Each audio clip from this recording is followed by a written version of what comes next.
Chosen one, your enemies thought you were dumb, but you were just silent while they ran their mouths straight into their own downfall. That's the part they're choking on now. Not because you clapped back, but because you never had to. You let them think they were ahead. You let them laugh. You let them talk like they knew something. And all the while, you were 2 steps ahead, collecting data like a sniper waiting on the roof. Calm, focused, watching them expose themselves in real time. And now, the very people who called you slow are afraid you're listening. The gossip is loud right now, but it's not the kind you think. They're not mocking you anymore. They're not questioning your worth. They're not joking about your past. No, the whispers have changed. The fear has flipped.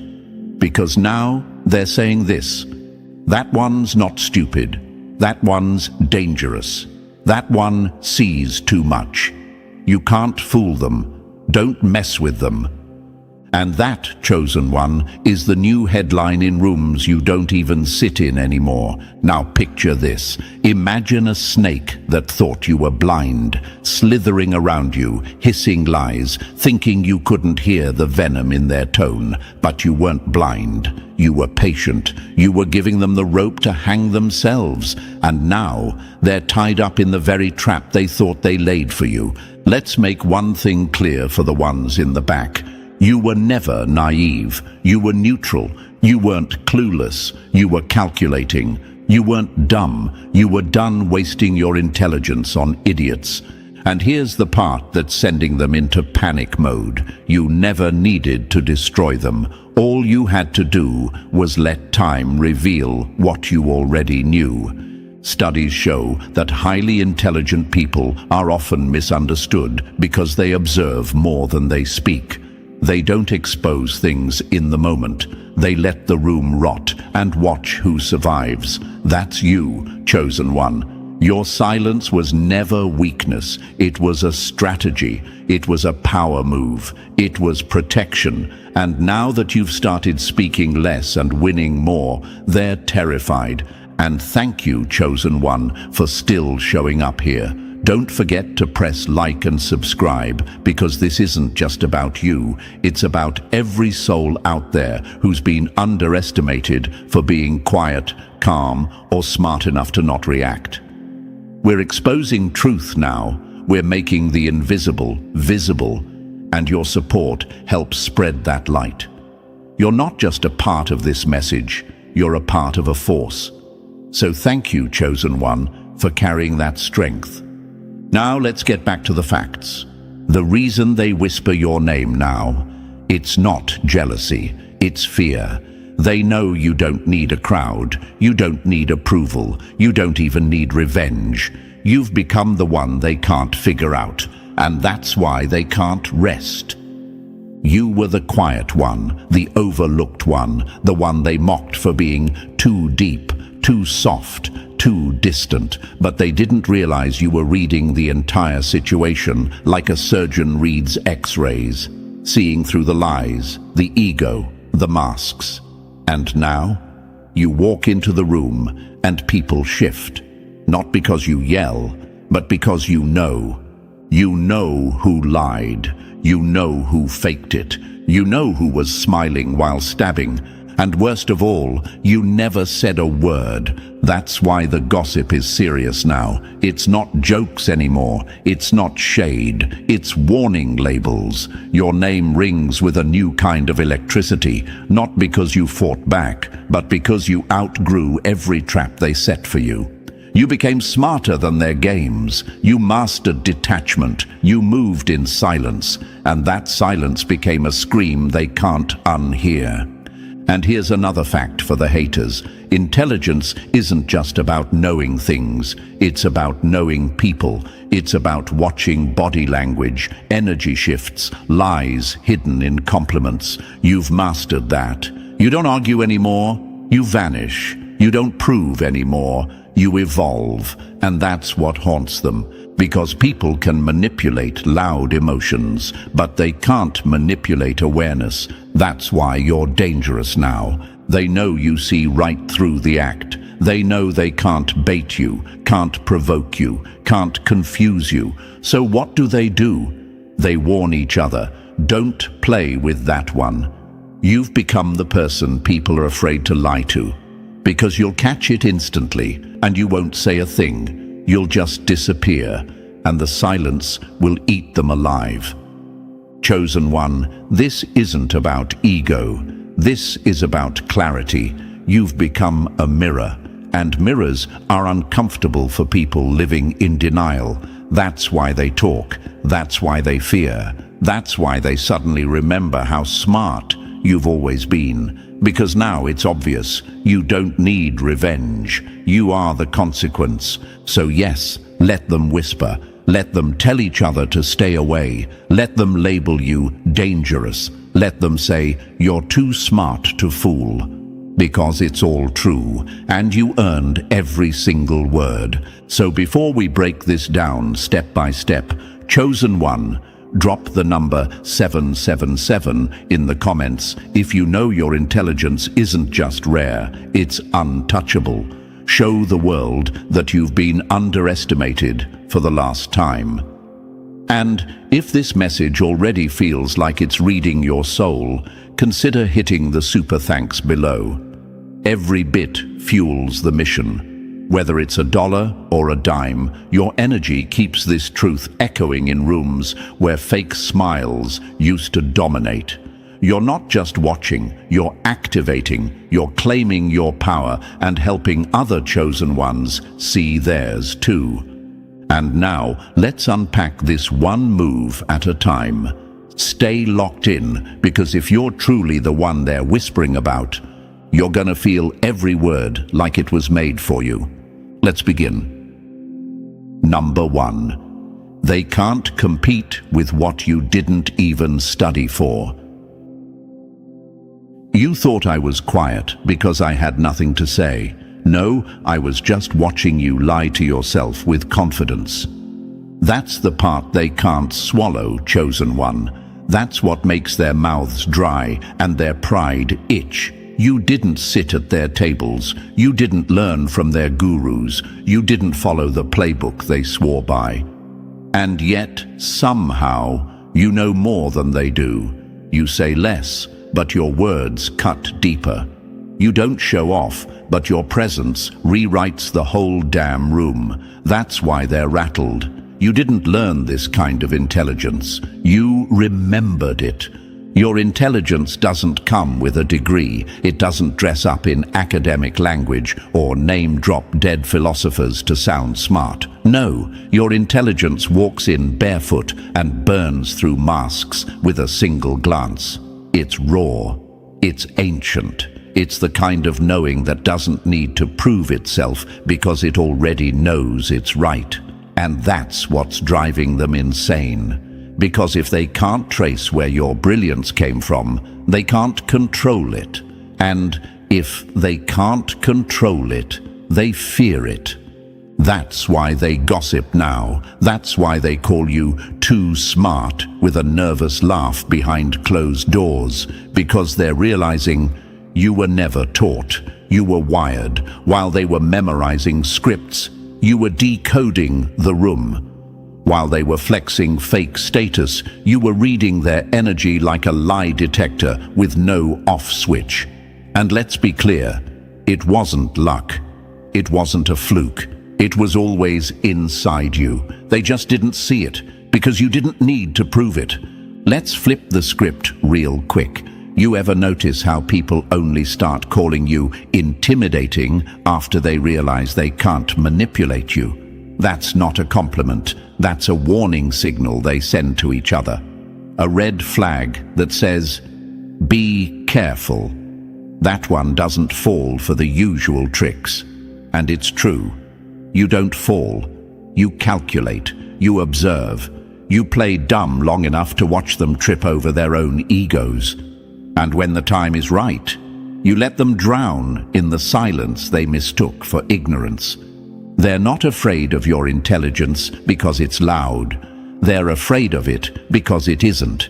Because it doesn't beg for validation. Because it doesn't need a spotlight to feel powerful. Your mind is like a shadow that follows every lie, every fake compliment, every masked intention, and exposes it quietly, cleanly, without mercy. And they can't stand that. Let me ask you something. Have you ever walked into a room and felt everyone act weird, like they didn't know whether to greet you, fear you, or run from you? That's not paranoia. That's pattern recognition. That's your intelligence pulling receipts they didn't even know were printed, because when they lied to you, you didn't call it out. You just remembered. You logged it. You played it back in your head and waited. And now they feel that weight every time you're around. That's why the atmosphere shifts when you enter. You bring consequences without saying a word.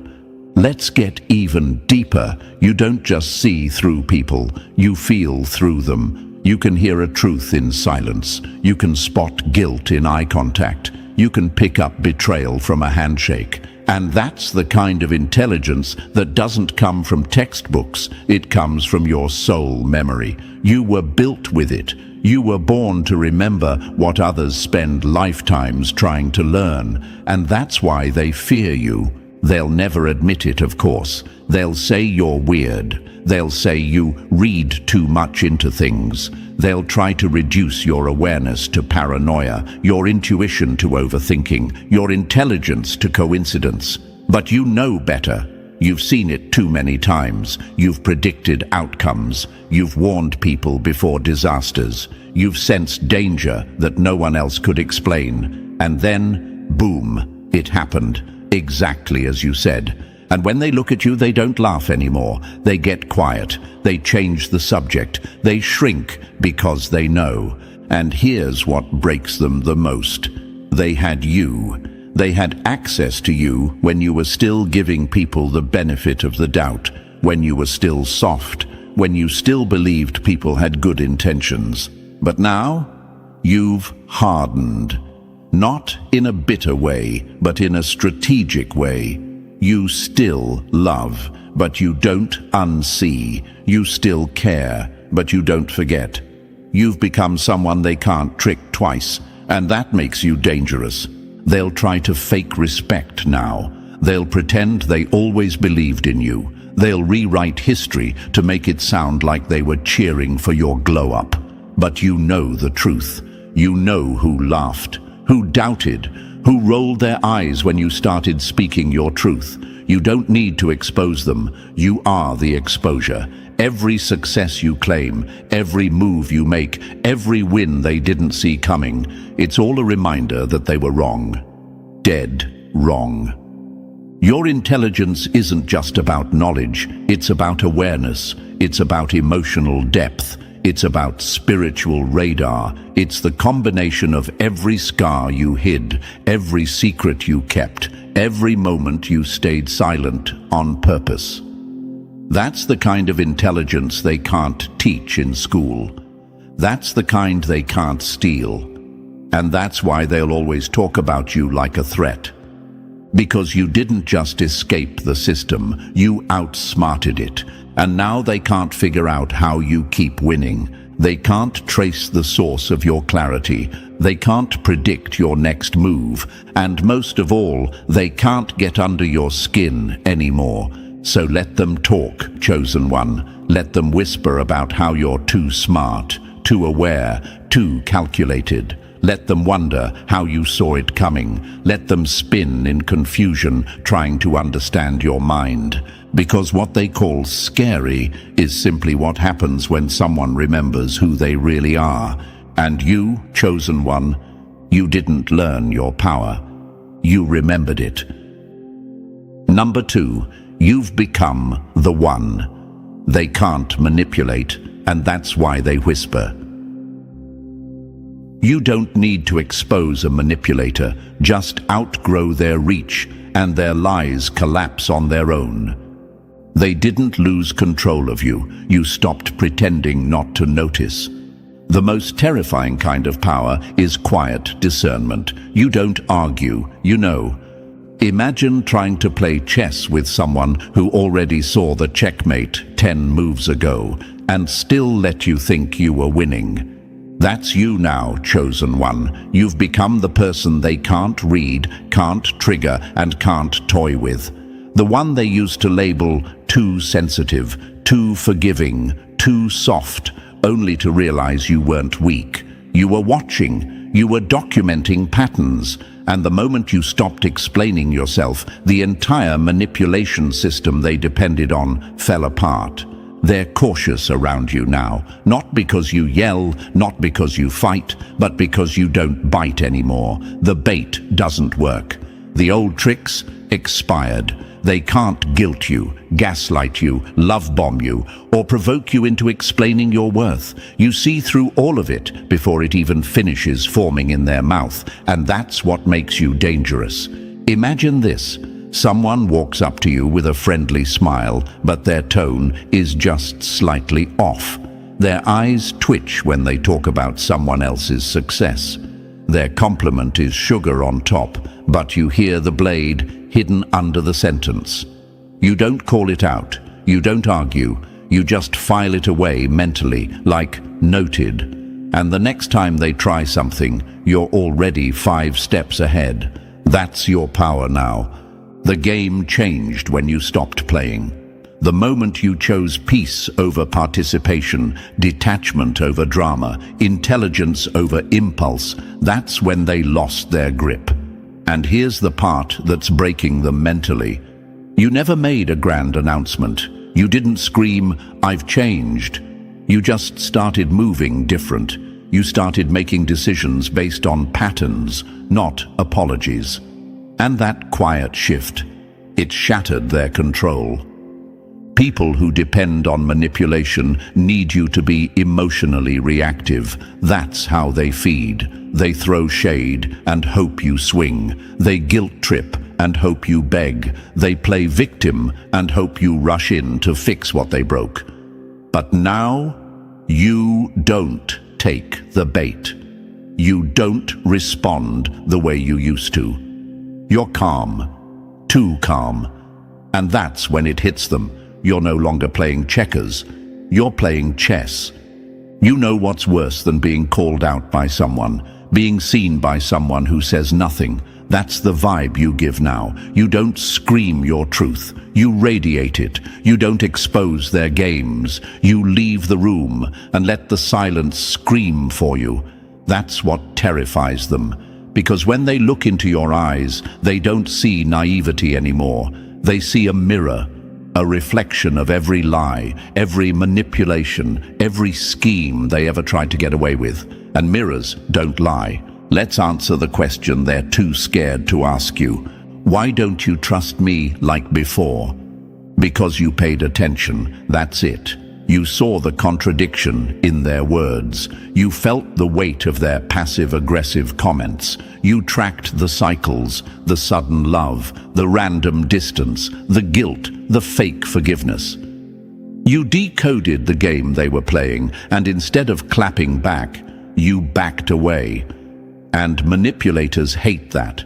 They hate not having a target to work on. You took the stage away from them, and now they're left performing for no one. Imagine this, chosen one. A snake tries to wrap itself around you, but this time, instead of freezing, you slice it off calmly and keep walking. That's the shift. You don't argue with poison. You don't reason with shadows. You just remove yourself from the environment and let your silence do the talking. And now, they whisper. She's different now. He doesn't fall for it anymore. You can't play with them like you used to. They say it like it's a mystery, but deep down, they know what changed. You finally started trusting your own intelligence. You stopped second-guessing what you felt. You stopped needing permission to believe in your intuition. And now, their playbook is useless. You're the person who can hear an apology and still remember the intention behind the original offense. You're the one who can smile at someone while knowing they threw dirt on your name 2 weeks ago. You're the one who can sit at a table and instantly sense who's real and who's only there for access. That level of discernment, it's not learned, it's earned. It's built through betrayal, strengthened by silence, and sharpened by every lesson you didn't ask for but mastered anyway. They don't call you emotional anymore. They call you calculated. They don't call you gullible. They call you distant. But here's the truth. You're not cold. You're clear. You're not bitter. You're boundaried. You're not hard. You're healed. And healed people, they terrify manipulators, because healed people don't need closure. They just leave. They don't beg. They observe. They don't break down. They break free. You've become a mental fortress, not because you built walls, but because you built wisdom. People don't know how to read you anymore because you stopped being predictable. You used to over-explain. Now you move in mystery. You used to soften your tone to keep the peace. Now your tone is peace, and it scares those who depend on chaos. So yes, chosen one, they whisper. Be careful with that one. They don't fall for drama. They know too much, and they're not wrong. You didn't declare your growth. You embodied it. You didn't beg to be understood. You became the understanding.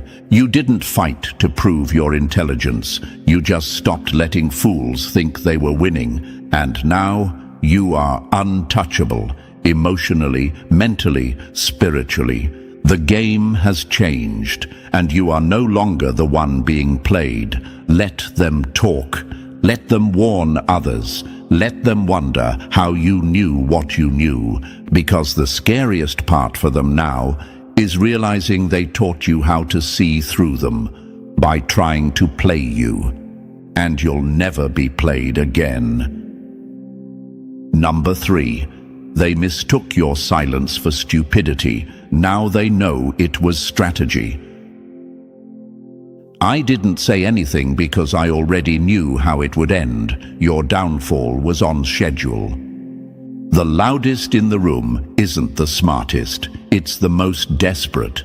They're finally starting to understand what they were really dealing with. You're not slow, you're calculated, you're not clueless, you're quietly 5 steps ahead. But you don't brag, you don't flex.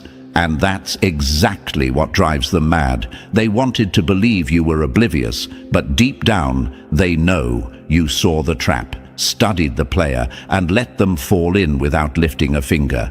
Imagine this, a chessboard. They're excited about taking your pawn. Meanwhile, you're already moving 3 pieces ahead toward checkmate. That's how your mind works. While they celebrate minor wins, you're mapping their collapse. You're not reacting to what they said. You're analyzing why they said it, when they said it, and what emotional trigger they thought they could exploit. You didn't get like this overnight. You were trained by betrayal, sharpened by fake apologies, educated by the pain of trusting snakes in disguise. They thought your silence meant they won. But what they didn't see was the war happening in your mind, the calculations, the pattern recognition, the internal decision to never fall for the same move twice. That's what makes them nervous now. You don't warn, you move. And when you move, it's clean. No chaos, no noise, just results. They're embarrassed now, but they'll never admit it. Because what stings the most is that you outclass them without trying. While they were playing games for attention, you were building strategy. While they were trying to look smart, you were becoming untouchable. Now the rumor is spreading, don't mess with that one. They're quiet, but they always see the end before it begins. And they're right. You weren't confused. You were calculating. And the results are starting to speak louder than anything you ever had to. Number 4, you didn't need a diploma to see through devils. They studied books, you studied people. You don't read energy from textbooks, you read it from silence, body shifts, and tone changes. They can't figure out how you know what you know. You didn't come in with a framed degree or a 5-syllable title. You didn't have to. The moment you walk in, you read the entire room like an open file. Who's fake? Who's plotting? Who's secretly competing? And you do it without breaking a sweat. That's what makes them panic. You weren't trained by the system. You were trained by experience. You didn't need a professor to teach you how to spot lies. You survived liars. You didn't take a class on manipulation. You lived through it. You didn't earn a degree in human behavior. You learned it the hard way, by bleeding silently in rooms filled with smiling enemies. Imagine this, a room full of people in suits, all proud of their certificates. They think they're the smartest ones there until you speak. Calm, director, unmoved, and suddenly the air shifts. Their theories shrink. Their fake confidence cracks.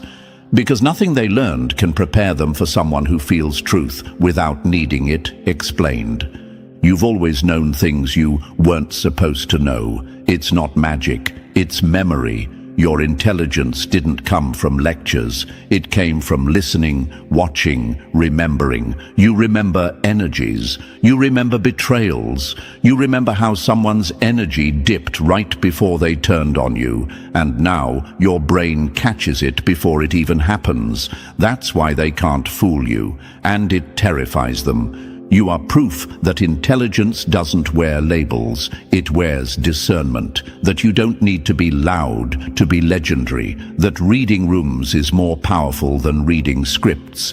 They trained for performance. You were built for perception. And now?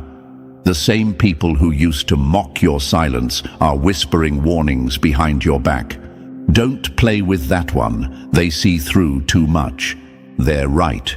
You weren't trained, you were born ready.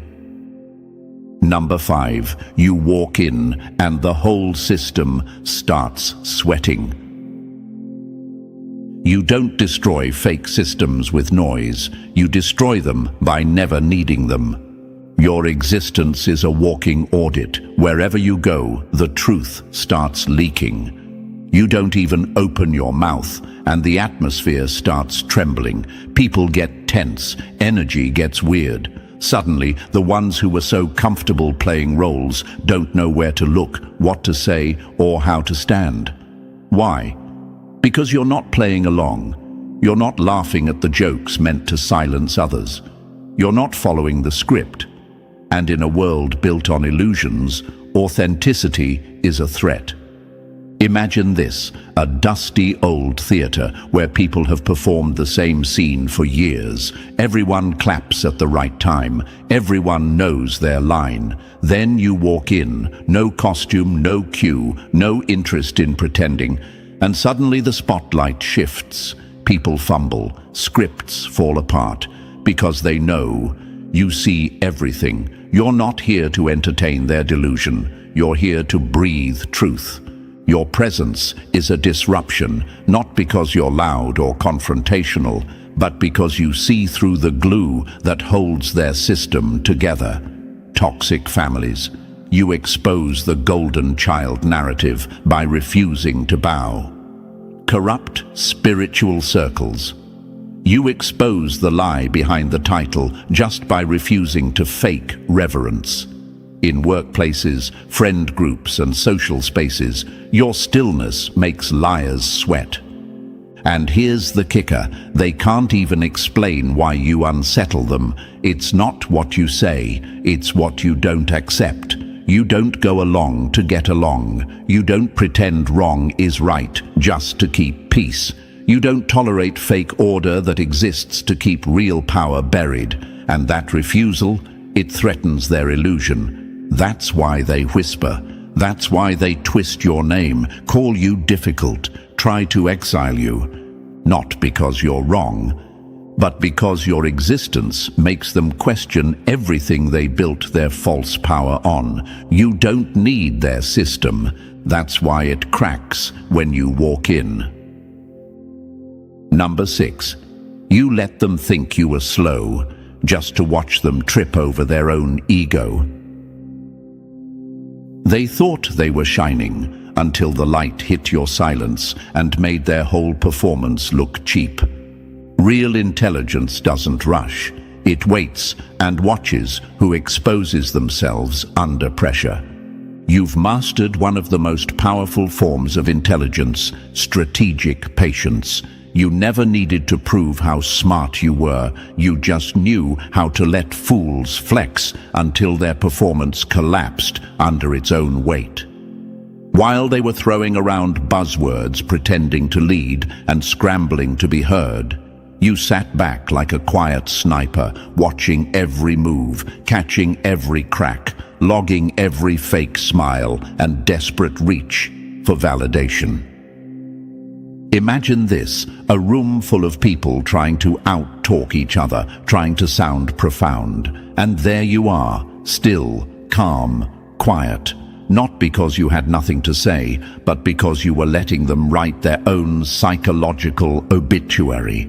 Every word they spoke was another clue. Every contradiction was another breadcrumb. And you followed the trail until the whole map unfolded right in front of you. That's your gift, chosen one. You don't talk to win. You observe to understand. You're not in rooms to compete. You're there to decode. And by the time they realize you're not dumb, you already know their whole playbook. You knew they'd underestimate you. You let them, because people always show their truest face when they think you're not a threat. And that's when the masks slip. That's when pride leaks through. That's when the self-proclaimed intellectuals get exposed for what they really are. Insecure performers, terrified of true wisdom.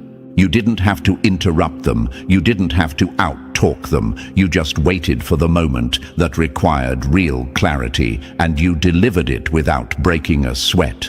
Now they know. You weren't lost. You were listening. You weren't confused. You were calculating, and the whole time they were pretending to be smart. You were silently proving you were the real one in the room.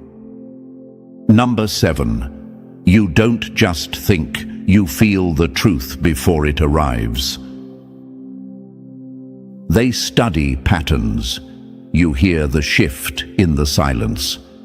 Your clarity isn't learned, it's lived. You don't think the truth, you walk in it. People don't get it. They see you call things out before they happen and assume you're guessing, but you're not. You're reading more than the moment. You're tuned in to something they can't measure. While they depend on logic, you operate through alignment, like a human compass that doesn't spin. Your clarity doesn't just come from analysis, it comes from connection. They rely on data, research, outcomes. You rely on what you feel shift in the room. You feel dishonesty before it's spoken. You feel intentions under the smiles. And when something is off, even if it's hidden behind credentials, status, or polished language, you sense it instantly.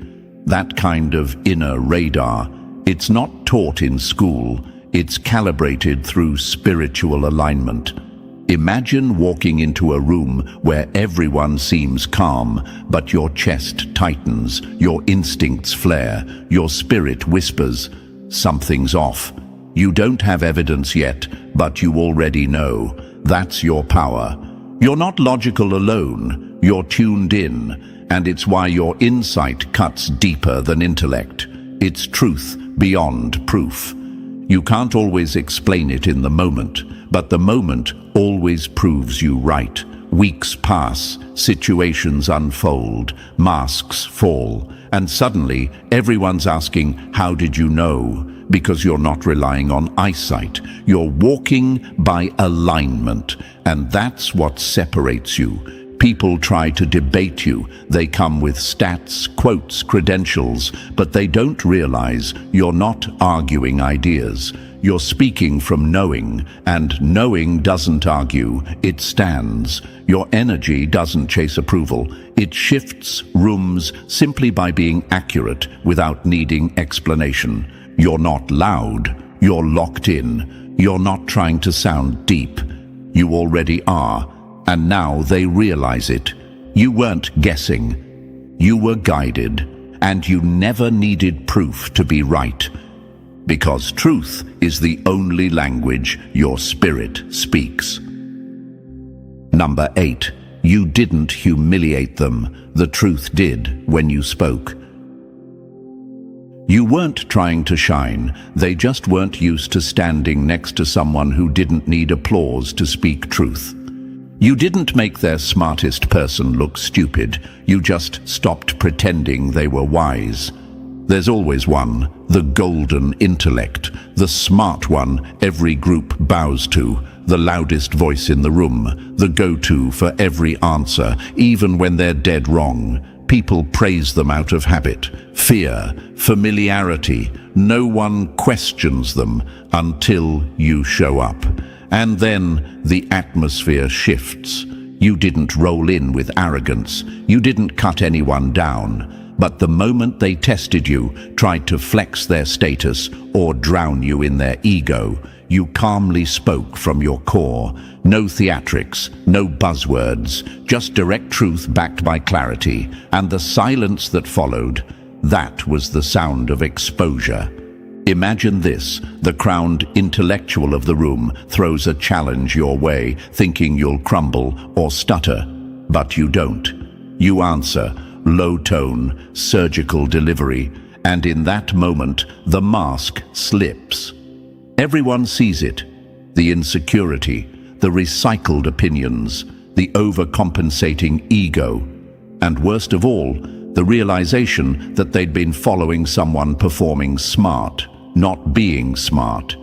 You didn't set out to humiliate anyone, but when the truth is present, pretense dies a quiet death. You didn't argue, you revealed, and that's why they're whispering now, not because you were loud, but because you were undeniable. The spotlight didn't follow you. The truth dragged it to your feet.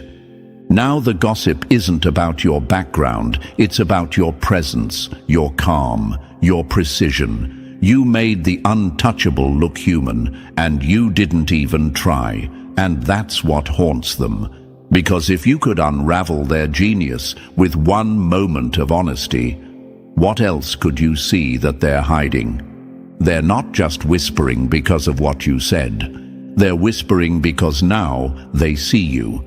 And more importantly, they can't unsee you. Number 9. You don't know it all. You feel what others are too numb to notice. You don't flex intellect, you carry emotional radar, and that scares people who hide behind facts but avoid truth. You weren't quiet because you had nothing to say. You were just processing what no one else had the guts to feel.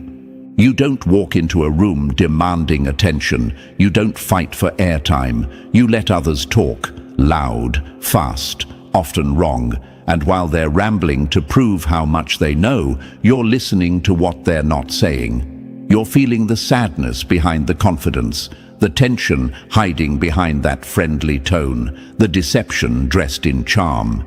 Because your intelligence isn't built in books, it's wired in your soul. They thought you were passive, but the truth is, you were reading the entire atmosphere with your spirit. You don't just process with logic, you process with presence. You feel shifts in energy like a pressure drop before a storm. You can tell when someone's being fake by how they blink. You can sense guilt in a pause, bitterness in a smile, and emotional damage in someone's attempt to dominate the room. That kind of awareness, you don't learn it, you embody it. Imagine this: people are throwing around big ideas, loud arguments, quick answers, and then you speak, calm, grounded, maybe just one sentence, but the silence that follows, that's the weight of truth. Not because you were louder, but because your words carried what everyone else was avoiding: reality. You're not here to prove you're smart. You're here to feel what's real, and that's what separates you. While others collect knowledge, you absorb truth. You don't just respond to what's obvious, you mirror back what's been buried. And that's why they either back away or stare like they've just been seen for the first time. You're not a know-it-all, you're a feel-it-all, and that makes you powerful in a way they'll never understand, because they weren't built to carry what you were born to sense. Number 10. You shatter mental illusions just by showing up. You don't need to fight minds, you just walk in, and the lies start shaking on their own. Your silence doesn't fill a room, it exposes it. You've never needed a stage to shift someone's world. You don't need a mic, a spotlight, or a 5-paragraph sermon. All it takes is your presence, one stare, one question, one pause, and suddenly the entire structure of someone's false identity begins to crumble. Not because you broke them, but because they finally heard themselves think. You're not loud, you're not confrontational, but you carry the kind of presence that makes people second-guess everything they've been pretending to believe. You don't fix people, you interrupt their illusions. And that kind of influence? It can't be rehearsed, it can't be copied, it lives in you. Imagine someone trapped in a mental cage of ego, lies, and survival tactics. Then you show up. You don't say much, but your stillness, it cuts through their noise like a blade. You don't argue, you ask the right question. You don't attack. You pause in a way that forces them to hear their own contradiction. And suddenly, the cage they lived in opens. That's your gift, chosen one. You hold a mirror, not a megaphone. You don't try to control people. You just reflect truth so clearly it becomes impossible to ignore. You don't have to preach to free a mind. You just exist in clarity. And when you do, their lies don't feel safe anymore. This is why people talk, why your name travels in whispers, why your presence makes people sweat under their own masks. Because you didn't come to play with their comfort zones, you came to wake them up, and you do it without shouting, without chaos, without even raising your voice. That's not noise, that's power, and you carry it like someone who was born for it. Number 11. You can smell a lie before the sentence ends. Some people need evidence. You only need a tone shift. They thought they were acting, not knowing you were the director watching the whole performance. You don't need a lie detector. You are the detector. While others are still listening to the end of the sentence, you already clocked the lie at the comma. It's not just the words that expose them, it's the frequency beneath them. The pause that didn't belong, the twitch of the eye, the artificial ease in their voice. You don't just hear what they said, you hear what they meant and what they were trying to hide. You've mastered a different kind of listening, a silent decoding. You don't interrupt, you don't need to. You let them keep talking, digging their own grave with each syllable. Meanwhile, you're mapping inconsistencies, storing timestamps, and cross-referencing tone with truth in real time. You don't chase confessions, you collect data, and by the time they finish their little story, you've already separated fact from fiction. But the real storm, it's your silence, that unnerving calm that feels like a mirror held to their soul. They feel you noticing, they sense that their lie didn't land, and now they're fidgeting, not because you confronted them, but because you didn't. That silence, that's power, and only a few can wield it like you do. You don't react emotionally, you don't flinch, you give no clue that you've spotted the lie, and yet they start spiraling because they know something's not right, and what scares them the most is that you didn't say a word. That kind of silence, it's surgical, and the aftermath is always the same. They warn others about you. not because you exposed them publicly, but because you saw through them effortlessly. Be careful what you say around them. They'll know if you're not being real. You didn't earn that reputation by being loud. You earned it by being right. You're not fooled by details. You're tuned into energy. You don't demand the truth. It shows up trembling in your presence. Number 12. Your mind is so sharp, it's now a warning label. They used to laugh behind your back. Now they whisper warnings with your name in the same sentence. You're not a threat because you're loud. You're a threat because you see too much, too fast, too clearly. Your name doesn't float around in casual conversation anymore. It rides on tension. It enters rooms before you do, and it does not come softly. It comes with a weight, a reputation, a hush. And the reason is simple. You see too much. You understand what most people aren't ready to confront. And you don't need drama to do it. You need clarity. That's why your name now reads like a warning label. Approach with caution. This one doesn't miss. You were never the one trying to dominate anyone. You were never hunting for conflict. But every time someone tried to manipulate, deceive, or bait you into a trap, they got sliced by the sharpness of your mind, silently, effortlessly. You spotted setups before they fully formed. You felt energy shifts that others brushed off. You caught inconsistencies mid-sentence, mid-smile, mid-breath. You didn't have to accuse. You didn't have to fight. All you had to do was observe, and that alone was enough to make people fumble their own lies. They thought they were pulling strings until they realized you'd already mapped the entire puppet show before they even entered the stage. At first, they underestimated you. They thought your silence was ignorance. They thought your calmness meant you could be controlled. They thought you were just another one they could play chess with and win. But you weren't even playing the same game. You were studying their patterns. You were watching the way their stories didn't line up. You were noticing which compliments had shadows underneath them. You weren't reacting. You were calculating. And when the moment came, you didn't explode. You simply exited or exposed. One move, one sentence, one decision, and the whole illusion collapsed. That's what scares them. You don't argue. You end patterns. You don't chase. You cut ties with precision. You don't get emotional. You deliver spiritual execution without raising your voice. That's why they talk now, not out of disrespect, but out of defensive strategy. They're warning each other the way soldiers warn about a sniper in the hills. Watch your back. Watch your words. Don't bring drama to that one. They see everything, because you've become the person who doesn't just listen to words. You read the room. You read motive. You read the unspoken like it's printed on someone's forehead.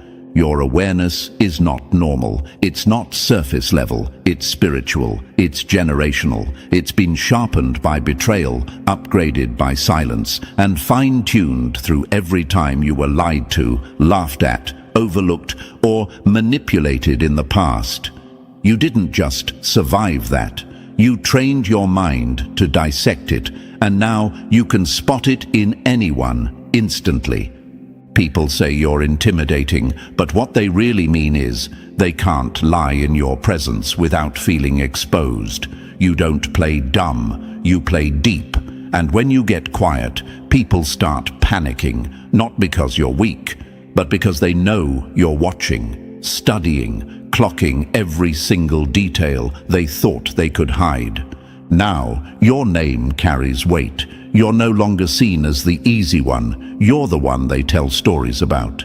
Don't try that with her. He doesn't say much, but he knows. That's the wrong one to play games with. You've become a spiritual threat to people who thrive on confusion, delusion, and false performance. You're not a violent person, but your awareness is violent. It destroys illusions. It burns lies down to the root. It shatters fake personalities.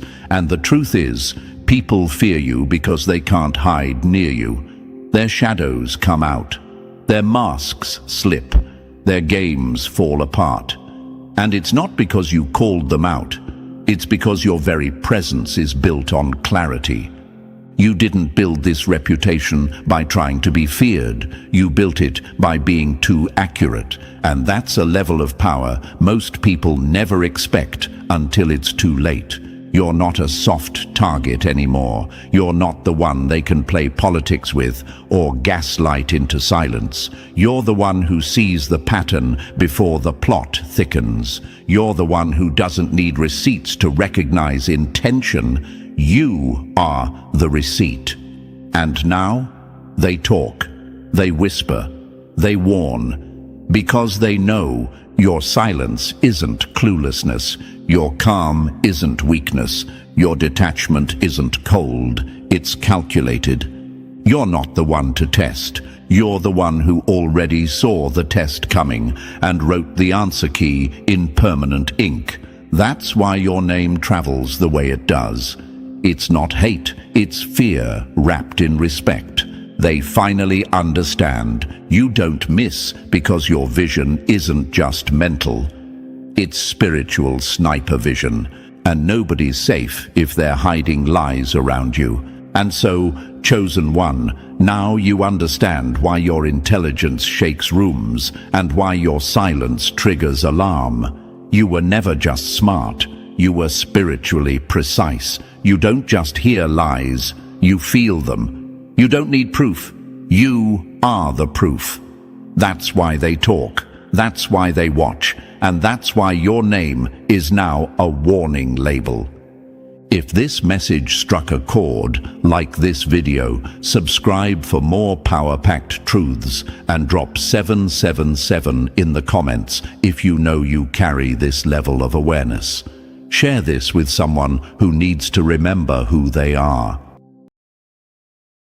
The most dangerous person in any room is the one who stays quiet, listens deeply, and already knows the truth you're trying to hide. Now imagine this for a moment. Chosen one. You walk into the room and everyone smiles, but behind those smiles, there's a ripple of unease. They pause. They watch you closely, not because they admire you, but because they can't figure out how much you've already figured out. You're not loud, you're not trying to prove anything, but the way you move, the way you look at them, it shakes their confidence, because deep down, they know, you know.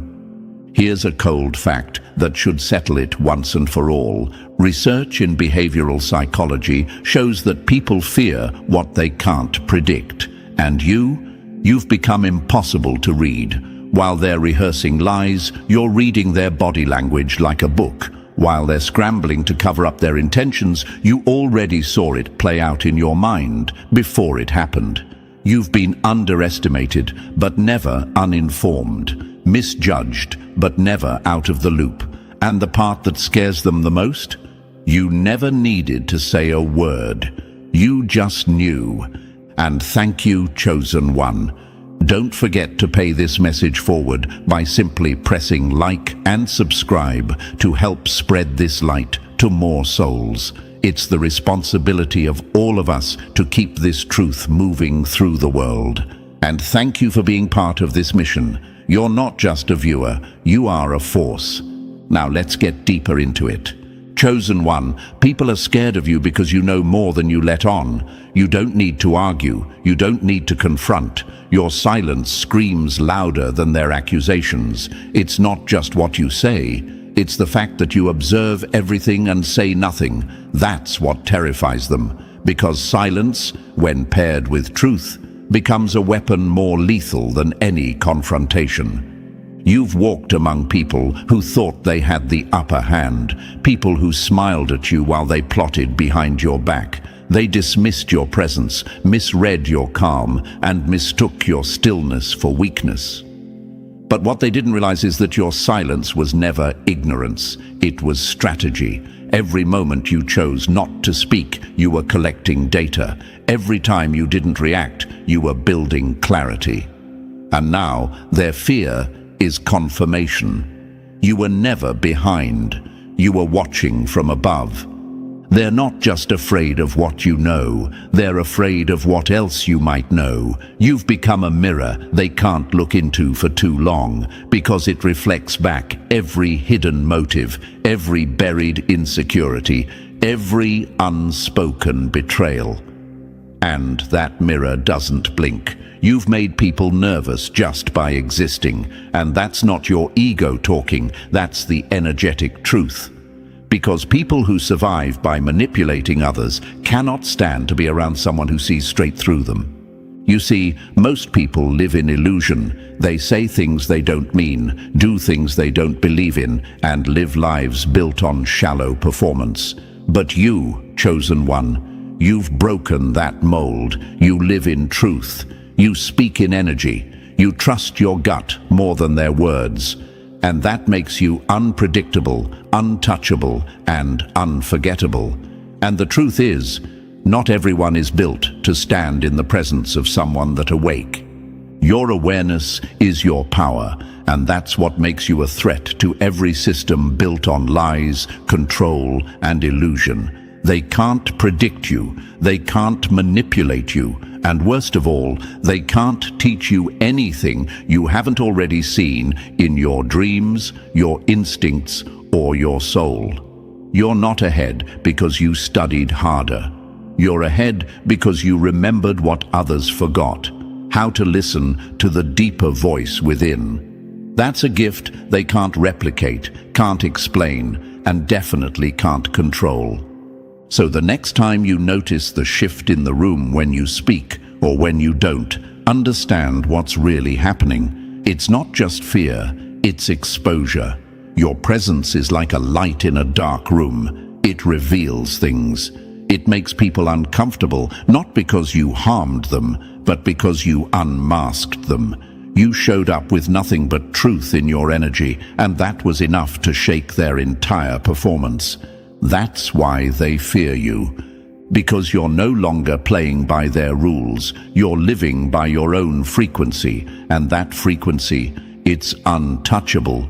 Keep walking with your head high. Keep knowing what you know, even if you never say it out loud. Because trust this, your silence is saying more than their noise ever will, and your awareness is the loudest truth in the room.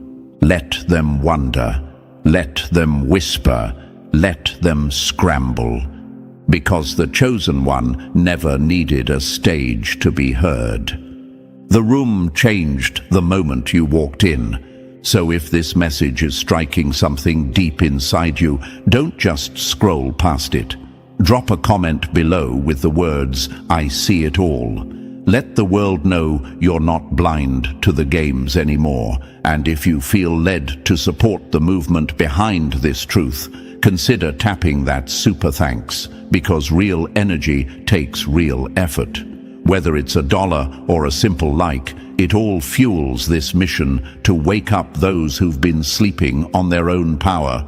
And now, let's break this down, piece by piece, because if you really are the chosen one, you'll feel it in your bones. This isn't just a video, it's a mirror. Let's get into it. Number 1, they're scared you'll pull the mask off, and you will. The ones who fear being seen are always the first to blame the light. There's a silence in the room when you walk in. It's not respect, it's fear. You can feel it in the tension of their posture, the way they glance over their shoulders, the sudden shift in their tone when they notice you've entered. That fake laughter dies down. The whispered plans fade into static. Because in your presence, secrets get nervous, manipulators lose their rhythm, and liars, well, they start fumbling their words. Chosen one, you've got people watching you like a hawk, because they don't know how much you know, and that uncertainty eats at them. They can't sleep right because your silence says too much. They don't know if you're bluffing or if you're quietly holding all the receipts. But the truth is, you don't need to speak. You don't need to expose them. Your energy already did. Now imagine this. You're walking through a dark hallway and everyone is wearing masks. Some are pretending to be kind, some act innocent, others pretend to be strong. But you walk through with eyes that burn through those paper-thin disguises. You don't call it out. You don't react. But your presence alone makes the masks slip. That's your power. And that's why they're terrified. Because no matter how much they rehearse their lies, you already know the script. Let's answer what some of you might be asking right now. But why me? Why do people treat me like a threat when I've done nothing to them? Here's the answer, and it's brutal. You didn't do anything. You just see everything. And that alone is enough to send weak people into panic mode. You represent clarity in a world addicted to illusion. You're a walking mirror in a place full of actors. They're not scared of what you might say out loud. They're scared of what you're capable of just knowing in silence. Even now, as your life starts aligning in ways you can't explain, opportunities showing up out of nowhere, people dropping out of your life just before their betrayals explode, blessings slipping through cracks like sunlight. They're watching, panicking, because it doesn't make sense to them. It breaks their logic. They thought they could bury you in confusion, but you became clearer. They tried to block your path, but you became unstoppable. They whispered lies, but you walked away with the truth. And let's be honest, they thought you'd never figure it out. They thought you were too nice, too soft, too trusting. They mistook your humility for stupidity. But the moment you started pulling back, observing more, speaking less, their world started cracking. Some of them are backing away now, slowly, pretending they were never involved. Be careful with that one, they whisper. They see too much. And they're right. You do. You always have. You saw through the favoritism, the silent sabotage, the fake applause. You felt the tension behind their smiles, the competition in their kindness. You picked up on the shift in energy before anyone said a word. And now they're scared of you. Not because you're loud, but because you're awake. You've made it uncomfortable to lie around you. You've become a hazard zone for manipulation. Because even if you don't call it out, your energy exposes it. And here's the truth they'll never say to your face, but they feel it every time you enter the room. You can't control someone who sees everything. You're not just surviving anymore. You're moving with precision, grace, and an eerie sense of timing. While they're scrambling for validation, you're glowing in silence. While they're plotting in circles, you're walking in straight lines. And every time they try to decode you, they fail. Because you're no longer operating in their frequency. You've upgraded, spiritually, mentally, energetically, and they don't have the tools to understand that. So now the fear is real, and let it be. Let it be a warning to those who built their egos on deception. Let your evolution be their lesson. Let your silence be their paranoia, because karma doesn't always knock loudly. It sometimes shows up as a chosen one who knows too much and says too little. They're not just afraid of your awareness, they're afraid of how calm you've become with it. You're not chasing revenge, you're not looking for pity, you're just watching. And that's worse, because when a chosen one watches, the universe starts moving.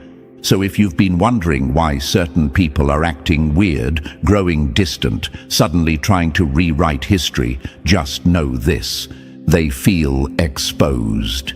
They feel watched, And most of all, they feel powerless in front of you. Let them.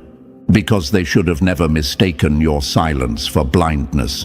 They should have never underestimated your knowing, and they should have never poked a soul protected by truth.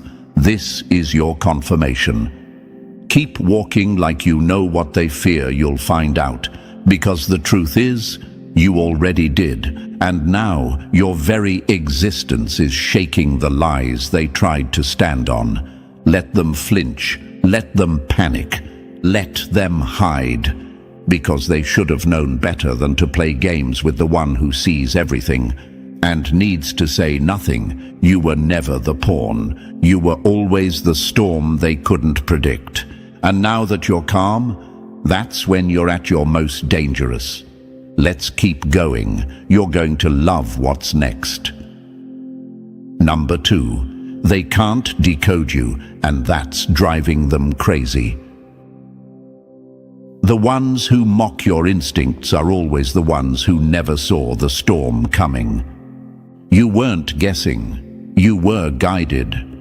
They live by algorithms. You move by alignment. To them, it's luck. To you, it's legacy unfolding. Chosen one, let's get this straight right now. They're not mad because you're lucky. They're mad because you're accurate. Imagine this. You walk away from a job offer and people think you're crazy. 2 months later, that entire company downsizes and people are scrambling to survive. You stop talking to a person everyone thought was golden. 3 weeks later, their mask falls off and the truth spills out everywhere. You start creating something small, an idea, a post, a product, and it spreads like wildfire. People scratch their heads, wondering how you keep getting it right. Let me tell you why. Because while they're busy staring at the surface, you're tracking the pattern beneath the pattern. You don't just watch what's happening, you feel what's coming. That's not luck. That's alignment with something far greater than the games they play. You've been tuned into a signal they can't hear, and now that your timing keeps proving itself, they're shook. You're not reacting, you're responding. You're not forcing, you're flowing. And because of that, you're showing up in the right place at the right moment more times than makes logical sense. And that's why they can't explain you. They thought the first time was a fluke. The second time, coincidence. By the third time, they started side-eyeing you. Now it's the 5th, 6th, 7th time, and they're whispering to each other in confusion. How is she always ahead of the curve? How does he always know when to move? And deep down, they're scared to admit the answer, because to accept your gift is to confront their own ignorance. And most people would rather mock your magic than question their blindness, so they keep reaching for logic, because that's all they've ever trusted. But you move in rhythm with the invisible. You don't just read the room, you read the energy underneath it. You see what's being unsaid. You feel what hasn't happened yet. And while they keep calling it a lucky guess, they're secretly taking notes every time you make a move. Let me ask you this. Have you ever noticed how certain people try to copy you, but still fail to catch up to you? That's because they're mimicking your actions, but they don't have your alignment. They saw the result, not the reason, and no matter how hard they try, you're already 10 steps ahead. Not because you're faster, but because you're connected. You didn't get here by accident. You got here by obedience to your knowing, that quiet pull in your spirit that told you to leave when things looked good. That strange urge to show up somewhere you didn't understand, but later found out why. That split-second decision to say no when everything said yes, and it saved you. That wasn't coincidence. That was clarity. And you've sharpened that blade over years of trial, pain, isolation, and inner work. Now you glide through chaos untouched. You pivot before the storm hits. You invest before the gold rush. And you exit right before everything crumbles. They call it mystery. You call it mastery. Imagine this for a second. You're in a race with people who only see with their eyes, but you've got night vision. While they run full speed into walls, you move in shadows with precision. You don't chase the crowd, you predict the shift. And that's why your presence alone triggers anxiety in those who are lost in the noise. They say, nobody can be that lucky. You say, I'm not lucky. I'm locked in. And every time your so-called coincidences add up, their insecurity grows. Because what they don't understand, they label as strange. And what they can't control, they try to discredit. But you don't need their permission to be powerful. You've been walking with truth too long to start explaining yourself now. Here's another question you might be asking. But why does my intuition seem so loud now? It's because the universe is tired of watching you doubt yourself. It's time to trust the knowing that's always been guiding you. Not everyone will understand your rhythm, but that's not your burden to carry. Your steps are sacred. Your timing is divine. And the people who try to replicate you without doing the inner work, they'll keep falling short because intuition can't be faked. You earned yours. So when they say, "How did you know?" don't answer. Just smile. Let them sit in the discomfort of your accuracy. Let them wrestle with your silence, because nothing screams power like a chosen one who moves by knowing, not by noise. And when they gather behind closed doors to study you like a puzzle they can't solve, let them. You were never meant to be figured out. You were meant to be felt. And that feeling, that magnetic pull you carry without trying, it's not charm, it's clarity. They fear what they can't predict, they hate what they can't copy, and they question what they don't understand. But you don't owe them understanding. Keep trusting your gut. Keep walking away from what feels off. Keep moving toward what feels aligned. Because that pattern, the one they can't explain, that's called purpose. And it's unfolding in perfect time, right in front of their confused faces. Let them doubt. Let them watch. Let them whisper. Because the more they try to decode you, the more they'll realize they were never even on the same frequency. Stay tuned, chosen one. The patterns are only getting louder, and soon even your enemies will have to admit, you knew all along.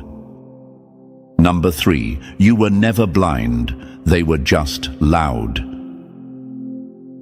The real threat isn't the one who sees everything, it's the one who sees it and says nothing. Chosen one, let's make one thing clear. The truth was never hidden from you. It was just disguised in noise, distraction, and manipulation. But while they were busy talking over each other, you were watching, calculating, knowing. They thought their secrets were buried deep enough.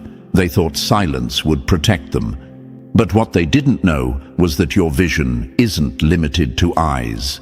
It's energetic. And energy, it never lies. You remember the fake smiles, the sudden silence when you entered the room, the coded looks, the missing pieces in stories that didn't quite add up, the shift in their body language when they realized you were listening, not just hearing. And now, their guilt is leaking through their posture. Their anxiety exposes them before they ever open their mouth. You don't need receipts when your awareness has already convicted them. Imagine walking through a hallway of locked doors. Behind each one is a secret someone swore you'd never uncover. But instead of forcing them open, you walk calmly, confidently, because you already know what's behind each one. That's what terrifies them. You don't chase the truth, you embody it. And right now, some of you are asking, but what do I do with this knowledge? Here's your answer. You don't react, you evolve. You're not here to expose them, you're here to rise so high that their shadows can't reach you anymore. Exposure is inevitable for people who hide behind lies. The more you shine, the more their mask melts. They thought if they whispered low enough, you wouldn't hear. They thought if they kept secrets long enough, they'd stay hidden. But the universe bends toward truth. And you, chosen one, are the living proof. So don't waste your breath on confrontation. Let the truth do what it always does. It echoes. Let your presence shake their foundation. Let their own paranoia eat them alive. Because nothing is louder than the silence of someone who already knows. Let's keep going. We're not done yet. They've got more lies to regret. Number 4. Your silence is the earthquake beneath their feet. The most terrifying person in the room is the one who knows everything and doesn't flinch. They thought if they ignored you long enough, you'd doubt yourself. That if they played dumb, kept secrets, and denied everything to your face, you'd start to second-guess your instincts. But now, they're the ones avoiding eye contact. They're the ones choking on the weight of truth. And you're still standing, calm, composed, unreadable. That's what's killing them slowly. You didn't have to explode. You didn't have to point fingers, gather evidence, or burn bridges in public. Your power isn't in what you say, it's in what you don't. And that stillness, that's what has them spiraling, because while they're busy rewriting stories in their heads to feel less guilty, you're standing there like a mirror they can't break. You see it all, and you don't need a single word to confirm it. Imagine being a storm everyone tried to contain, only to find out you were never the storm at all. You were the eye of it, still, centered, watching everything swirl, collapse, and expose itself without ever lifting a finger. That's what you've become, the mountain that doesn't move while everything else shakes to the core.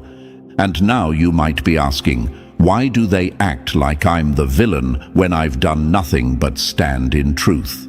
The answer is painful, but pure, because your presence forces them to confront what they buried. And most people would rather hate the truth teller than face the truth. Your stability threatens their illusion. Your calm disturbs their chaos. Your stillness, it's deafening. You've reached a level of power they can't touch, not because you shouted louder, but because you outgrew the noise. They crumble under pressure because they rely on control, on lies, on image. You rely on truth, energy, and the knowing that never needed proof to be real. Let them distance themselves. Let them fumble through their guilt. Let them pretend you don't know what you know. It changes nothing. You've already won. You've become the reminder they can't shake, the presence they can't outrun, the soul that never needed revenge, because watching them trip over their own lies is more than enough. And we're just getting started. Let's keep going. Number 5. They're drowning in panic. You're walking on the waves. When the world shakes, the one who doesn't flinch becomes the threat. They're watching you, chosen one, and they can't figure out how you do it. When chaos hits, they spiral. When pressure mounts, they crumble. But you breathe through it, move through it, rise through it, and the calm in your energy is starting to scare them. They expected you to react like everyone else, panicked, desperate, irrational. But when the economy crashed and the fear spread like wildfire, you didn't flinch. When systems broke down, relationships imploded, or plans collapsed, you adjusted with a grace they couldn't fake, even if they tried. To them, that looks impossible. To you, it's just mastery. Imagine this for a second. Two people are on the same stormy ocean. One screams, flails, and exhausts themselves fighting every wave. The other floats because they understand the rhythm of the water. You're the one who learned to float. Not because you had a lifeboat, but because you stopped fearing the storm. Now they whisper behind your back, "She must know something. He's got some secret edge." They're convinced you have access to classified information. But here's what they'll never accept. Your advantage isn't hidden. It's earned. You didn't get here by accident. You got here by falling, failing, and learning how not to break. You built your inner GPS in the fire they tried to throw you into. And now that everything around them is shaking and you remain unshaken, they don't see wisdom. They see threat. You might be asking yourself, why does my peace bother people so much? Because in a world addicted to panic, peace is power. And power that isn't loud, desperate, or performative is terrifying to those who have none. They thought you were lucky. No, you were prepared. You learned how to read patterns, sit with discomfort, and remain grounded while the noise got louder. You didn't run from the storm. You merged with it. And now, while they cling to failing structures, you move with purpose, calm, clear, controlled, and it's driving them insane. Let them wonder where your strength comes from. Let them chase explanations that don't exist, because the truth is simple. You mastered what they still fear, and that's why they'll always watch you from behind. Ready for more? Let's keep shaking their comfort zone. Number 6. You're tapped in. They're tapped out. They mocked your knowing until it started happening. Let's get straight to it, chosen one. You're not lucky, you're not guessing, and you're definitely not just intuitive. You're connected, tuned in, locked into something so vast, so intelligent, so unshakably real that they can't even begin to understand it. You walk into rooms already knowing the tension before anyone speaks. You feel when someone's lying before their mouth even opens. You sense betrayal while they're still acting friendly.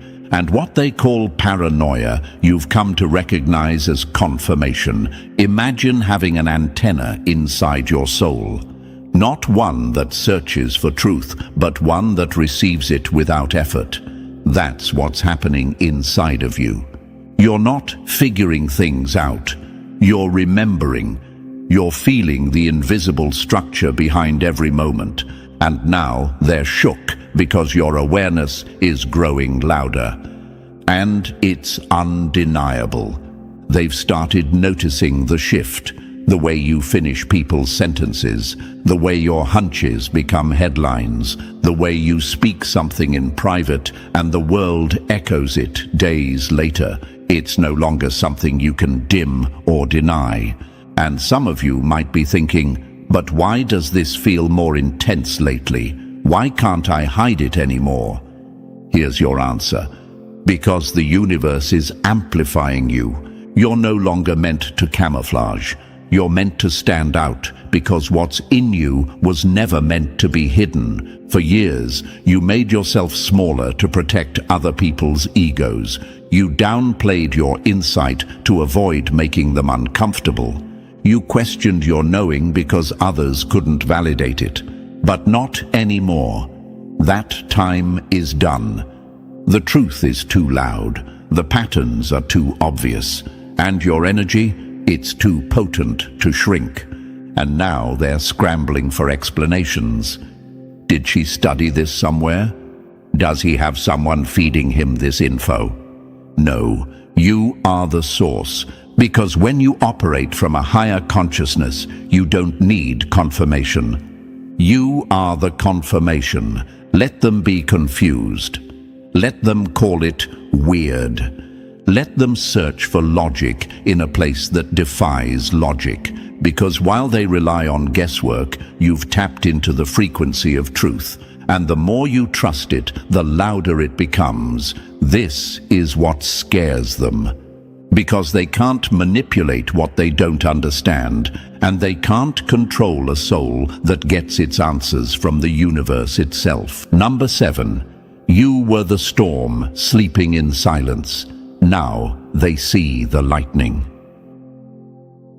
The same ones who overlooked you are now obsessed with what they never saw coming. They never expected this from you. Not the clarity, not the strength, not the unstoppable wave of excellence that has now made them question everything they ever assumed. You were too quiet, too calm, too behind the scenes in their eyes. So they labeled you average, safe, predictable. But now, they're watching, wide-eyed, as you move with a level of precision they can't even fake. Your growth isn't subtle anymore. Your awakening is loud, not because you're screaming, but because results are echoing everywhere.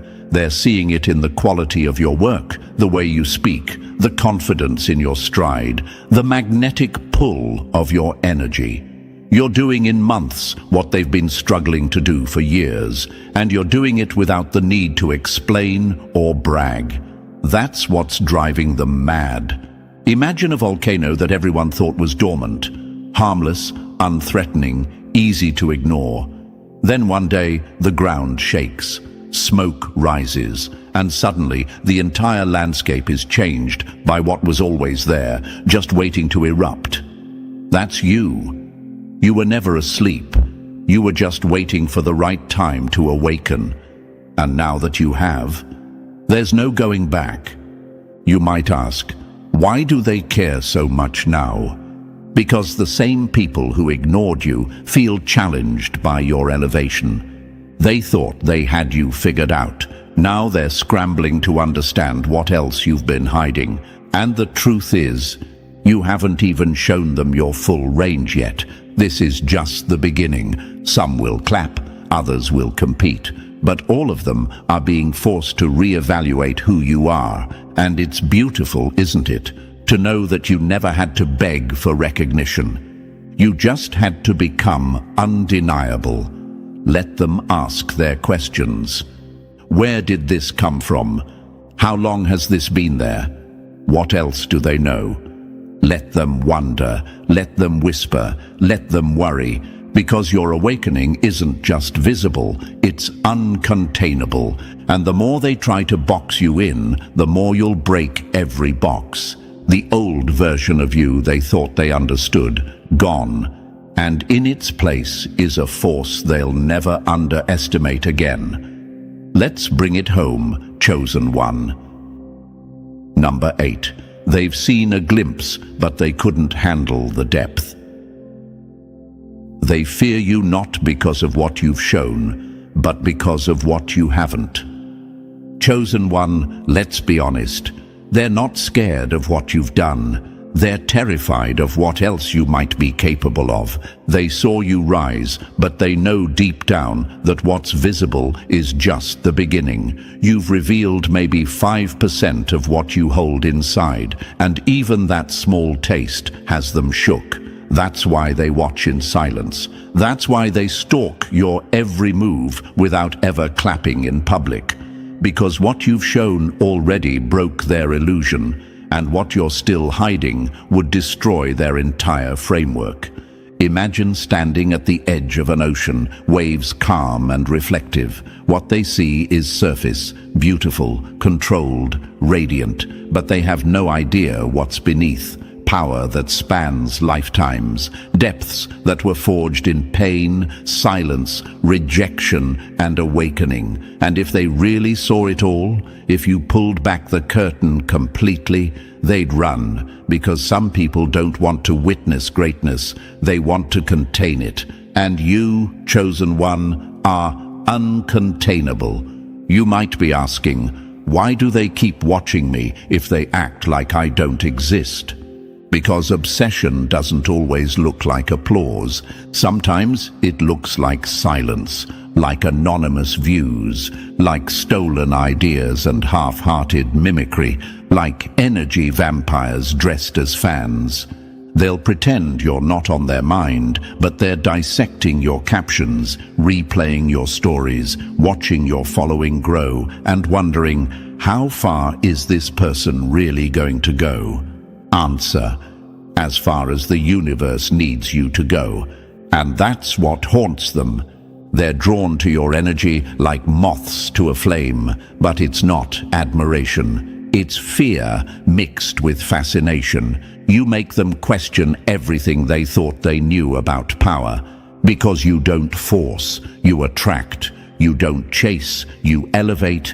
And that calm, magnetic presence you carry, it's louder than their loudest efforts.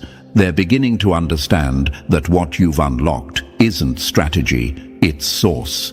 A flow of energy, wisdom, and timing that no algorithm, no manipulation, no mask can replicate. And the closer they watch, the more they realize. You are the mystery they'll never solve. Let them keep watching. The show hasn't even started. Number 9. They're studying your blueprint, but you were never built to be understood. You don't fit the pattern because you are the glitch in their matrix. They've tried everything. Tried labeling you. Tried defining you. Tried putting you in a box small enough to explain away your power. And every time they try, you break it without even lifting a finger. Chosen one, they're obsessed with figuring you out. They scroll through your life like it's a manual they just haven't deciphered yet. They build stories in their heads about where you came from, who trained you, who's helping you behind the scenes. They invent myths to comfort themselves because the truth is too uncomfortable. And the truth is this: you didn't learn this. You became this. Imagine a code breaker sitting in front of an ancient script, running every pattern, formula, and AI model against it, and still coming up empty. That's how they feel watching you. Because you don't follow logic, you bend it. You don't follow the herd, you disappear into solitude and come back transformed. And they can't trace your glow because it doesn't come from anything they can touch. It's internal, eternal. Some are trying to imitate you now. They mimic your speech, copy your cadence, adopt your strategies, but none of it lands. Because what you carry isn't technique, it's frequency. It's not what you do, it's who you've become. And that's why it can't be stolen, replicated, or reverse engineered. You might be asking, why do they keep trying to decode me? Because if they could reduce you to a formula, they wouldn't have to feel threatened. They wouldn't have to face the truth that your evolution was self-initiated, that you earned it by walking through fires they wouldn't survive, that your glow was built in the shadows. Not from followers or fame, but from silence, pain, awakening, and the raw courage to face yourself. The ones who mock your mystery are the same ones who fear facing their own reflection. Because deep down, they know. To have what you have, they'd have to let go of everything fake. And that kind of death, most of them aren't built for it. So let them keep searching, keep theorizing, keep building legends around you to distract themselves from the truth. They can study the light all day long, but they'll never become the flame. Number 10. You were never quiet, you were calculating. The loudest one in the room wants attention. The quietest one already has control. They thought you were just sitting there, disconnected, aloof, soft-spoken, maybe even timid. What a mistake. What they saw as silence was strategy. What they called shyness was sharpening. What they labeled as not a threat was you becoming lethal in stillness. Chosen one, they overlooked you because they couldn't hear you. They assumed silence meant absence. But silence, in your case, was the sound of a master in the making. While they gossiped, you analyzed. While they bragged, you listened. While they spilled their next 5 moves, you sat still and memorized the entire board. And now they're panicking, because you didn't just rise, you rose with precision. Imagine this: a tiger in the tall grass, unmoving, barely breathing, while every other animal makes noise to prove they exist. But when that tiger finally steps forward, the entire jungle changes. That's you. You weren't hiding. You were studying. Now they watch your every move in disbelief. How did we miss this? Where did this come from? But the real question they should be asking is, why were we too busy talking to notice what was being built in silence? You may be wondering, why do they suddenly treat me differently now? Because they finally understand that your stillness wasn't emptiness, it was depth. They've realized too late that you were 10 steps ahead while they were still showing off. And now they regret underestimating the one who never needed to announce their arrival. Let this be known: masters don't broadcast. They move in silence and let the world feel the shift. That's what you've become, a walking shift in energy. People sense your power before you even speak. And the ones who used to dismiss you, they can barely make eye contact now. They don't know what to do with someone who doesn't need attention to hold power. You've become a mirror they can't crack. A presence that exposes their noise for what it is: desperation. Let them talk. Let them spiral. Let them analyze. You're not here to match their volume. You're here to move mountains in silence, and they'll never know your next move. Because you don't need to be loud to be unforgettable.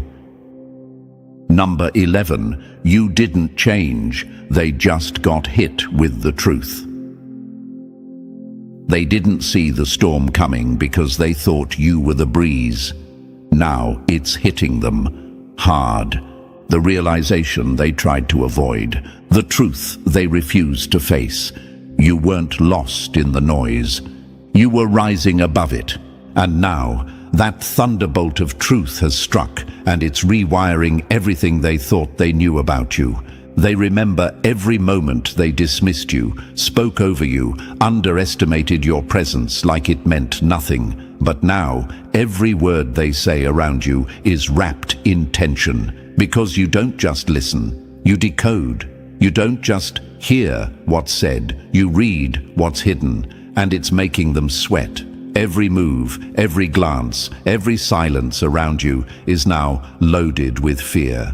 Imagine walking through a forest, thinking it's safe, only to realize the ground beneath you is electric, charged with something ancient, something alive. That's what it feels like to be around you now. What once seemed harmless now carries the energy of lightning waiting to strike. They've seen your eyes, and now they know you were never ordinary. You were extraordinarily restrained. You might be wondering, why are they suddenly acting nervous around me? Because they finally understand. You saw it all, not just what they said, but what they meant. Not just their choices, but their intentions. And that's the scariest thing for anyone who's built their life on illusions. This wasn't a glow-up. This was a reveal. The light was always there. They just refused to see it.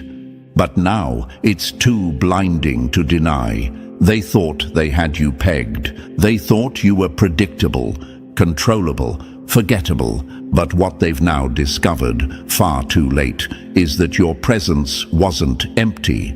It was cosmic.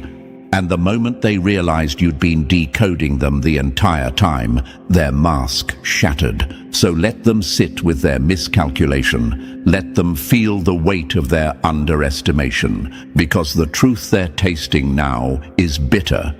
And you didn't have to raise your voice to deliver it. You were the thunder. They just didn't hear you coming. But now, they can't unhear the sound of their own fear echoing back from your silence. Number 12. You speak what they fear to admit, and that's power. It's not magic. It's mastery of perception most people are too scared to develop. They're rattled, chosen one. Not because you shout, not because you intimidate, but because you know. You speak truths they never gave you permission to access. You reflect the things they locked in the basement of their souls, and somehow you speak it out loud, calmly, precisely, like you've been inside their mind the entire time. They're asking themselves questions they'll never say out loud. How did she know that? Who told him about that situation? What else do they see in me that I've tried so hard to hide? What they don't understand is this: you didn't guess, you felt. Because when you walk in alignment with the universe, when your awareness is attuned to frequencies beyond surface-level noise, you stop needing people to speak for you to understand them. You read energy like language. You pick up the weight behind someone's smile, the tension behind their silence, the contradiction between their words and their eyes. You don't guess their truth. You feel it vibrating off of them. Imagine this. Someone walks into a pitch-black room and thinks they're alone. They whisper their secrets into the dark, unaware that a mirror has been there the entire time, reflecting every movement, every whisper, every tremor. That mirror is you. Not because you're watching, but because you're wired to reflect the truth. Some of them call it supernatural, others just call it creepy, but no one can deny it anymore.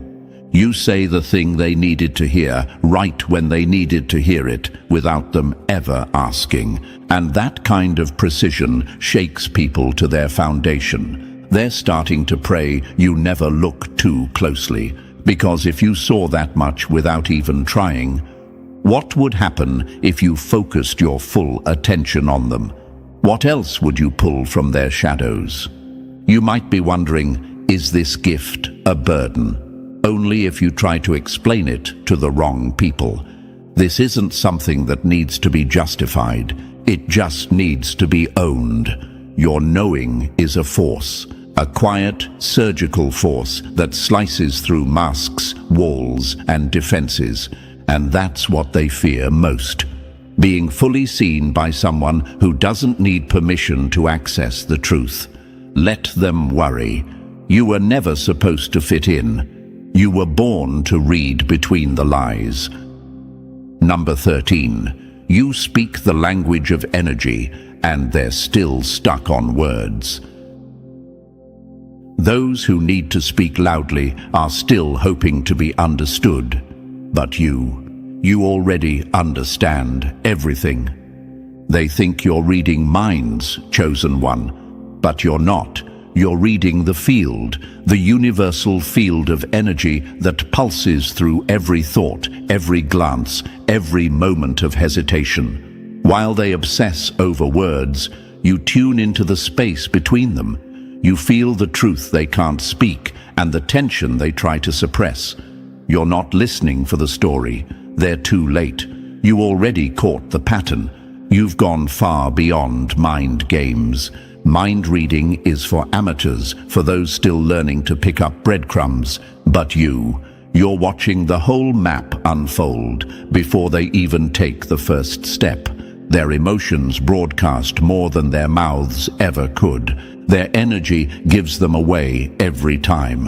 And while they think they're being mysterious, you already know exactly where it's headed. Imagine sitting in a crowded room where everyone's screaming to be heard, opinions flying, egos flaring, yet in that noise, you're perfectly still, hearing something else, a frequency underneath the noise, an ancient rhythm that connects it all. That's the language you speak, the language they can't hear because they're too busy performing for the surface. You don't flinch, you don't react, you don't explain. And that stillness, that quiet certainty in you destroys them because you're not seeking applause. You're not proving your brilliance. You know what you know. And your refusal to explain it makes it even more terrifying to them. Some of you might be asking, why does my peace disturb people? Because your silence exposes their noise. Your calm reveals their chaos. Your presence holds up a mirror to the desperation they try so hard to hide. You've stopped needing people to validate what you feel. You've stopped translating your vision for minds too small to grasp it. And now they're left spinning in confusion, trying to piece together why your very existence feels so intimidating. It's not what you say, it's what you sense. You didn't become this overnight. You became fluent in the language of the universe.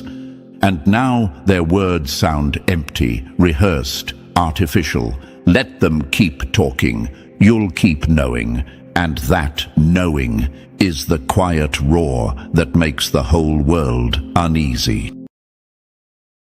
The biggest mistake your enemy made was thinking a photograph could capture your spirit.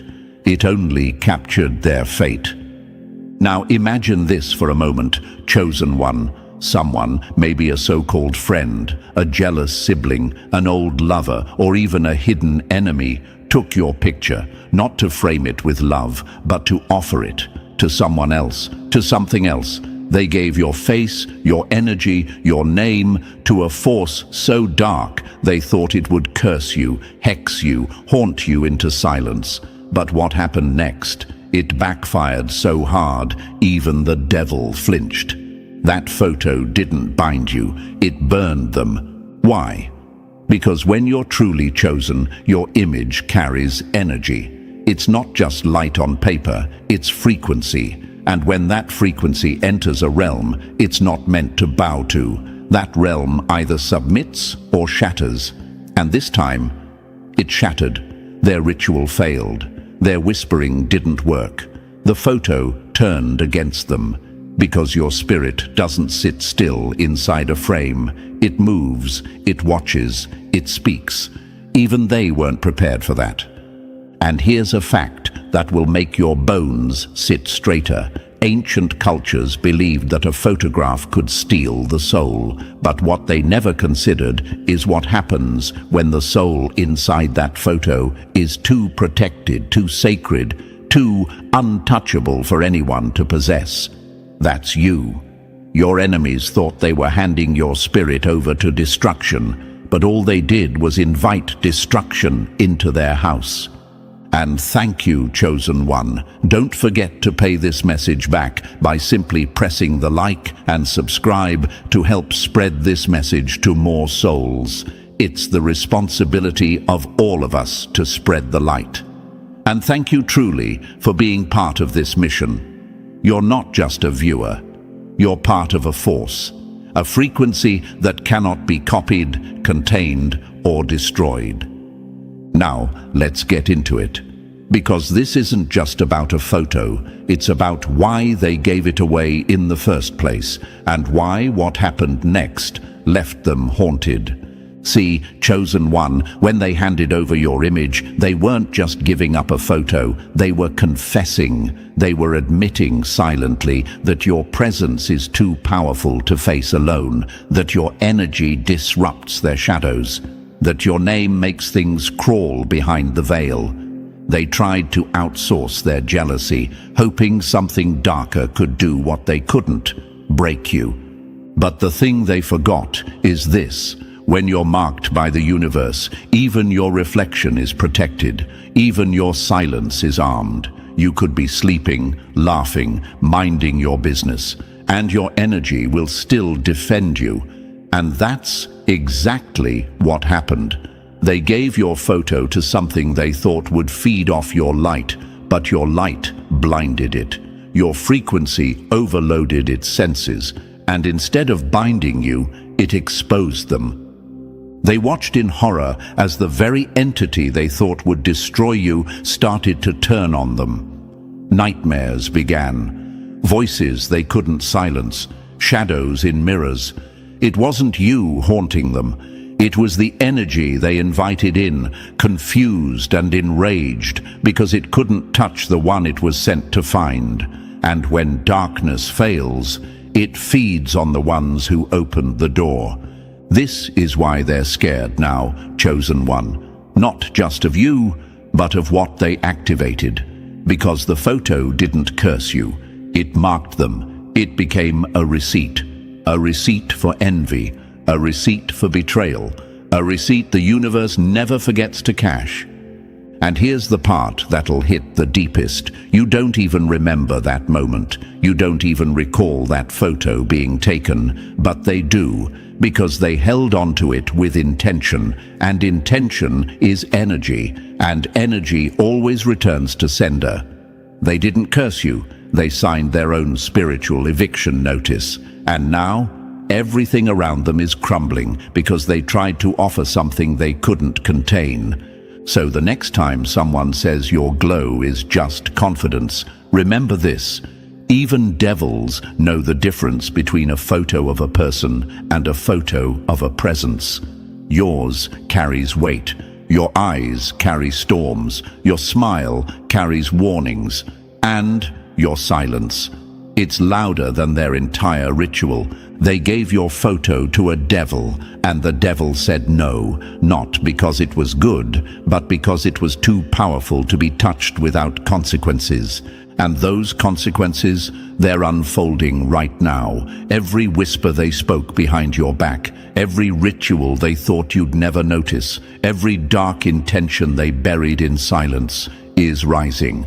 And it's not coming for you. It's coming from you, because your energy doesn't forget. Your aura doesn't forgive what tried to enslave it. Chosen one, this isn't revenge. This is return. The universe doesn't miss, and your photo was never just a photo. It was a mirror, and now they're forced to face exactly what's staring back. So before we dive into what really happened after they gave your photo away, I want you to pause for a moment, chosen one, and type the number 777 in the comments if you know your energy is untouchable, if you feel deep down that no weapon formed against you ever really lands. And if this message already stirred something in your spirit, bless the mission with a super thanks. Whether it's $1 or a drop of gratitude, it fuels the fire that keeps this truth flowing to those who need it most. This isn't just a video, it's spiritual evidence. Evidence that you were never the one in danger. They were. And now, let's step deeper into the truth. Because what happened after they handed over your photo didn't just shock the devil, it terrified them too. If you're a real one, you'll feel the pull to stay until the very end. Let's get started. Number 1, they sat in the dark, whispering your name, and still couldn't stop what's coming. They studied your photo like it held a map to your destruction. Turns out, it held the blueprint to their downfall. Chosen one, you have no idea how many rooms your name has echoed in without your permission, behind closed doors, in places without walls, at tables not meant for humans. They've been studying you, watching, obsessing, holding up your image like it's a cursed relic they don't understand, but still fear. They called meetings, secret gatherings that no light dares to enter. They passed around your photograph like it was a puzzle piece from a prophecy they failed to stop. But this wasn't prophecy. This was payback. And the moment that photo touched their hands, the countdown began. Imagine this. A room cloaked in smoke and silence where beings not born of this realm gather. They've shaped wars, manipulated minds, rewritten history behind curtains you never knew existed. These are not people. They're shadows with influence, entities made of pure calculation and control. And on their sacred black marble table, your image landed like a glitch in their system. Your face, a threat. Your essence, unexplainable. Your very existence, a problem. One of them, a thing that mimics human form but blinks with eyes that remember fallen galaxies, lifts your photo. It doesn't speak right away, because for the first time in a long time, it doesn't know what it's looking at. It expected prey. It found prophecy. It expected weakness. It found warfare. That's you, chosen one, and whether you realize it or not, your light disrupted something ancient and dark the moment that flashbulb hit your skin. You might ask, why are they so obsessed? Why me? Why now? Here's the truth they'll never admit out loud. Your awakening wasn't on their schedule. Your rise wasn't part of their equation. And your energy, it doesn't match anything in their database. It bends frequencies. It crashes patterns. It makes their rituals glitch. You, standing in your living room, folding laundry or wiping tears off your cheek, are breaking codes written before human language even existed. You are a problem they can't solve because you weren't made to fit their system. You were born to end it. They call themselves the Council of Shadows, but even shadows tremble when the light gets too close. And your light, chosen one, didn't knock on their door, it kicked it open. That's why they're scared. That's why they accepted your photo like it was some forbidden key. Because if they couldn't control you in the physical world, maybe they could trap you through the symbolic. Maybe they could steal your frequency, dissect it, reverse engineer your power. But here's what slapped them in the face the moment they tried. You can't contain what was born to collapse everything that hides. They scanned your image, ran tests, compared your soul print against archives from wars and bloodlines and curses and spells, and nothing matched. You weren't in their charts. You weren't predicted. You were inserted. Like a divine hacker in their code, you are proof that the system can be infiltrated. That's why they wanted you gone. Not because of what you've done, but because of what you represent. You represent proof that someone like you can exist, rise, and remain untouched. You are the walking contradiction to everything they built. And the more they stared into your eyes through that photo, the more it stared back. They don't fear you because you're loud. They fear you because you're undeniable. Chosen one, let's be brutally honest for a second. This was never just spiritual warfare. This was spiritual exposure. They thought they were studying you, but your image was scanning them. Every being in that room felt their core shake, and none of them spoke it out loud, but their energy betrayed them. Fear, confusion, recognition. They knew they were looking at the very force their ancestors warned them about. Not a destroyer, but a reckoner. Do you know what happens when beings who thrive in secrets feel seen? They panic, they scramble, they try to erase what they can't rewrite. But the problem is, it's already too late, because you weren't meant to just wake up. You were meant to be seen waking. You were meant to be noticed, not for attention, but for consequence, for justice, for divine return. So here's the gut punch. The photo wasn't cursed. It was a mirror of what they could never be, of what they tried to erase from the world and failed. You are living proof that power can exist outside of control, that light can rise from trauma, that fire can survive flood, that silence can be louder than spells. And now they're scrambling because nothing in their archives explains you. Nothing in their council prepares them for what you represent. You are not a prophecy fulfilled. You are a pattern breaker. And that scares them more than any weapon. So they sit in that room, in those cloaked dimensions, whispering about you, analyzing your energy like it's a virus, because to their system, it is. You are the glitch. you are the crack in the wall. You are the unexpected ripple in their pool of darkness. And every time they try to seal it, it spreads. Because you weren't meant to bow. You were meant to break the spell. And let this sink in, chosen one. The more they fear you, the more they prove your power. You don't need to fight them. Your existence is the fight. Your survival is the strike. Your evolution is the win. So don't question why they came for you. Question why you never flinched. Because while they planned in secret, you prepared in silence. And now that you're rising, there's no counsel, no curse, no creature that can rewrite what the universe already stamped into your being. They sat in the dark, whispering your name, and still couldn't stop what's coming, because you are what's coming. Number 2, they studied your scars, hoping to see weakness, but all they found was power that terrified them. They saw your scars and mistook them for damage, but you wear them like armor, etched proof that even hell couldn't keep you.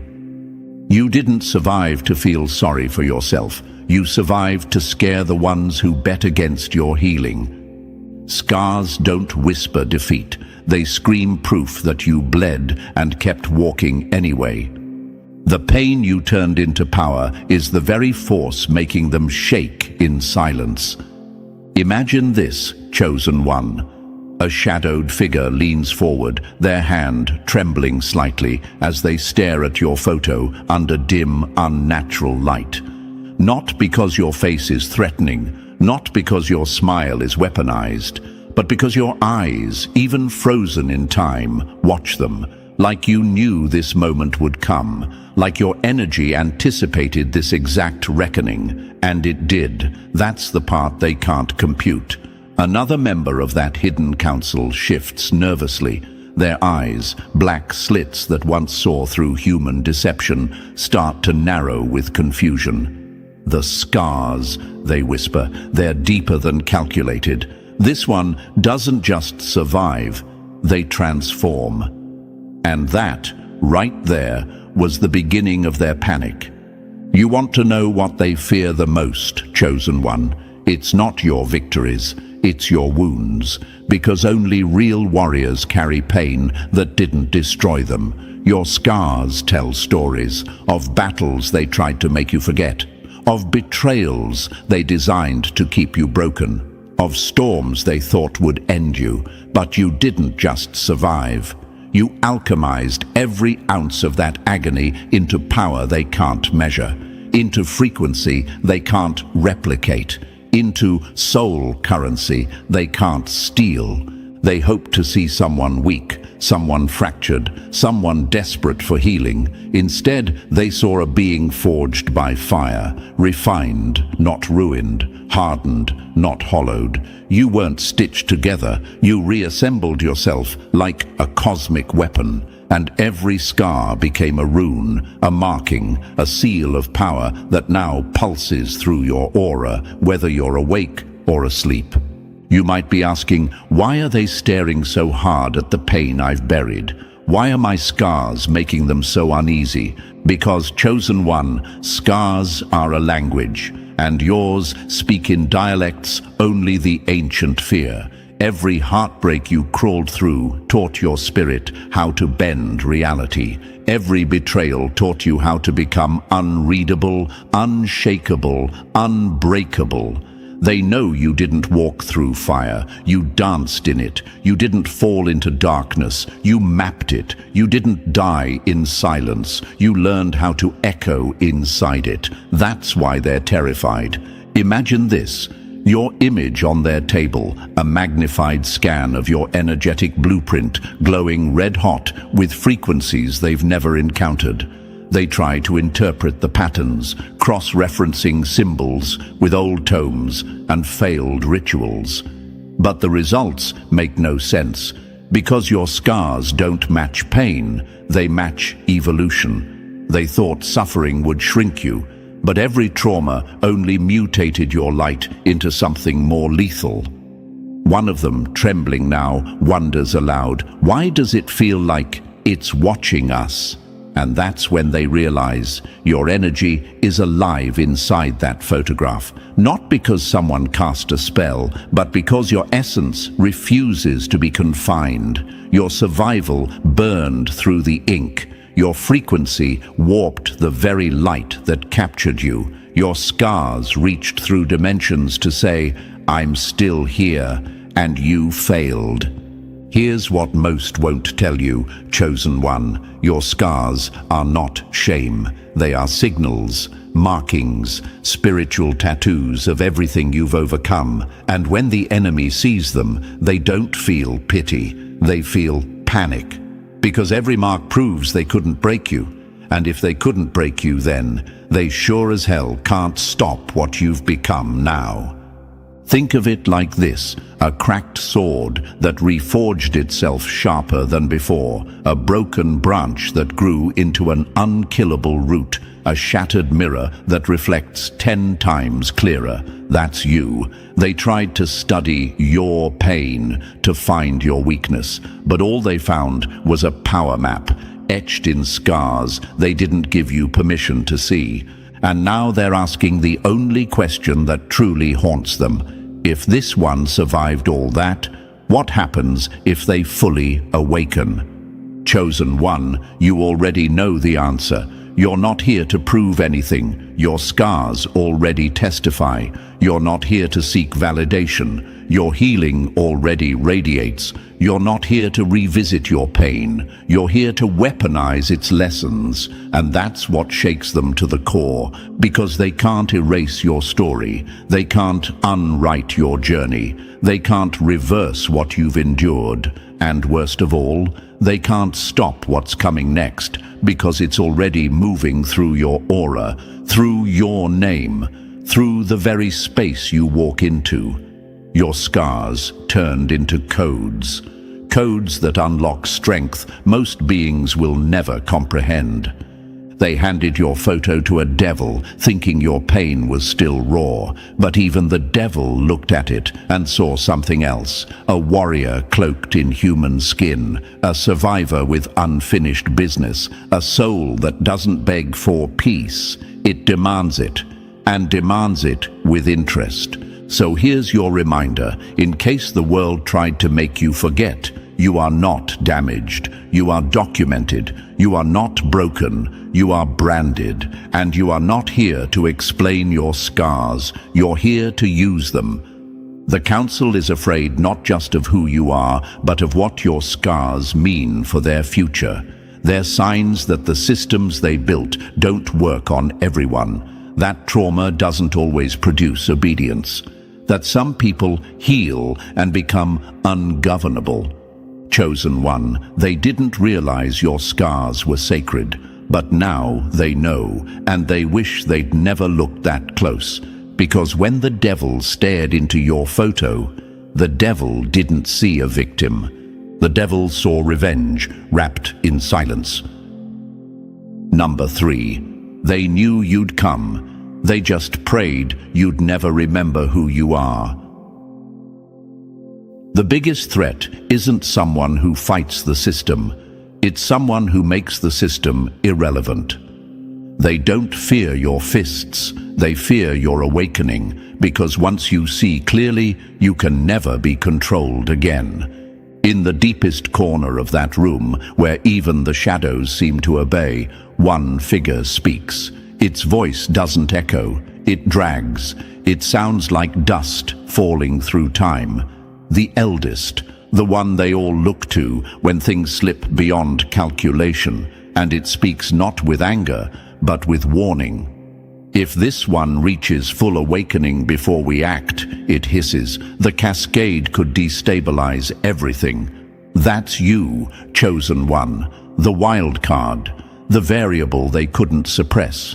You don't just threaten their control, you cancel its relevance. You don't beg to be seen. Your energy forces exposure. They've seen thousands like you try to rise before, but none like this. None like you. You might ask yourself, why do they care so much? Why now? Why me? Because most chosen ones burn out, get distracted, get emotional, get manipulated into chasing ghosts or proving points. But you didn't. You didn't fold. You didn't sell your light for comfort. You suffered in silence, and somehow you evolved in the dark. That's what the eldest felt through your photo, an awakening they can't contain. A signal that your power is no longer building, it's breaching.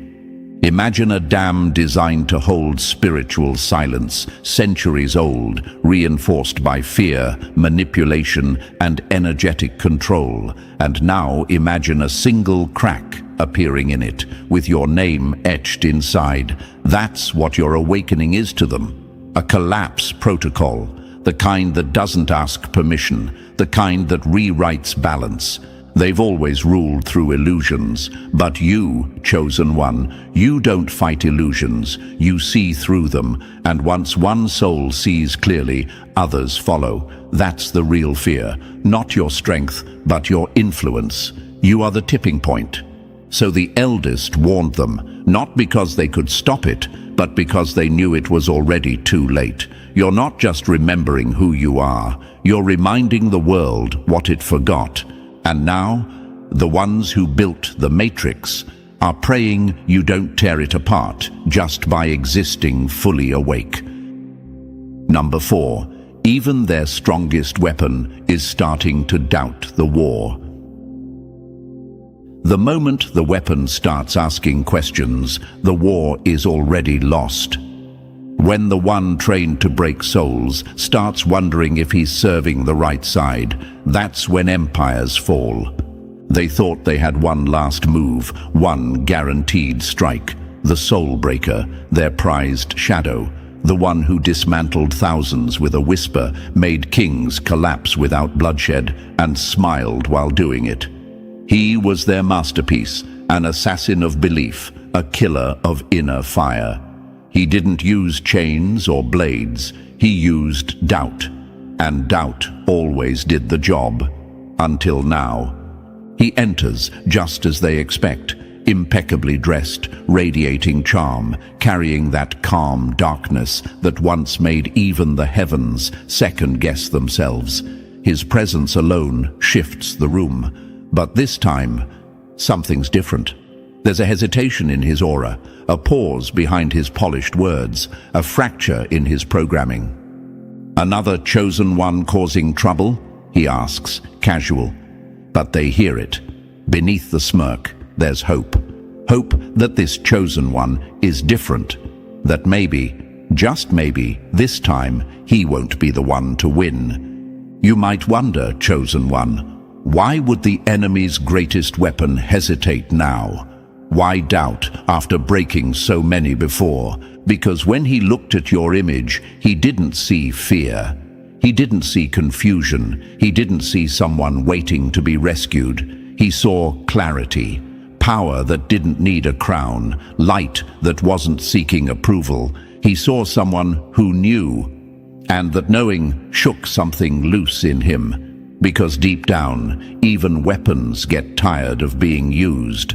Imagine being forged in fire, sharpened by pain, and sent to destroy others who remind you of who you used to be. That's his curse. But your energy cracked it. You didn't fight him. You didn't beg. You simply existed, with truth radiating through every scar. And that truth is louder than all the spells, chains, and lies he's ever served.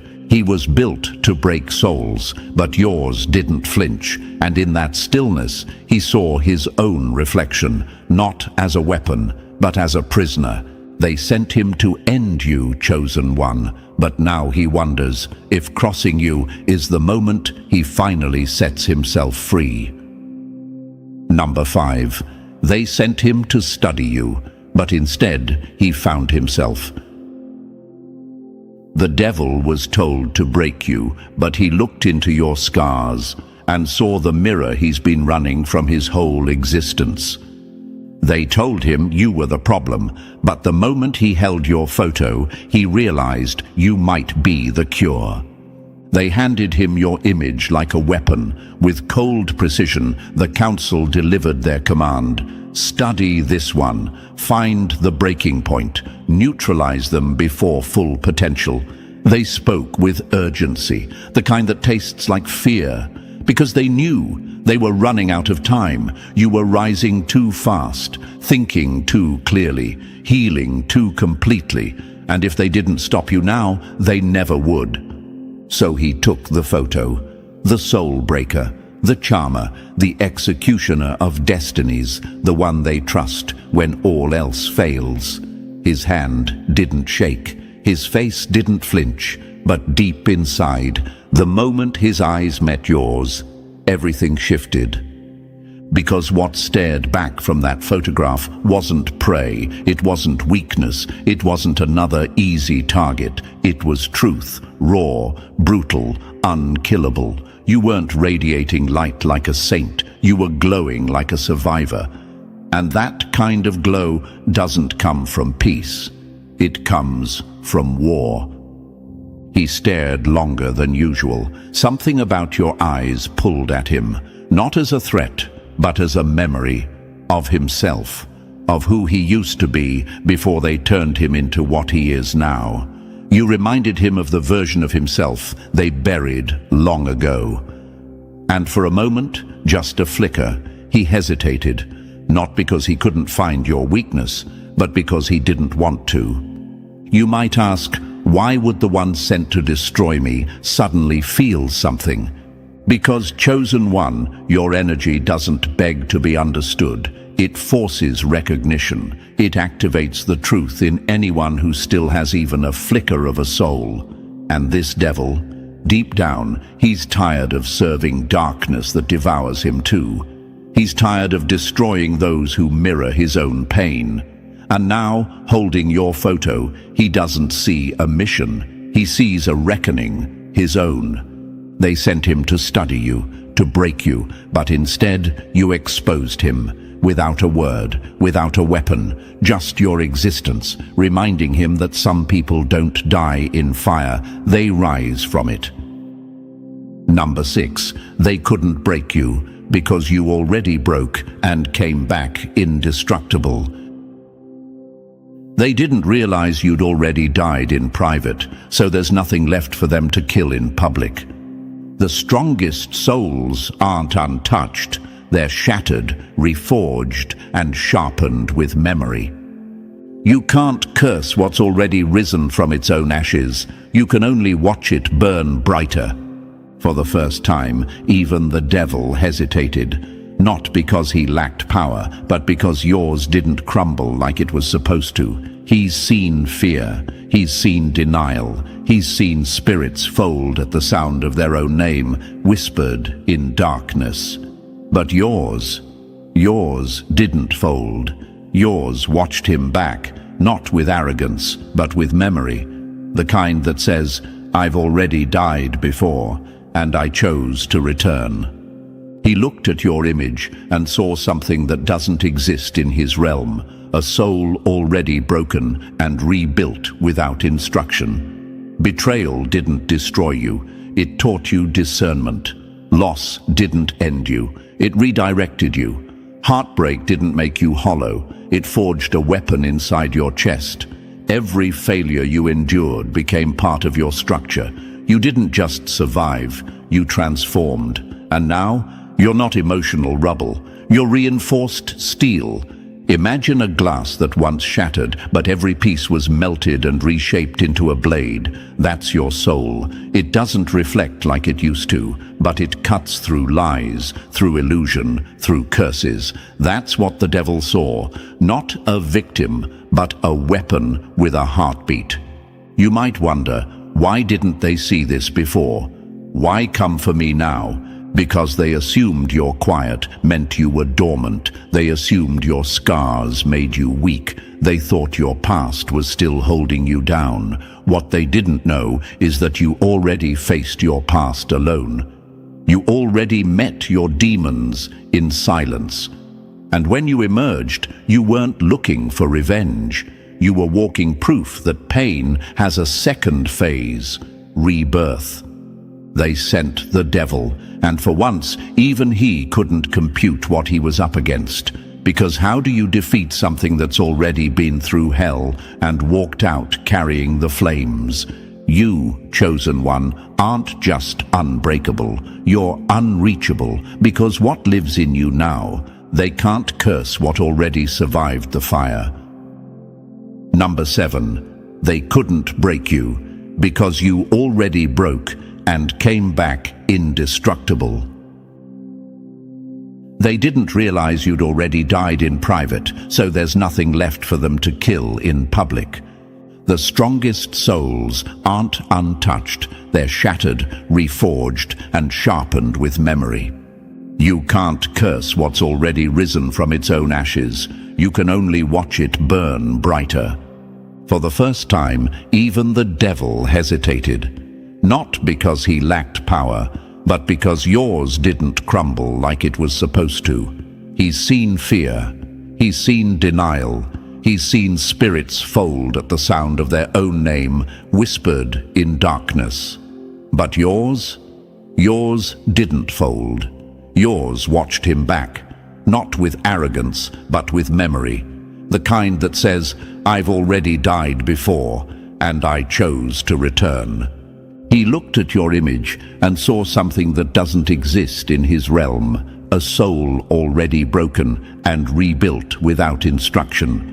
Betrayal didn't destroy you. It taught you discernment. Loss didn't end you. It redirected you. Heartbreak didn't make you hollow. It forged a weapon inside your chest. Every failure you endured became part of your structure. You didn't just survive, you transformed. And now, you're not emotional rubble, you're reinforced steel. Imagine a glass that once shattered, but every piece was melted and reshaped into a blade. That's your soul. It doesn't reflect like it used to, but it cuts through lies, through illusion, through curses. That's what the devil saw. Not a victim, but a weapon with a heartbeat. You might wonder, why didn't they see this before? Why come for me now? Because they assumed your quiet meant you were dormant. They assumed your scars made you weak. They thought your past was still holding you down. What they didn't know is that you already faced your past alone. You already met your demons in silence. And when you emerged, you weren't looking for revenge. You were walking proof that pain has a second phase, rebirth.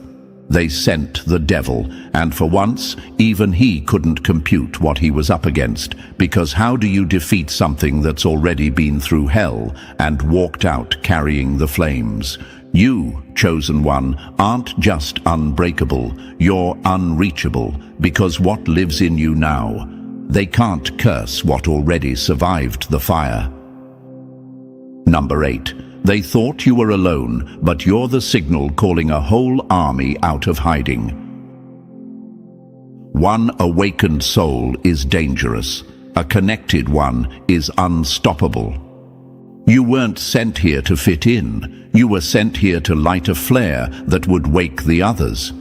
Your vibe isn't just energy, it's a ripple effect, and it's waking up every soul that forgot they were built for war too.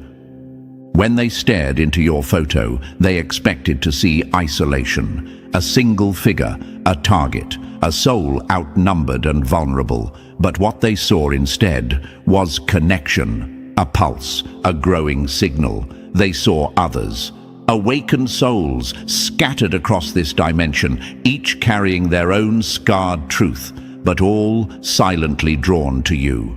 You are not the only one rising, but you are the one pulling others toward the light without ever asking them to follow. You don't manipulate, you don't persuade, you don't recruit, you radiate. And that radiation doesn't just attract, it activates. Your existence reminds others that they're not broken, they're dormant. Until now. You're the mirror that shows them what they buried, what they feared, what they are capable of becoming again.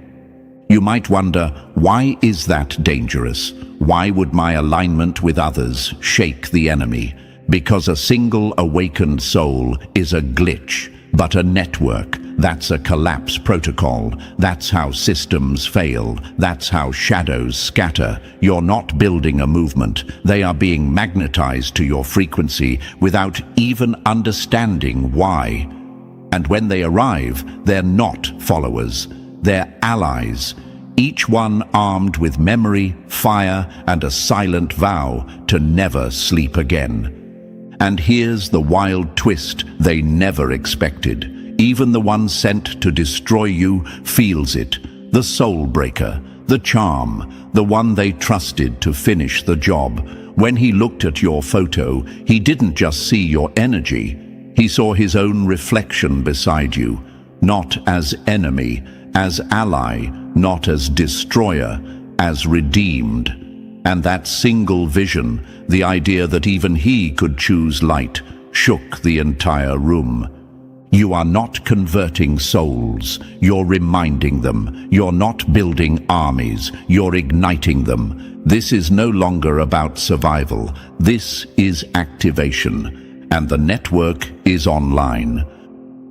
Number 9, they mistook you for destruction, but you came to rebuild what they never had the courage to fix. You weren't born to burn the world down. You were born to expose the rot and rebuild the bones with fireproof truth. Chaos without consciousness is destruction, but chaos with purpose, that's revolution. They called you dangerous because you questioned the structure, but what they feared most is that you'd replace it with something better. When they looked at your energy through that photograph, they didn't see random noise. They saw patterns, quantum threads bending, frequencies refusing to obey. They saw order that didn't follow rules, your own rules.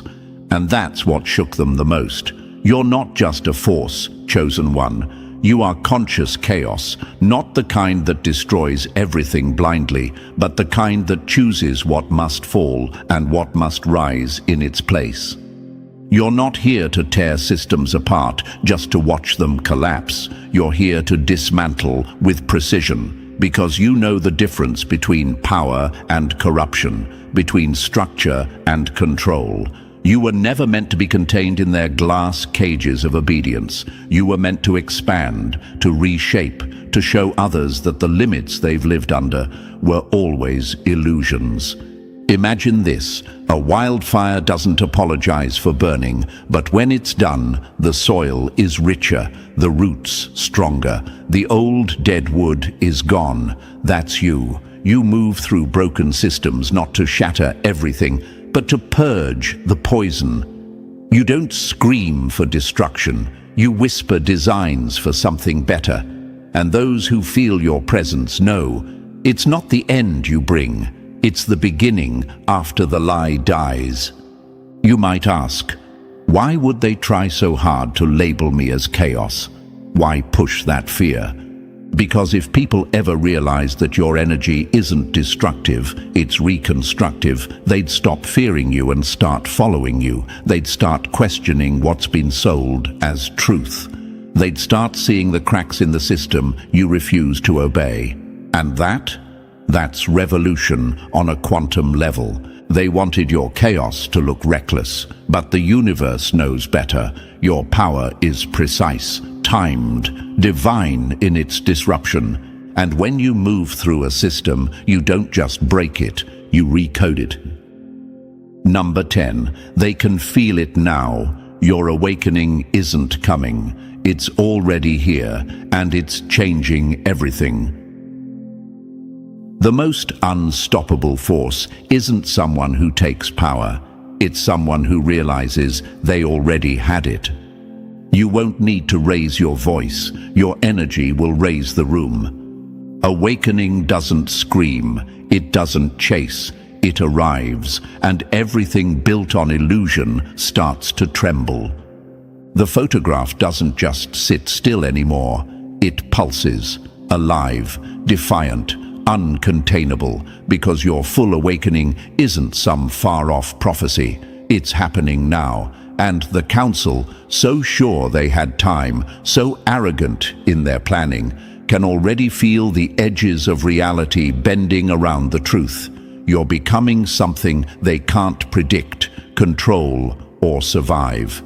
This awakening isn't loud. It doesn't need to be. It happens in the silence of your self-recognition. It happens in the still moments when your spirit says, "I remember now." And when that remembering reaches full force, you won't just walk different. You'll move dimensions. You'll shift rooms just by entering. You won't conquer by threat. You'll conquer by example.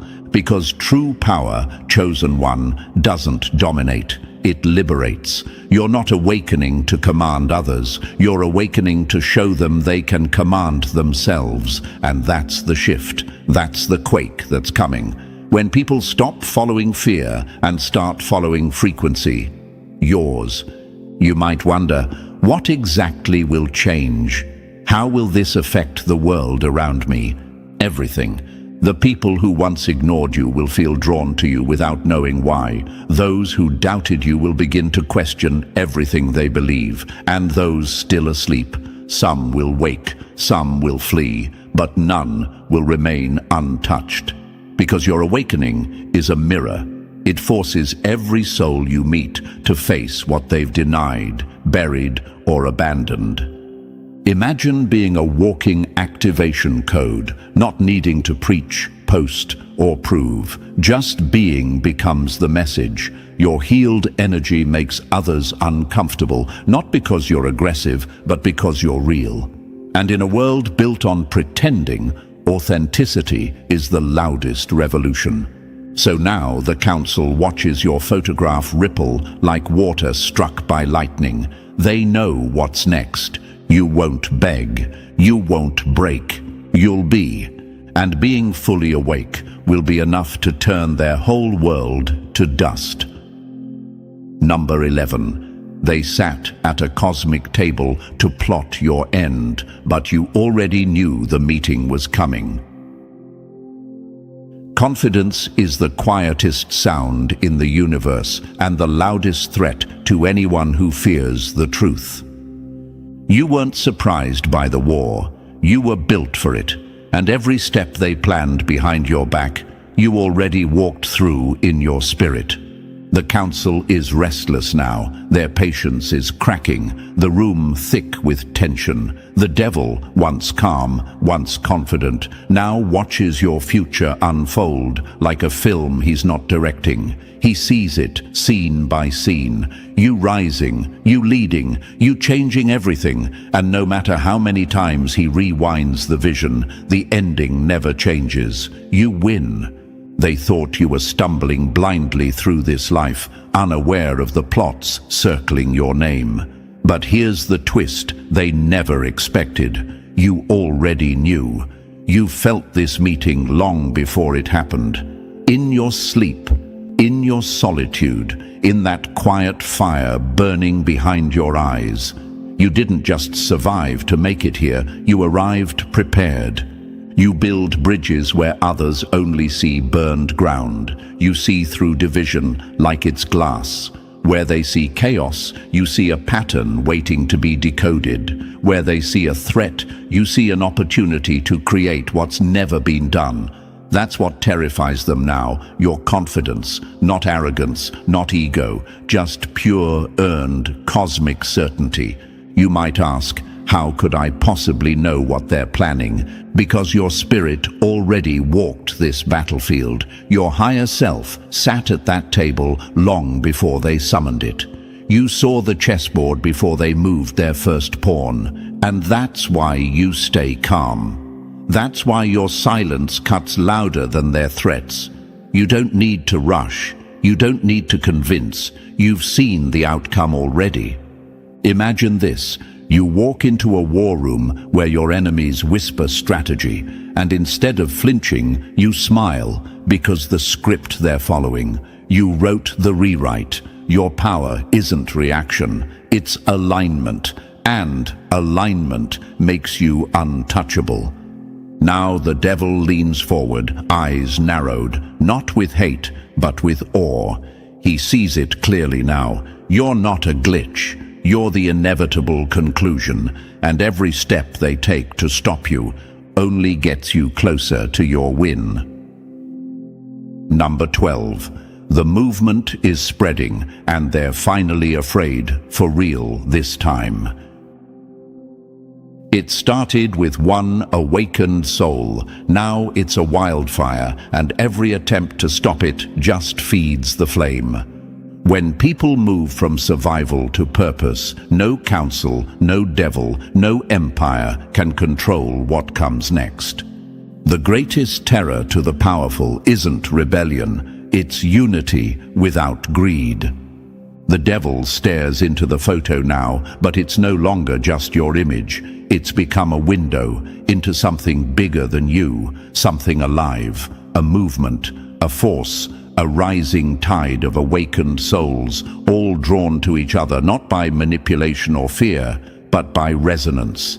Every single person touched by your energy becomes a new flame, a new signal, and the more they try to suppress it, the more connected it becomes. This isn't a trend, it's a shift, and the council finally feels what they've avoided for lifetimes: true fear, not the kind they're used to managing, not whispers and risks. No, this is existential. This is the collapse of everything they built, not because of a revolution with weapons, but because of a movement powered by giving instead of taking. You might be asking, how can they be so scared if we've never even fought back? Because they finally understand. Your power doesn't come from control, it comes from alignment. You're not doing this for attention, revenge, or validation. You're doing it to give what was never given to you. That's what they can't duplicate. That's what terrifies them. You don't lead through domination, you lead through example. And example, when multiplied across awakened souls, becomes a legacy they cannot erase. Imagine a forest they tried to burn to ashes, only to find that every tree now regrows with intention. That's the movement. That's the energy behind your photo. It's not just your awakening anymore. It's collective memory reactivating. And every soul you've impacted becomes a mirror, reflecting that truth outward. Now they scramble. They talk in circles, debate deals, threats, distractions. But the truth is, their motives are irrelevant now. The current has shifted, the power is moving, and the world is no longer listening to fear. It's following you. Number 13. Even the devil chose light, because your presence made the darkness feel its own emptiness. The deepest form of power isn't domination. It's the ability to make even your enemy question who they've become. When love becomes louder than fear, even those born in darkness start reaching for the light. You didn't destroy your enemies, you converted the frequency. That's what real transformation looks like. The devil finally saw it, not through threats, not through defeat, but through a realization too heavy to ignore. He didn't want to fight anymore, not because he lost, but because you reminded him of what he gave up to win. Standing before your energy, raw, calm, unbothered, he saw something that even his power couldn't touch. Peace without compromise. And in that moment, villainy began to rot in his hands. He switched sides, not because he was forced, but because your very existence proved another way. You didn't shame him, you didn't attack him, you just became yourself. And that alone was enough to make him wonder, what if I've been on the wrong side of this story all along? The council was speechless. Their weapon, their guarantee, had defected, and not through manipulation, but through revelation. That's the thing they never saw coming, that redemption would be your greatest ripple. That your journey, filled with betrayal and abandonment, wasn't just pain, it was partnership with adversity. Every scar became a sentence in your story, every loss a teacher. And every enemy you didn't destroy with revenge, you disarmed with presence. You might be asking, what does this all mean now? What happens next? This is what happens. A new reality begins. A reality where transformation is inevitable, where the photograph meant to curse you now glows with purpose, drawing allies across dimensions, across timelines, across belief systems. Where creation finally overrides destruction, not through fantasy, but through awakening. And you are the living evidence. Proof that love doesn't mean weakness, that justice bends slowly, but always toward those who dare to grab hold, that power without ego is still power, just evolved. The network grows, the council weakens, and you, chosen one, you keep walking. Because this is your time, and they can't unsee what you've become. And now you understand, chosen one. This was never just about a photograph. It was a trap that backfired, a ritual that revealed your truth. They thought they were studying you, but in the end, they exposed themselves. You weren't meant to be neutralized. You were meant to be noticed. And now, it's too late to unsee what you've awakened. If this hit your soul, drop 777 in the comments to confirm you're walking in full power. Like, subscribe, and share this message to awaken another chosen one, because they tried to bury us, but we are the seeds breaking through. You don't destroy a diamond by throwing dirt at it. You just expose the fool who thought mud could replace value. Let that sink in. Now imagine this for a moment, chosen one. A person sees a rare flower growing from concrete. Instead of protecting it, they try to trample it, thinking it won't grow back. But the truth is, the concrete cracked because of that flower. That strength, that resilience, that was you. And them? They just made the dumbest mistake of their lives, trying to erase something that was never theirs to break. Here's a fact to keep close to your chest. According to modern psychology, people who feel inferior will often target the very person who threatens their illusion of power. That means their betrayal wasn't a slip-up. It was a calculated move born from fear, insecurity, and envy. And guess what? It backfired badly. Because here's what most people forget about you, chosen one. You weren't sent here to fit in. You were sent here to shake foundations. And the moment they tried to cross you, they didn't just lose your loyalty. They triggered the collapse of everything fake around them. And thank you, chosen one, for standing strong through it all. Don't forget to pay this message back by simply pressing the like and subscribe button to help spread this truth to more souls. It's the responsibility of all of us to keep the light moving. And thank you for being part of this mission. You're not just watching, you're part of a force, a frequency, a movement that can't be stopped. Now let's get back to what matters. See, when they wronged you, they weren't just making a poor choice. They were signing their exit contract from the very blessings they thought they could manipulate. They thought they were being smart, calculated, cold. They thought taking advantage of your kindness, your silence, your spiritual maturity was a power move. But what they didn't see is that you were the power. You were the blessing, the rare opportunity, the favor they prayed for but couldn't handle.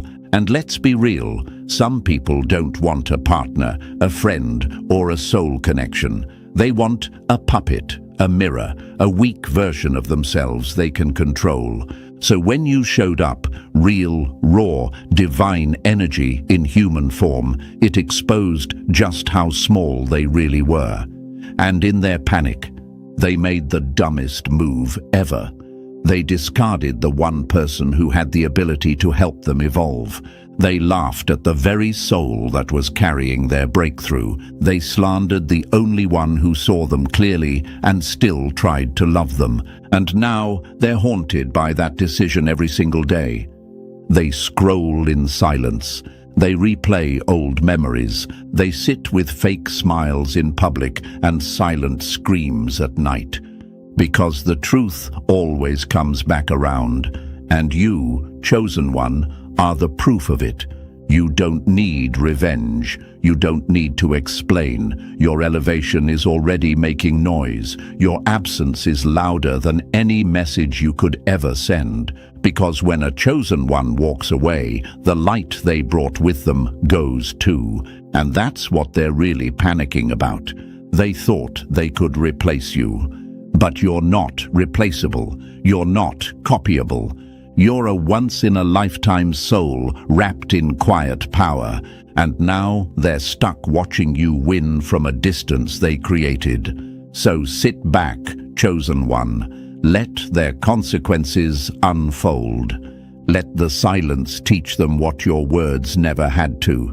Because the universe doesn't punish out of anger, it teaches with timing. And right now, the lesson is being delivered loud and clear. So before we break this all the way down, chosen one, take a breath and drop 888 in the comments if you know they fumbled the biggest blessing of their life. You. And if this message already hit a nerve, bless the team behind it with a super thanks. Every bit of support, whether it's a cent or pure intention, fuels this mission to speak what others are too scared to say. Your energy keeps this light uncensored. And now, let's dive into it step by step. And trust me, if you're truly chosen, you won't just watch till the end. You'll feel the truth rise up in your bones. Because what they did wasn't just betrayal. It was the dumbest mistake of their entire lifetime. Let's get into it. Number 1, they didn't just play with fire.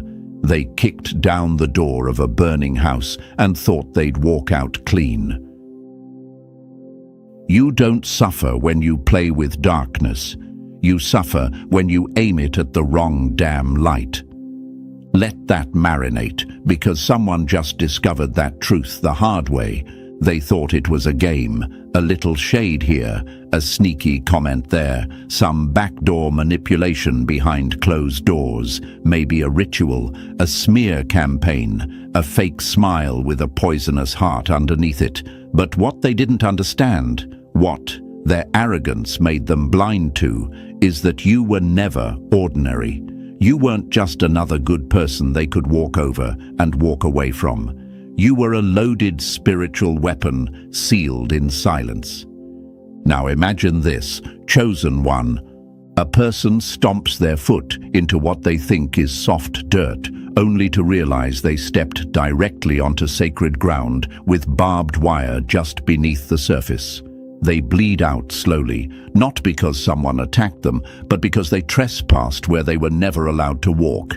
That's what they did when they targeted you. That's what they activated. And the tragedy? They thought they had the upper hand. They thought their little schemes and half-baked spells would go unnoticed by the laws that govern the unseen. They didn't realize they triggered a warning system the moment they projected energy at you with intention, whether through hate, jealousy, witchcraft, gossip, or straight-up sabotage. They weren't throwing stones, they were flipping a switch. And that switch?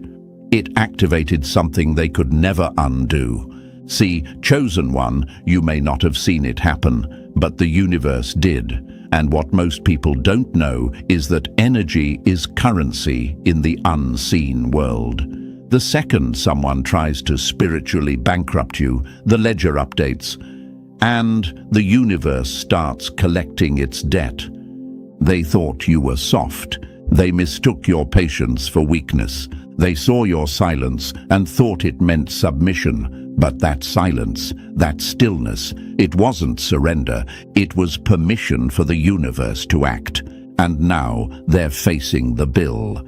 Relationships breaking down, friends turning cold, doors slamming shut, money vanishing, health declining, nightmares that keep them sweating through the sheets at 3 a.m. That's not coincidence. That's karma on autopilot. That's spiritual cause and effect snapping back with the weight of 1,000 unspoken truths. They thought they cursed you, but they actually cursed themselves by even daring to aim at you.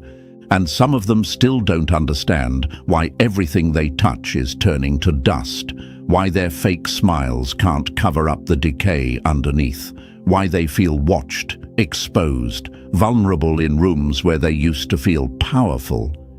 It's because, chosen one, you carry a contract. Not a crown you wear proudly, but a purpose that radiates through your bones.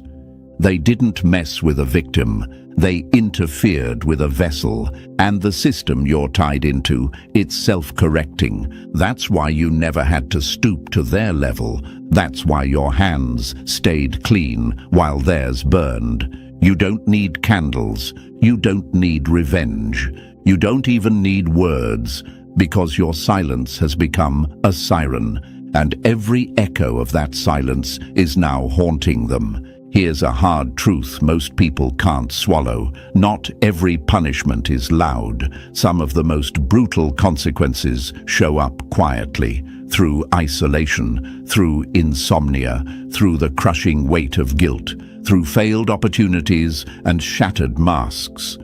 They thought the danger was in the reaction, but they didn't know the real danger was in the target.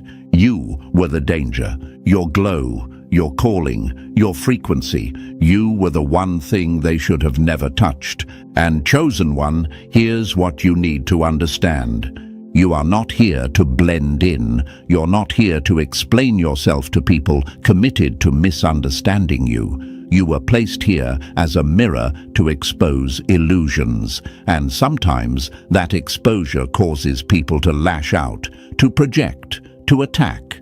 But every time they try, they just end up attacking themselves. You want to know how strong your presence is? Look at the chaos they've been in since they crossed you. Look at how their life started spiraling the moment they chose to treat you like you were disposable. That's not a coincidence. That's spiritual law. Your energy isn't just rare, it's protected. And that protection comes with consequences. They didn't just hurt you, they challenged the very law that keeps balance in the universe. They stepped out of line, and now the balance is being restored. Let them feel it. Because the pain they're in now, it's not because of anything you did, it's because they violated something sacred. They tried to steal from a well they had no right to draw from. And now they're thirsty in a desert they created with their own hands.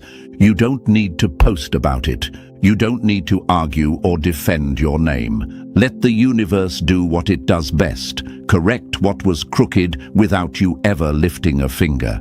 And if you ever doubted who you were, look at how violently they reacted to your light. Look at the lengths they went to just to try to dim it. That's your proof. That's your confirmation. They didn't break you. They exposed themselves. So stand tall, chosen one. Let them talk. Let them gossip. Let them sit in the mess they made. Because what they did to you was the dumbest decision of their entire life. And the sad part, they're just now starting to realize it. But it's too late now. The system is already correcting.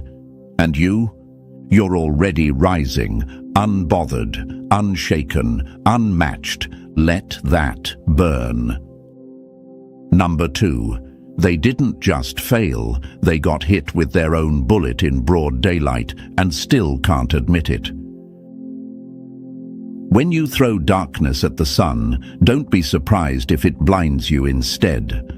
Let that pierce, because someone really thought they could shoot at you with spiritual ammo and not get burned by the recoil. They believed what they sent would land. They were sure their ritual, their chant, their whisper in the dark would sneak through like a shadow and shatter your spirit without a trace. But what they didn't know, what they refused to consider, is that your soul came coded with something they could never access, a divine boomerang. You weren't just protected, chosen one, you were reflective. What they launched didn't vanish, it bounced. Not only did it fail to touch you, it picked up speed, sharpened its edge, and went right back where it came from. And now they're living with it, minute by minute, hit after hit, because the curse they crafted. It's now their shadow, the attack they designed for you. It's sitting in their chest, tightening like a knot that won't loosen. But they don't want to say it out loud. They don't want to admit that the universe is simply handing them their own dirty work with interest. They thought they were magicians, but forgot every trick has a cost if you don't know what you're doing. Now imagine this, chosen one. Someone digs a grave, hoping you'll fall in, but the ground underneath them collapses instead. That's what happens when people try to bury souls planted in purpose. You weren't just hard to destroy, you were impossible to touch, because you're not standing on ordinary ground, you're standing on truth. And when truth is attacked, it doesn't argue, it responds, not with noise, but with law, universal law, unshakable, unemotional, and absolute. Here's what they didn't calculate. Spiritual energy is neutral until it's directed, but once it's aimed, once intention is loaded behind it, the law takes over. And if the energy hits a shielded soul, it doesn't just disappear into nothing, it reflects. And when it reflects off someone chosen, it comes back magnified. Not because you asked for it, not because you wanted revenge, but because the system that governs energy doesn't let darkness land on light without consequences. Now they're seeing those consequences in full color. Peace, gone. Connections, deteriorating. Health, slipping. Sleep, interrupted. Luck, dead on arrival. And no, chosen one, you didn't even lift a finger. That's what makes it worse for them. That's what's haunting them the most. You didn't retaliate. You didn't return the energy manually. You didn't light a candle or chant a word, but everything still started falling apart around them the moment they touched your name with wicked intention. And now they're watching their own spiritual reflection, and it's ugly. You don't have to strike back when the mirror of the universe is clean. It will show them what they are without you saying a word. They assumed you were soft. They assumed you were naive. They assumed you wouldn't know how to protect yourself. But the truth is, your protection wasn't loud because it was deep. Your alignment, your peace, your clarity, your stillness, those were your weapons. You didn't need noise. You didn't need drama. Your very being deflected what they threw. And now they're wondering why they feel cursed, why things feel off, why there's always this heavy presence around them. They can't admit it to others, but they feel it in their gut. This is what I tried to do to someone else. And now I'm sitting in the same darkness I wished on them. See, chosen one, they signed a spiritual contract the moment they targeted you. The moment they whispered your name with a dirty heart, they sealed a fate they weren't ready to live through. Because real spiritual systems don't play favorites. They play fair. Every spell comes with a receipt, and if it's undeliverable, guess who pays?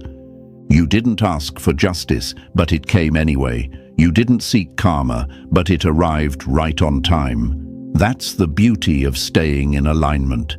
When you're grounded in truth, you don't have to defend your light. The universe does it for you. Imagine someone throwing a glass of poison at the wind, only for that same wind to turn and splash it straight back in their face. That's how the universe works, and that's what they never expected. They assumed your silence meant weakness. But that silence, that was the shield. That was the protection. That was the proof that you're not of this world. You're tied to a system that doesn't need human retaliation to serve divine correction. Now they're watching everything they tried to build crumble, not because you wished it, but because they violated energetic order. They aimed misaligned energy at a soul that was fully in alignment. And spiritual law, it doesn't tolerate imbalance. So if you're wondering why they're still lurking, why they can't stop watching your story, why they're suddenly obsessed with your silence, it's because they're afraid of what it means.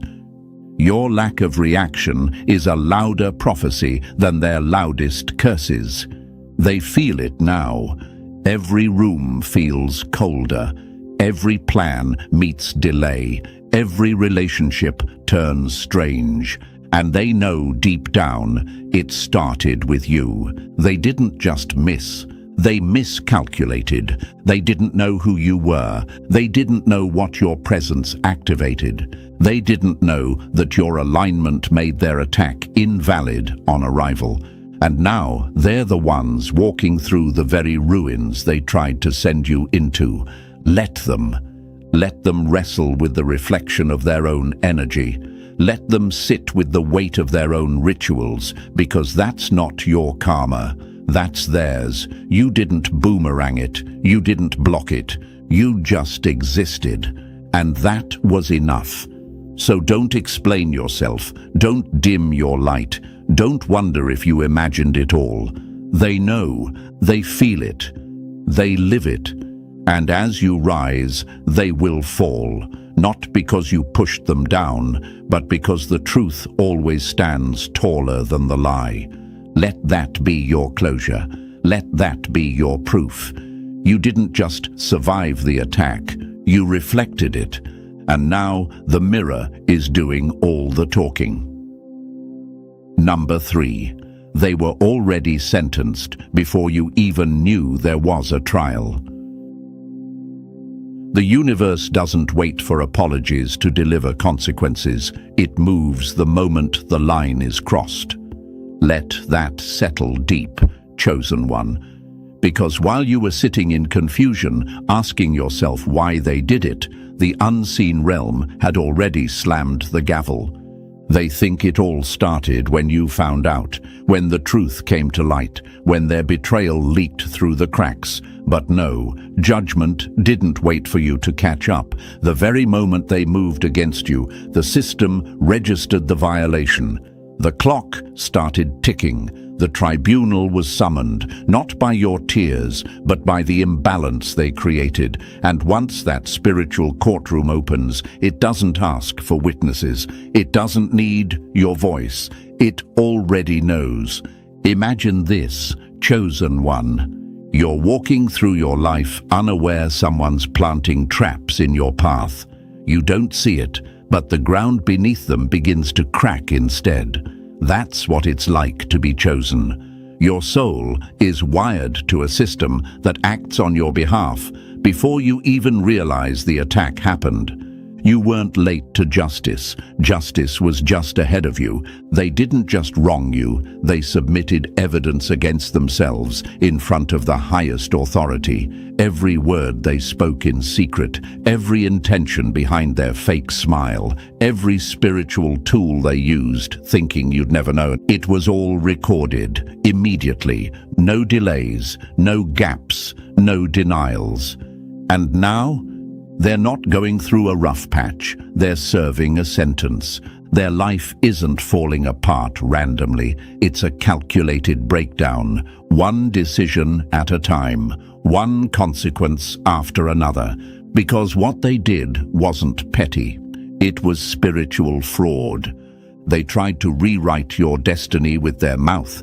They tried to bend energy that wasn't theirs to touch. You don't get to mess with a soul carrying divine contracts and expect the universe to look the other way. What they're feeling now, that pressure, that paranoia, that collapse, it's not vengeance, it's weight. The weight of what they sent, the weight of the lies, the weight of spiritual laws snapping back into alignment. They thought you'd be the one to suffer, but now they can't sleep. They can't keep what used to flow.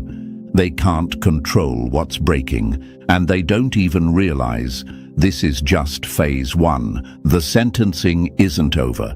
The worst hasn't even hit yet. Because when you target someone who was never yours to touch, you don't just create karma, you summon judgment.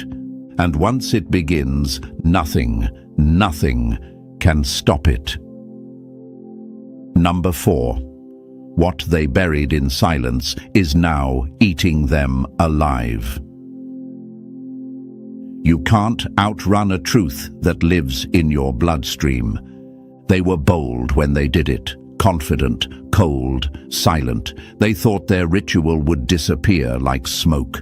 They whispered your name with wicked intention and walked away like nothing happened. No fear, no remorse, not even a second thought. Because they banked on your silence, chosen one. They bet everything on you being too pure, too quiet, too unaware to ever know. But the dumbest thing they ever did was underestimate your spirit.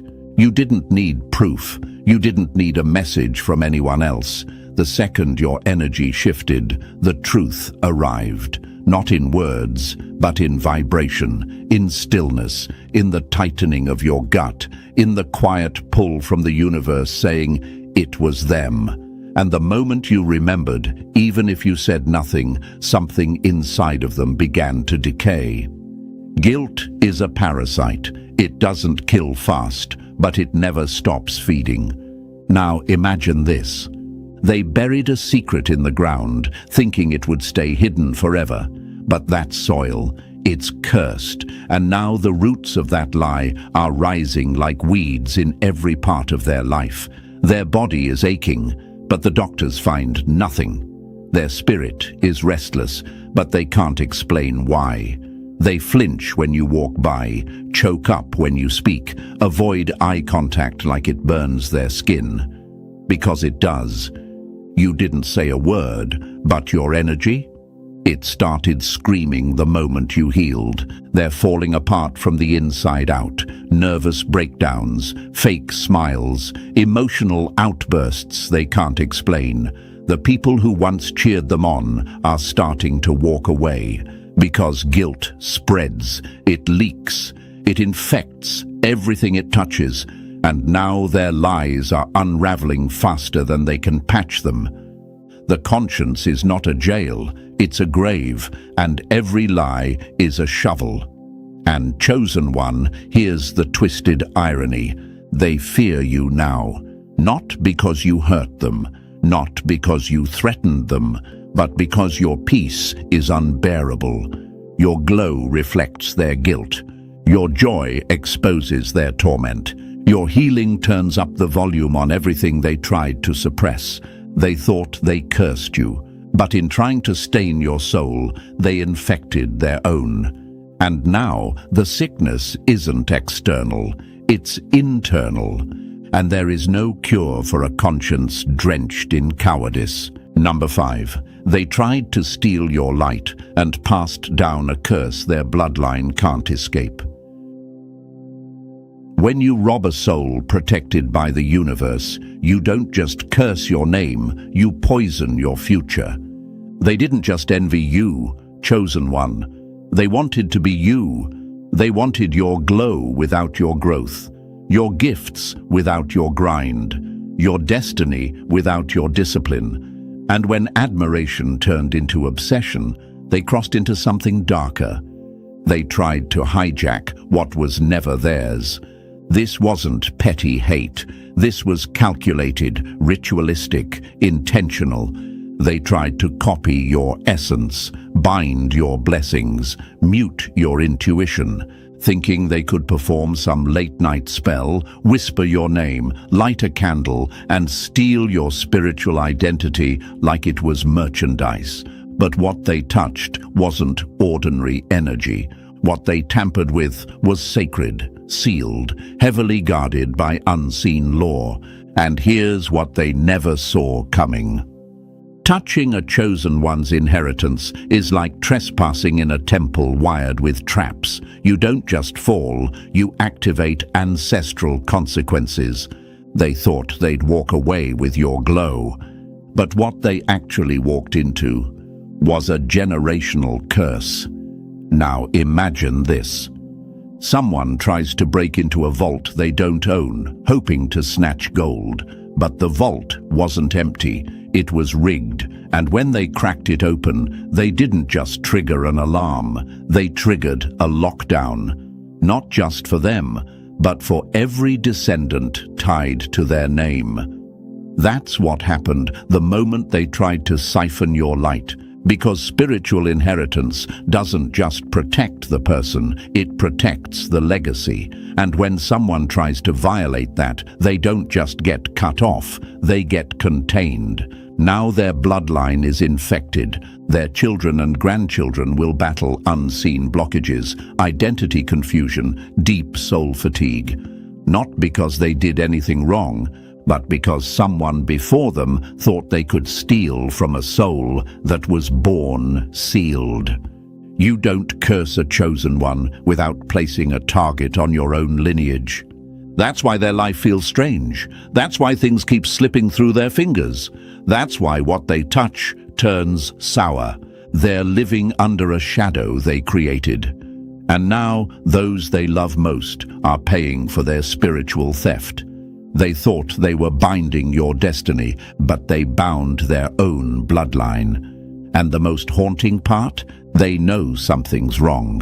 They feel it. They see it in their kids, in their family's constant misfortune. But they'll never say it out loud. I triggered this when I messed with the wrong soul.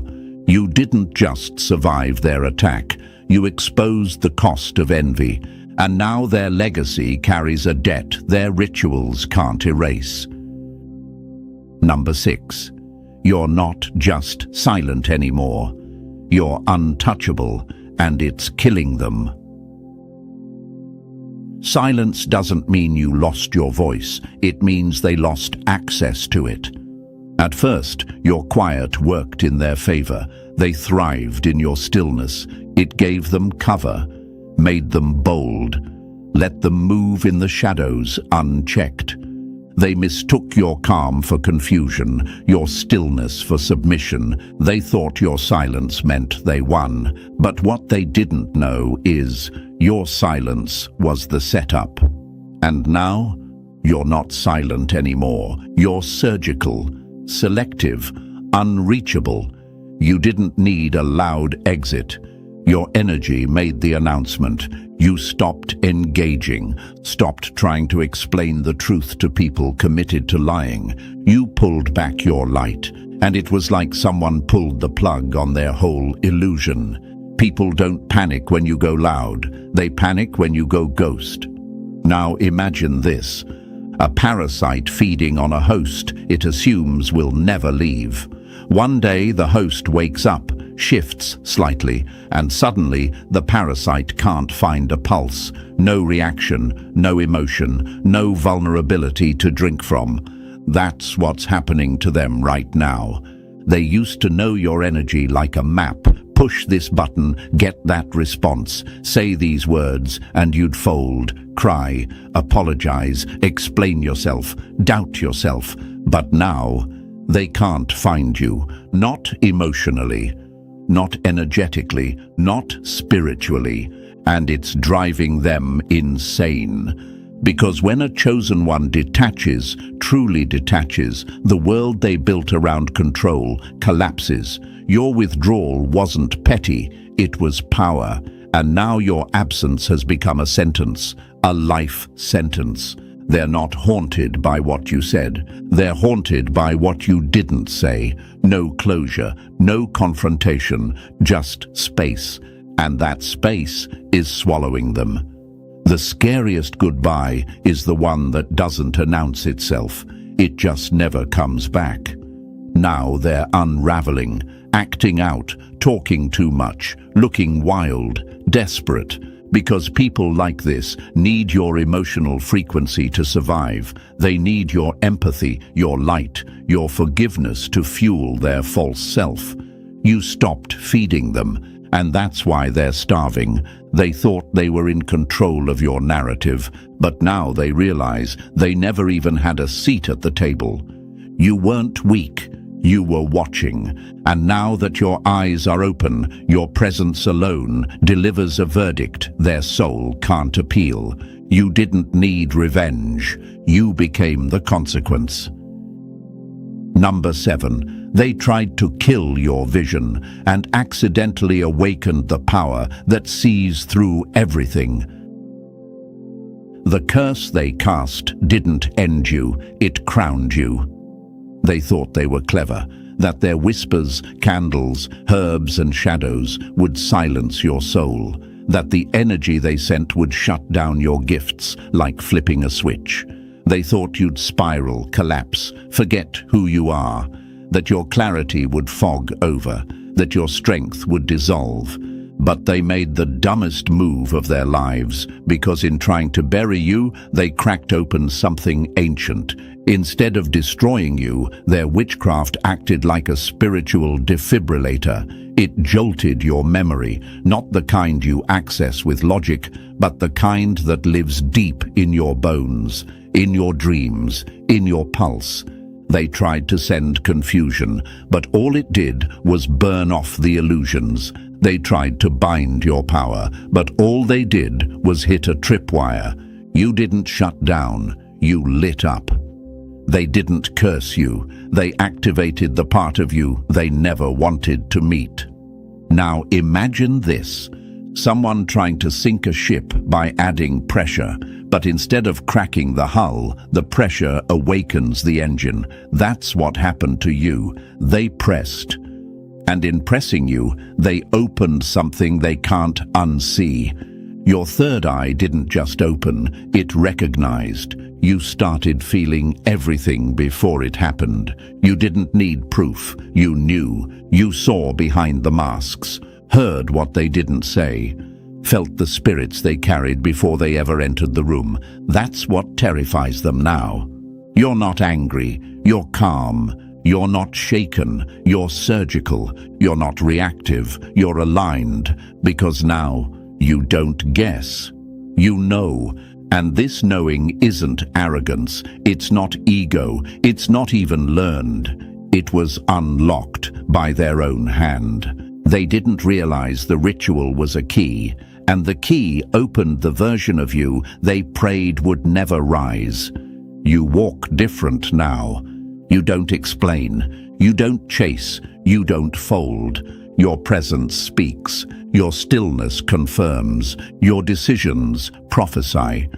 Because when they aimed spiritual death at you, the universe turned it into initiation. Now the atmosphere shifts when you enter. The air feels different when you speak. The same ones who tried to dim you now flinch at your presence, because they feel what you've become, and they know. They helped awaken it.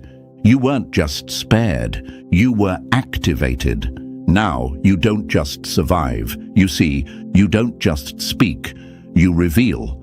They tried to break the chosen one. Instead, they ushered in the awakened one. And that's a frequency they were never built to survive. Number 8. They built an altar to control you and ended up locked inside their own trap. When you bow before darkness for power, you don't rise, you surrender. They thought they had it all figured out. Light a candle, whisper a chant, offer a piece of something sacred, move energy like it's a game, all to bend the spirit realm to their will and cripple yours. They thought summoning power was easy. that you could trade offerings for control, that you could command shadows without ever being swallowed by them. But what they never saw coming, what makes this their dumbest move yet, is that dark power always collects, and it never accepts discounts. What they summoned came with fine print, and now the debt is due. You don't use darkness, it uses you. At first, everything probably felt like it was working. People moved, doors opened, the mask stayed on, and the lies worked in their favor. But darkness is a cruel merchant. It lets you borrow before it owns. And now those spirits, they've taken over the lease. They can't sleep. They can't think. They can't sit in silence without something cold breathing down their neck. They've gone from controlling energy to being controlled by it. Imagine this, chosen one. Someone builds a cage for you, forges the bars with ritual and deceit, but when they step back, they realize something terrifying. They're inside it. They didn't trap you, they trapped themselves. And the lock? It vanished the moment they signed that spiritual contract. Now they live under terms they didn't read. The altar that once made them feel powerful now drains them. It doesn't respond the way it used to, because it doesn't negotiate anymore, it owns. The spirits they called don't want candles now. They want control. Control over thoughts, over actions, over relationships. They feed on chaos and spit out peace like poison. And the more you rise, the more your light spreads, the more agitated the darkness around them becomes. Because your frequency isn't just a threat. It's a reminder that they failed, that what they tried to kill in you is thriving without them. They didn't lose power because the spell failed. They lost power because you didn't. They aren't just cursed, they're enslaved, not to you, but to the very thing they thought would destroy you. Now their mind is a maze, their spirit a battlefield, their altar a prison, and there's no key. Because the moment they tried to trap a chosen one, they chained themselves forever. Number 9, they touched your light, thinking it was warm, but it was fire, and now they're burning. They didn't realize your peace was radioactive until it melted everything fake in them. To the outside world, you looked normal, kind, quiet, maybe even soft. But that was their first and final mistake, judging power by how loud it is. They assumed because you weren't confrontational, you weren't dangerous. Because you didn't clap back, you weren't protected. Because you didn't shout, you weren't seen. But what they never knew is that your entire being is wrapped in spiritual voltage. Your aura is a force field, your presence is pressure, and your energy, radioactive. You don't glow for show. You glow because your soul is armed. Now imagine this, chosen one. Someone reaches for a glowing orb, thinking it's warm light. But the second they touch it, their skin blisters. Not because the orb was hostile, but because it was never meant to be touched by dirty hands. That's what they did. They thought they could leech from you, bind you, manipulate your frequency like it was theirs to play with. But your energy doesn't work like that. It has a defense system older than their understanding, a built-in repellent to anything unclean. They touched it.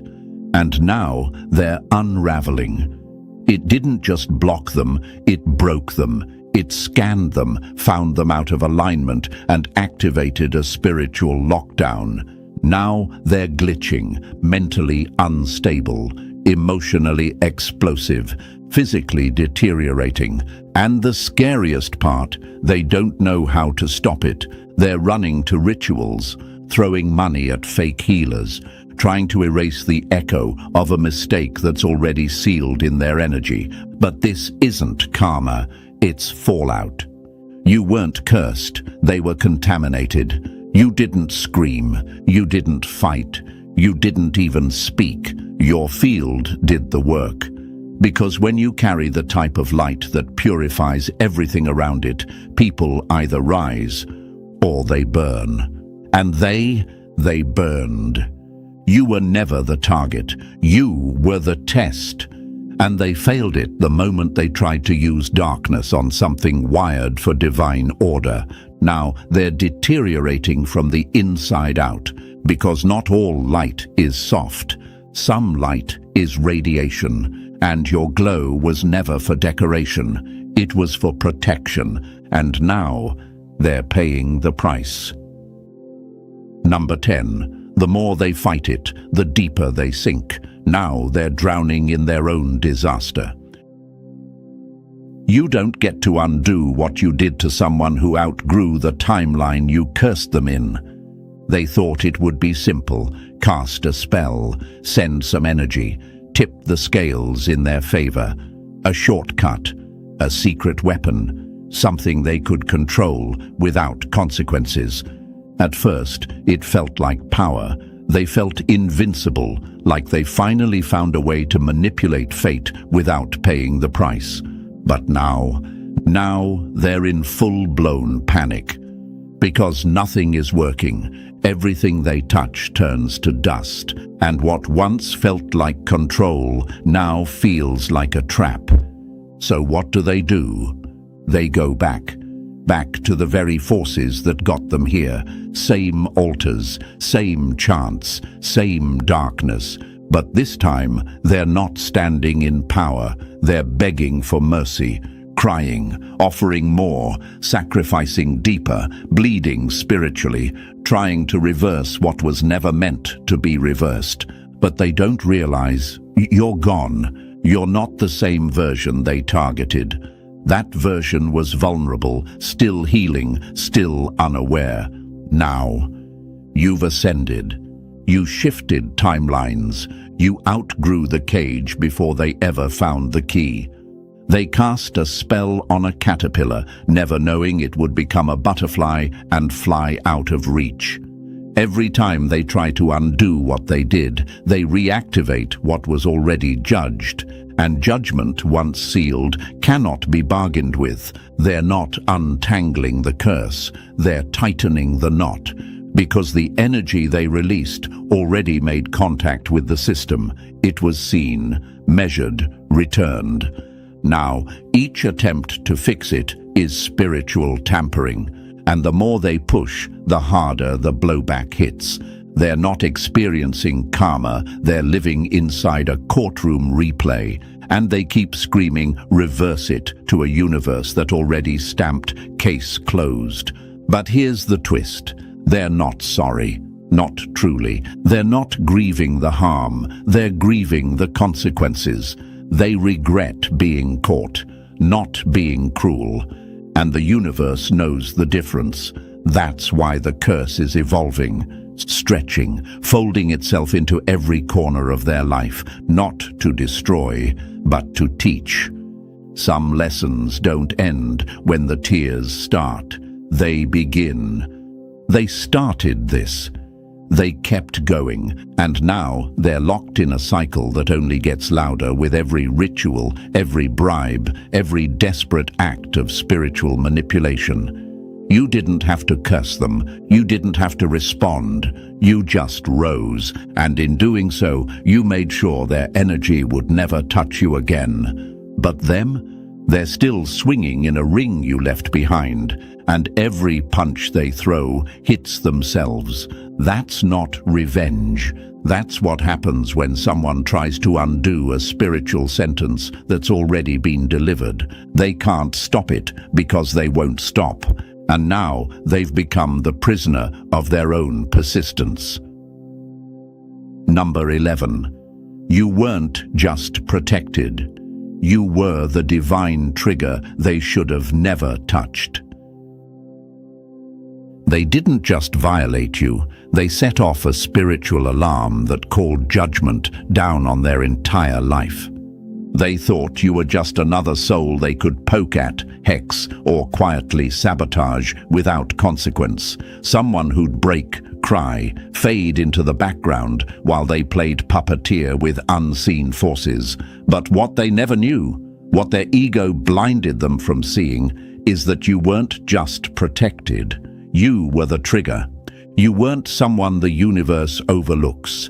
You're the exact kind of soul the system defends automatically. You don't have to speak to summon justice.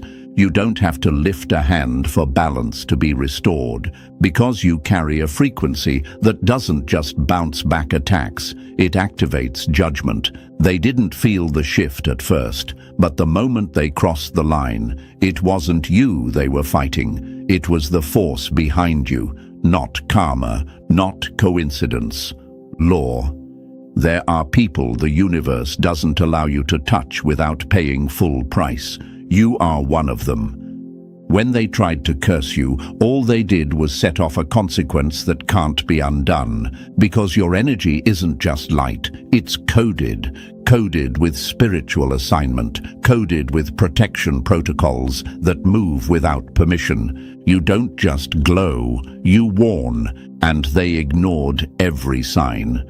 They tried to manipulate your story, block your blessings, silence your voice, thinking there would be no backlash. But now, they're sitting in confusion, haunted by energies they summoned, unable to explain why life keeps collapsing around them. They're not cursed because of what they did. They're cursed because of who they did it to. The divine doesn't need you to clap back. It only needs you to survive long enough to be seen thriving. And chosen one, that's exactly what you're doing. You didn't just survive, you shifted. You didn't react, you ascended. And your elevation became the echo that sent their actions back like thunder. Every lie they told now feels like a weight. Every ritual they performed now circles their life like smoke. Their nervousness isn't guilt, it's spiritual exposure. They messed with something sacred, and now they're learning that not all pain is random. Some pain is divine correction. So don't question why you felt so heavy during the attack. You were never weak. You were just walking through a fire designed to burn off everything that didn't align with your assignment. You weren't just defended, you were declared untouchable. And now, they can't even look at your life without being reminded of what they triggered. Let them sit in their own storm. Let their altars burn out. Let their confusion grow. Because the system doesn't forget. You were the test. You were the warning. And now, you are the consequence. If this truth rang in your soul like thunder, don't scroll past. This isn't just a message, it's confirmation. Like this video if you feel the fire. Subscribe to stay plugged into this frequency. Drop "I am the trigger" in the comments if you're done explaining your power to people who never deserved your light. And share this with another chosen one who needs to remember who they are. We're not just surviving, we're activating. And the enemy, they're finally realizing they picked the wrong soul to target. The truth fears no trial, but a liar trembles when asked for proof. Now imagine this for a moment, chosen one. You're standing in the middle of a courtroom, not because you did something wrong, but because someone else couldn't stand your light. There's no evidence, no fingerprints, no crime. Just rumors dressed up as facts, whispered loud enough to sound like truth. And the saddest part, the crowd believed it, simply because it was loud. That's exactly what they tried to do to you. They couldn't find one solid thing to hold against you, so they started stacking lies like bricks, hoping they could build a prison around your name. But what they didn't realize is that lies age fast, and truth doesn't die. It just waits for silence. Here's a fact that'll give you chills. Psychologists say that when someone can't handle your presence, they'll try to rewrite your story just to feel in control. And most smear campaigns aren't built on truth. They're built on envy, because you represent something their ego can't compete with. You move with grace. You speak with clarity. You didn't beg for a spotlight, but it followed you anyway. And that's what drove them mad. They weren't just gossiping. No, chosen one. This was a strategic hit, a desperate attempt to stain your name without a single receipt to back it up. And now that the lies are starting to rot, they can't prove even one thing they said about you. Not one. And thank you, chosen one. Don't forget to pay this message forward by simply pressing like and subscribing, not just for yourself, but to help spread this truth to more souls. It's our shared duty to shine light where they've tried to keep it dark. And thank you again for being part of this mission, because whether they accept it or not, you are part of a force they can't stop. Now let's get into it. See, from the very beginning, this wasn't about facts. It was about fear. Your existence challenged their illusion. You showed up and reminded them of what they faked for years. That quiet confidence, that emotional intelligence, that ability to walk into a room and make people feel seen without trying too hard. They hated it, not because you hurt them, but because you existed without needing their approval. So they panicked, and instead of doing the inner work, they chose the coward's path, tear down what they can't become. They gathered like wolves, hunting for mistakes, checking your past, twisting your words, screenshotting your silence. But all that effort still couldn't produce a single undeniable truth. Nothing. And that's what eats them alive right now. Because you know what's more dangerous than a lie that gets exposed while the person it targeted keeps rising. That's the level of humiliation they're facing. The people who once whispered about you are now whispering about them. They're starting to question the storytellers, not the story.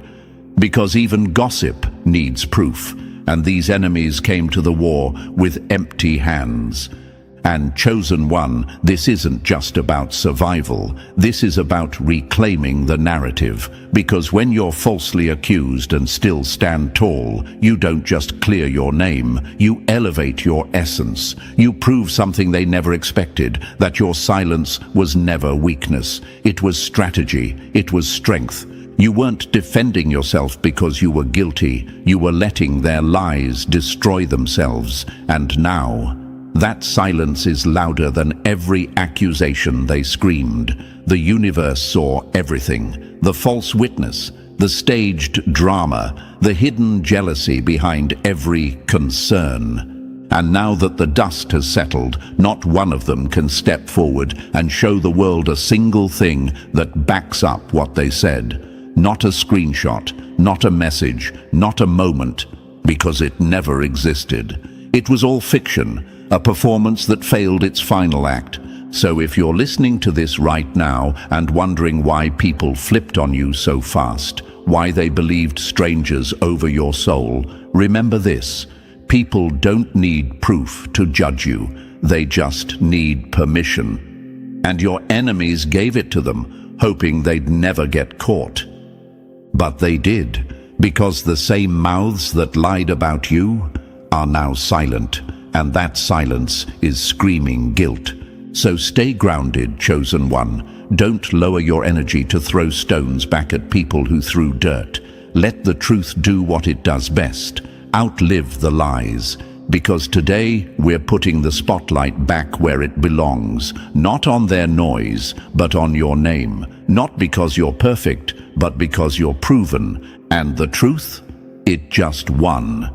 So if your spirit's been burning with that quiet knowing, that deep down, I told y'all I was innocent type of energy, then this message was carved out of the storm just for you. Drop a 777 in the comments if you know they played dirty but couldn't win because the truth stayed on your side. And if you feel led, bless the movement behind this message, because exposing lies and protecting the light takes real work, real energy, and real chosen ones like you. Whether it's 1 cent or 1 share, everything you give fuels this mission to awaken more souls they tried to silence. And now, let's walk through this piece by piece, because if you really are who we think you are, you won't just feel this in your ears, you'll feel it in your bones. Let's get into it. Number 1, they built a bonfire around your name, hoping the smoke would hide their lies. When they couldn't bury you with truth, they tried to cremate your name in fiction, but fire doesn't destroy gold, it only proves what's real. Chosen one, this wasn't a misunderstanding. This was premeditated character assassination wrapped in fake concern and served with a smile. They didn't trip and fall into falsehood. They dove into it head first. Because the moment you walked in with peace they couldn't shake and truth they couldn't touch, you became a problem they needed to fix. But instead of fixing themselves, they tried to fix how others saw you. They couldn't prove anything, so they created everything. Imagine this: you're living your life, minding your business, not bothering a soul, but somewhere behind closed doors, a small group of empty hearts start crafting a whole crime scene, and you're the headline suspect. No witnesses, no motive, no proof, just vibes and venom. They outlined your reputation in chalk and started yelling murder before anything ever happened. Not because of what you did, but because of who you are. That's how powerful your presence is, chosen one. You didn't say a word, but your existence forced them to look at their own. And that mirror was too clear, too honest, too sharp. So instead of cleaning their reflection, they shattered the glass and blamed you for the broken pieces. Ask yourself this: if you were truly guilty of what they said, why did they have to exaggerate? Why couldn't they just point and say, right there, that's the evidence? Why all the vague statements, the coded language, the "I don't know"? Something just feels off about them nonsense. Because they had nothing, nothing but insecurity, nothing but envy, and nothing but time. They said you were too quiet, so you must be hiding something. They said you were too confident, so you must be arrogant. They said you were too nice, so you must be manipulative. They said you were too private, so you must be dangerous. Look at the pattern. They didn't expose your darkness, they exposed their own projection. Psychologists call this narcissistic inversion. It's when someone is so uncomfortable with their own flaws, they flip them and try to make you wear their shame. You became their emotional scapegoat, the villain in the story they wrote just to feel better about being fake. And the worst part? People believed them. Because it's easier to join the whisper than to challenge the lie. Cowards love a good echo chamber. But guess what, chosen one? Their storytelling days are coming to a close, because now people are starting to ask questions. People are starting to notice the cracks in their stories. They're realizing there's no consistency in the claims, no receipts to back the rage, no truth under the drama. Just bitterness.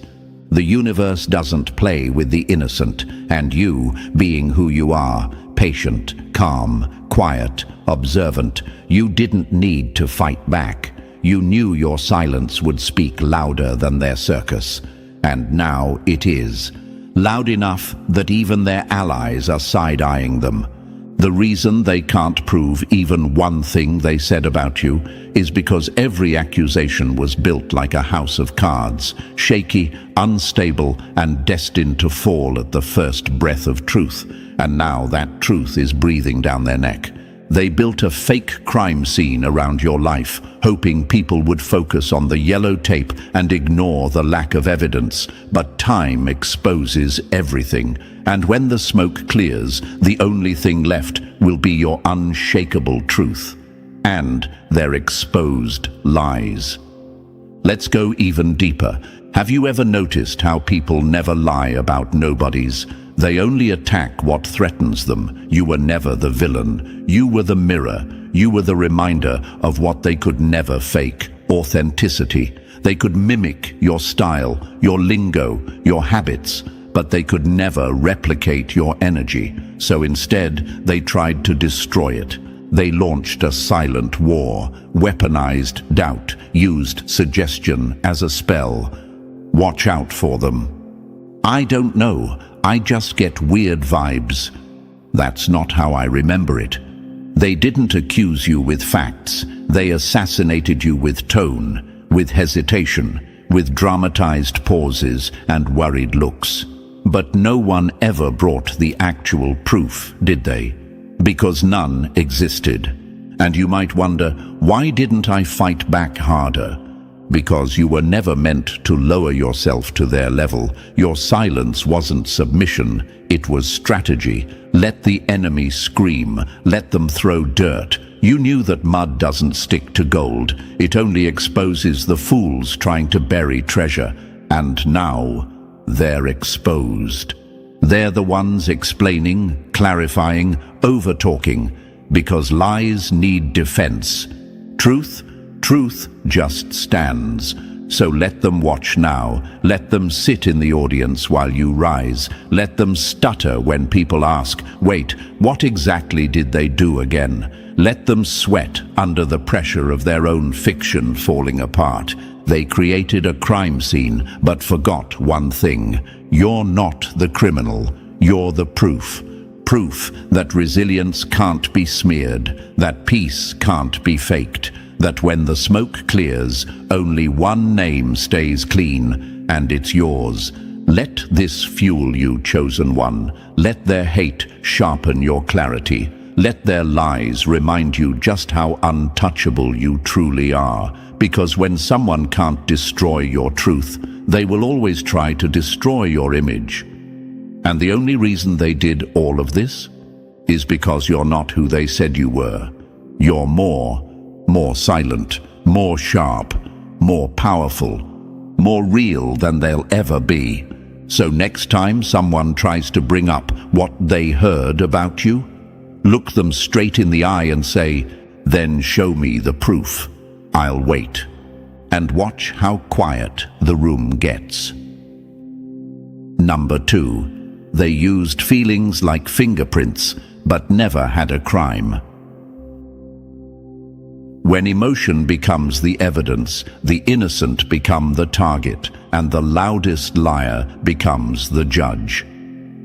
Chosen one. They didn't accuse you because they had facts. They accused you because they had feelings.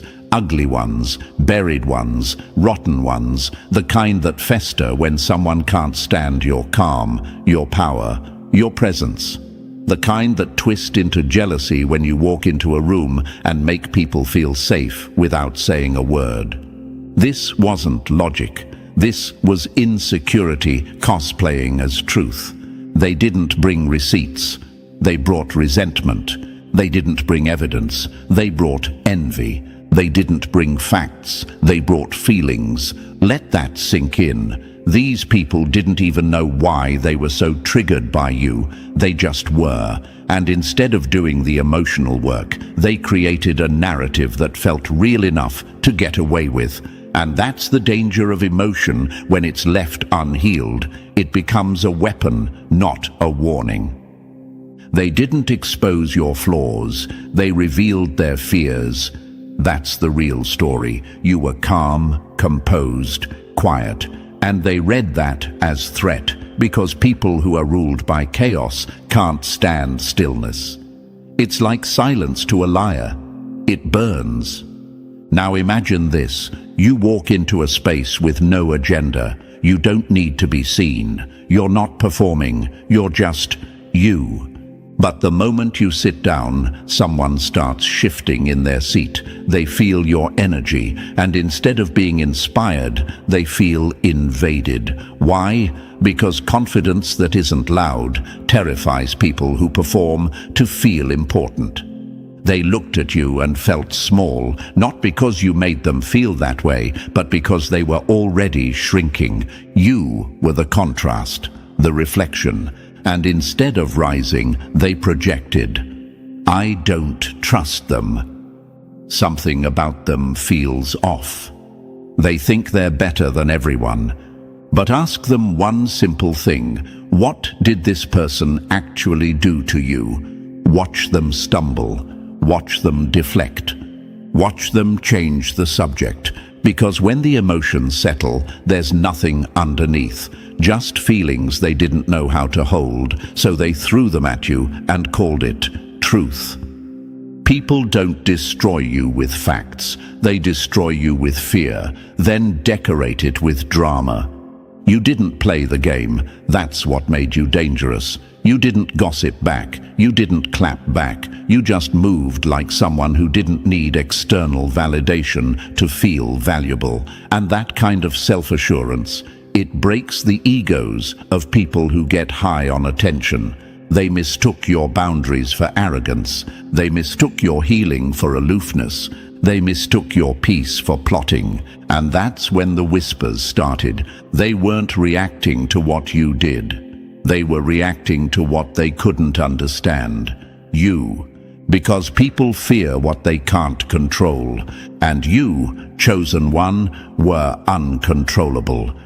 They couldn't manipulate your truth, so they tried to manage your reputation. Let me ask you something. If someone truly had something solid on you, why didn't they bring it? Why didn't they present it the first time they opened their mouth? Why did the story change every time they told it? Because emotional lies evolve. They grow depending on who's listening. They spread faster when facts are absent. But facts, they stay still. They don't bend, shift, or twist. Truth doesn't need performance. It just is. And here's a truth you need to hold tight. They didn't hate you for what you did. They hated you for what you didn't need from them. You didn't need approval. You didn't need attention. You didn't need their circle to feel whole. And when someone is built on outside validation, they cannot coexist with someone who's built from the inside out. That's why they tried to replace the facts with feelings, because emotion manipulates faster than logic. And sadly, most people don't want to verify. They just want to feel included. But the thing about emotion-led accusations is this. They don't age well. They rot. They turn on their creators. Because eventually, people stop asking how it felt and start asking what actually happened. And when they ask that question now, silence, shrugs, backpedals. Oh, I was just saying. I didn't mean it like that. I don't even remember the details. Exactly, because there were no details. There was just a vibe, a feeling, an unhealed ego spinning its wheels and grabbing at straws. And here you are, still rising, still rooted. Because the truth always outlasts emotional hype. The light always exposes the shadows. And your silence? It wasn't a retreat. It was a trap they walked right into. So if you're wondering why people are suddenly circling back, why old enemies are awkward in public, why the same mouths that screamed now barely whisper, it's because the storm they created around you was built on nothing. And now that the emotional high is gone, the hangover of guilt is starting to hit. They can't defend the lies anymore. They can't prove a thing because they never could. You didn't just survive their accusations, you outlived their illusion. So hold your head high, chosen one. Let this be your reminder. You don't need to explain yourself to people who replaced facts with fiction. You don't owe clarity to those who fed on confusion. and you don't need to carry the burden of lies someone else created from their pain. Let them sit in what they made. Let them choke on the drama they cooked. Because the one thing they'll never be able to say is this: here's the proof. They had none. They still have none. Because it never existed. All they had was fear. And you, chosen one, became the mirror that made it visible. Number 3. They called you arrogant just because you didn't die in the fire they set. Nothing haunts a guilty soul more than the silence of someone they tried to destroy and failed. Chosen one, you didn't even have to fight back. You didn't scream. You didn't defend. You didn't put on a show. You just survived. And that was the loudest threat of all, because your peace, your calm, your quiet strength. It was a mirror. And when guilty people look into a mirror, they don't see you. They see everything they buried. You triggered them simply by healing. You triggered them by not being bitter. You triggered them by choosing not to crawl after what betrayed you. And that, right there, is what they couldn't stand. Because had the roles been reversed, they wouldn't have made it. They know that. That's why they're angry. You didn't break like they hoped, so they broke the story. They twisted the narrative to make themselves feel better. Oh, you're acting different now. No, you're just not entertaining dysfunction anymore. You think you're better than everyone. No, you've just stopped pretending you're broken to make them feel whole.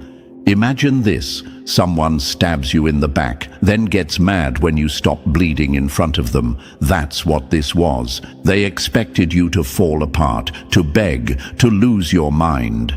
Instead, you stood still, and that stillness screamed louder than any comeback ever could. You didn't even have to say their names. Your survival exposed their guilt. Your glow after betrayal became their greatest regret.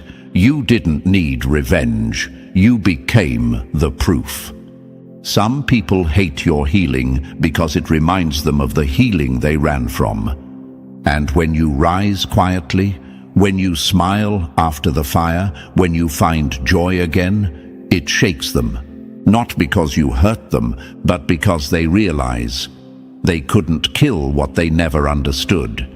They called it arrogance, but it was integrity. They called it distance, but it was boundaries. They called it pride, but it was survival. So don't second-guess yourself, chosen one. You didn't change to impress anyone. You changed to protect the part of you they tried to kill. And the fact that you're still here, still sane, still rising, that's the karma they never expected. That's the guilt they'll carry forever. Number 4. They turned you into a case study, but all they found was unbreakable truth. They investigated you like a crime, but your only offense was surviving with too much grace for their bitterness to handle. Chosen one, they didn't just observe you, they surveilled you. Not because you wronged them, but because your calm disturbed their chaos. You became a silent obsession, a living contradiction to their lies. Every step you took, they studied. Every word you didn't say, they analyzed. They weren't admiring you. They were waiting for you to fail. They turned your life into a courtroom, but forgot to bring a charge that could hold.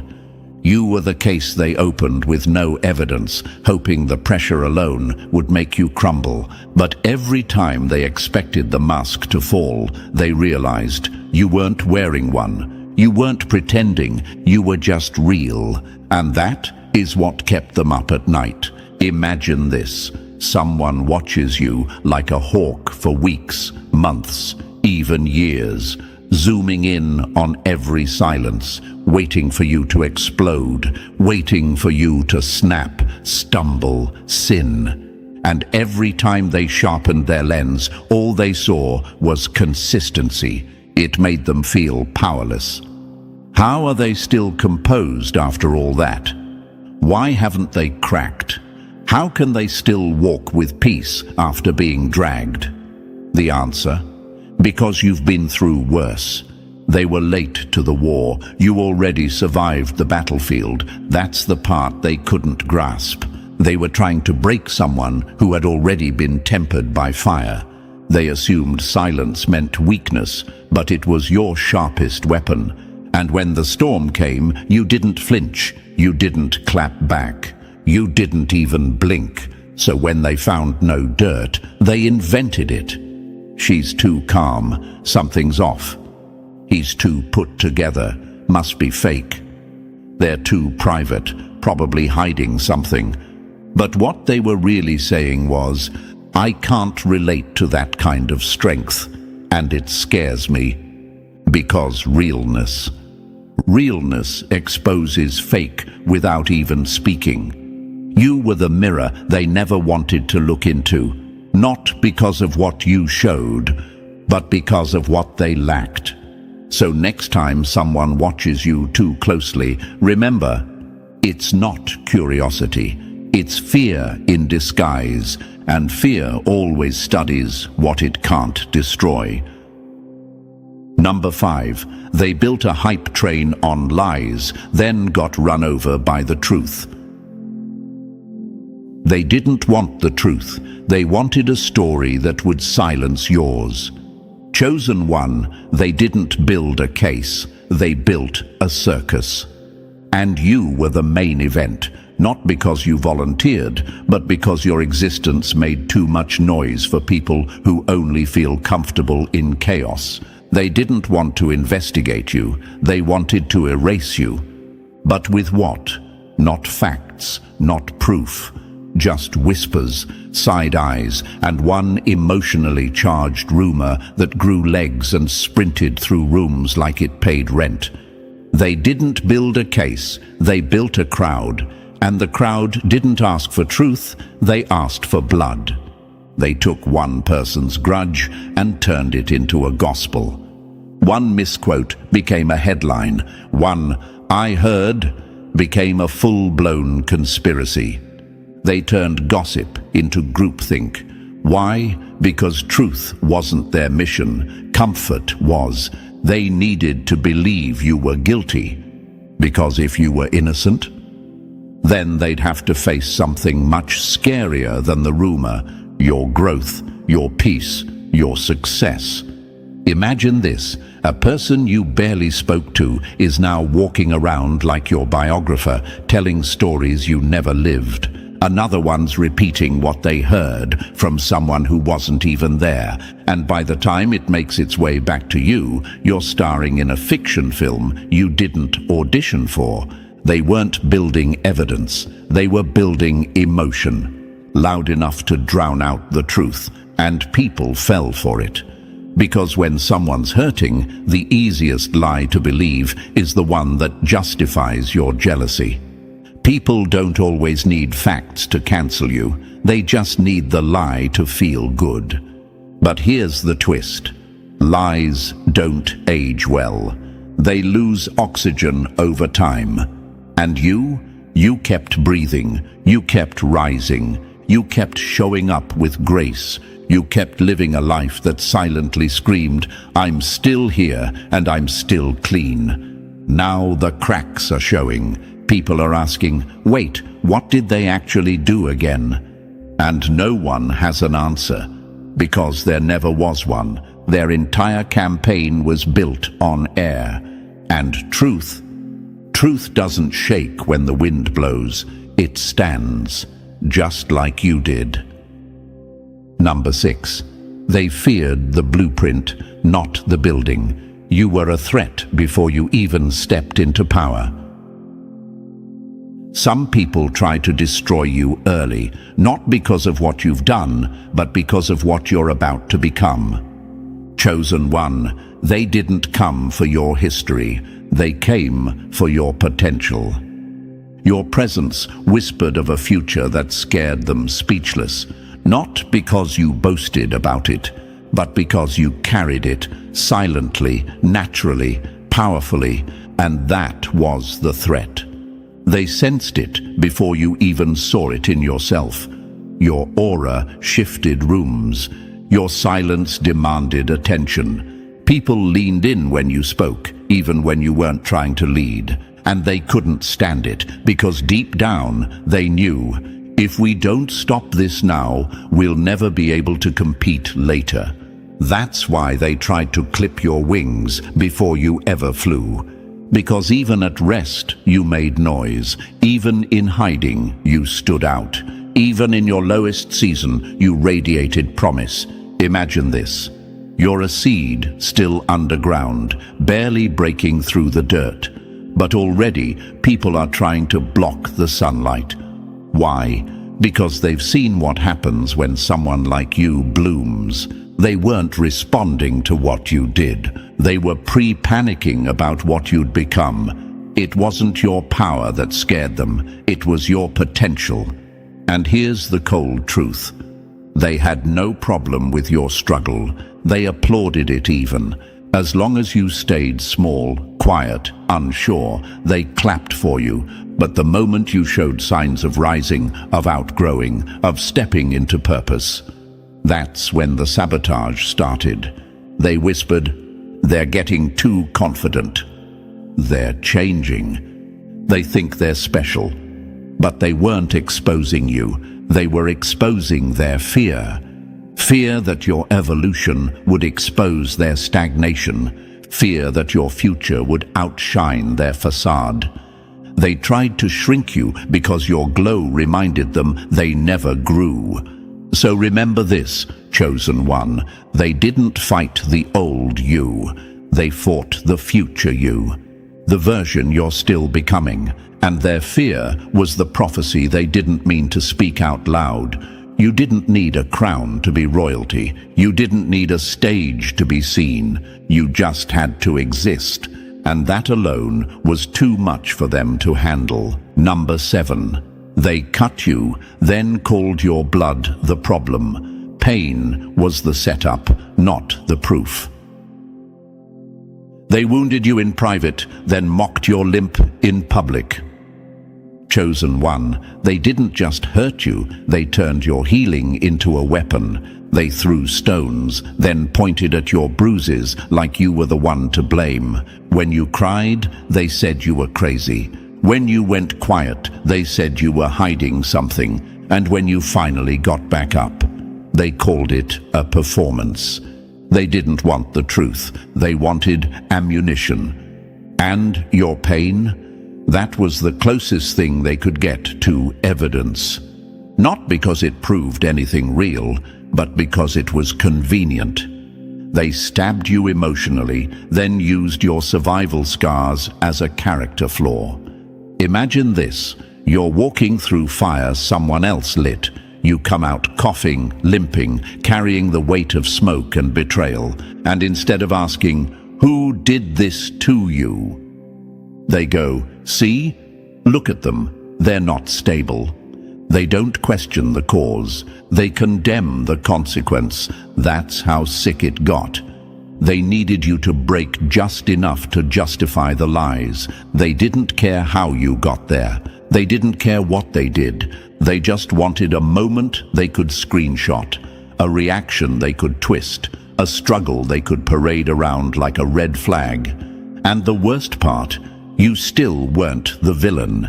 Even in your pain, you moved with more honesty than they ever could. Even in your breakdowns, you had more soul than they did in their staged smiles. Even in the messiest moments of your healing, you were still real. You weren't the unstable one. You were the one healing in public from wounds no one asked about. They didn't care about the full story, because the full story would have made them the villain. So they clipped it, edited it, rewrote it, and then packaged your pain like it was proof of their twisted version of you. But here's what they never expected. You'd rise, stronger, softer, smarter. And your scars, they're not flaws, they're receipts, receipts of everything you survived without becoming like them. Number 8. They watched you like a threat because deep down they knew they were guilty.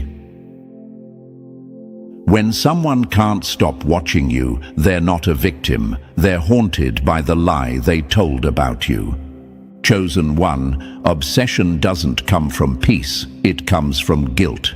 They weren't watching you because they cared. They were watching because you reminded them of what they did and got away with. Every time you smiled, it hit their conscience like a siren. Every silent win you had, another echo of their shame. You didn't chase attention, they chased you with paranoia. Imagine this. You're not even speaking their name, not even looking in their direction. Yet they monitor your page like it's their morning news. They study your facial expressions. They decode your captions. Why? Because every inch of your peace makes their lie harder to hold on to. They weren't warning others to protect them from you. They were warning others to keep you from speaking your truth. They feared the moment the right person would listen to you, because when your truth enters the room, their entire performance crumbles. Their obsession wasn't random. It was panic. It was projection. It was the scream of a guilty conscience trying to disguise itself as concern. They painted you as dangerous because you had power, not physical power, but spiritual weight. Your presence exposes people, your light reveals their shadows, and instead of doing the work to heal, they tried to silence the mirror. When they couldn't control the truth, they tried to monitor it. They called it curiosity, but it was anxiety. They called it caution, but it was conviction, because every breath you took was proof that their lie didn't kill you. And that truth, it made them sick. That's why they kept watching. That's why they obsessed. You became the ghost of their betrayal, living, breathing, glowing. And nothing is more terrifying to a guilty soul than seeing the one they wronged win quietly. You didn't need revenge. Your peace did the punishing. Your glow was the judgment. And their obsession, that was the confession they could never speak out loud. Number 9, they wanted you erased because your integrity exposed their game. In a world full of masks, the face that doesn't flinch becomes the enemy. Chosen one, you weren't targeted because you were a threat to others. You were a threat to the system of silence they all agreed to play by. Your truth was inconvenient, too raw, too unshakable, too loud, even when you said nothing. And your innocence, it didn't fit their agenda. It interrupted it. They weren't searching for honesty. They were searching for control. And you, with your grounded values, your unbothered walk, your refusal to bow to manipulation, you became a liability. You didn't betray anyone, and that made them nervous, because loyalty looks like rebellion when you're surrounded by snakes. Imagine this, a room full of actors, all memorizing their lies, keeping their stories straight. And then you walk in, not performing, not pretending, just being. And suddenly, the room starts to shake, not because you said anything, but because your presence made their masks feel heavier. They didn't know what to do with you. You couldn't be bribed. You couldn't be baited. You couldn't be broken. So they did the only thing cowardice ever does. They tried to erase what they couldn't corrupt. You were a constant reminder of what they weren't. Every time you stood tall, they shrank.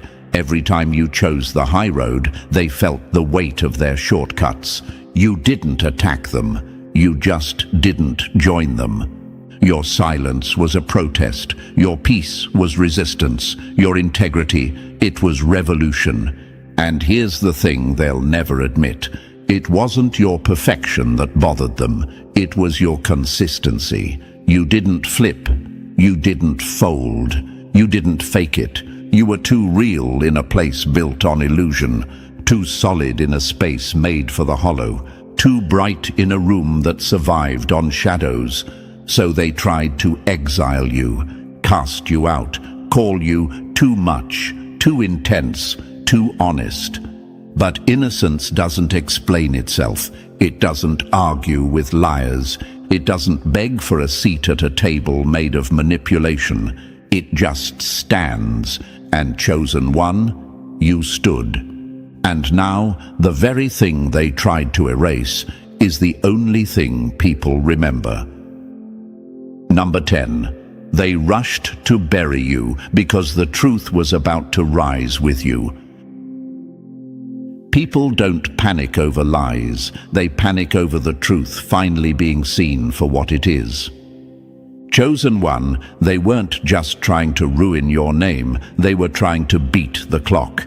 They saw something rising in you that terrified them, not because you were loud, not because you were vengeful, but because your light was becoming undeniable. You were shifting hearts, changing rooms, drawing eyes, and they knew.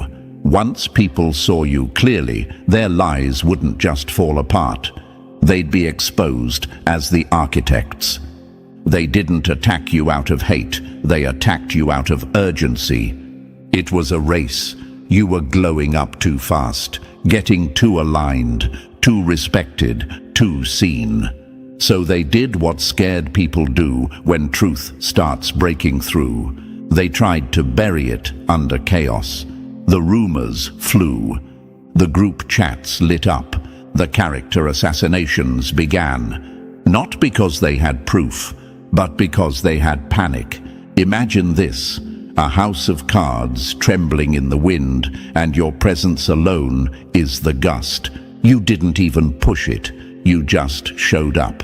They weren't fighting you, they were fighting exposure. They were scared that people would start asking questions, that your character would make their gossip look weak, that your calm would make their theatrics look childish, that your truth would make their lies crumble. So they had to move fast. They had to get ahead of the narrative, discredit you before you had the chance to speak. Because if people paused long enough to listen to you, it was game over. The attacks came fast because your elevation came faster. And now, everything they feared is unfolding. You're still standing, still speaking, still walking in your light. And guess what's happening? People are starting to notice the cracks in the stories. They're starting to wonder, if they were so bad, why are they still rising? If they were a fraud, why does everything they do feel real? Because now the truth is louder than the lie, and all their effort to destroy you only made people look at you closer.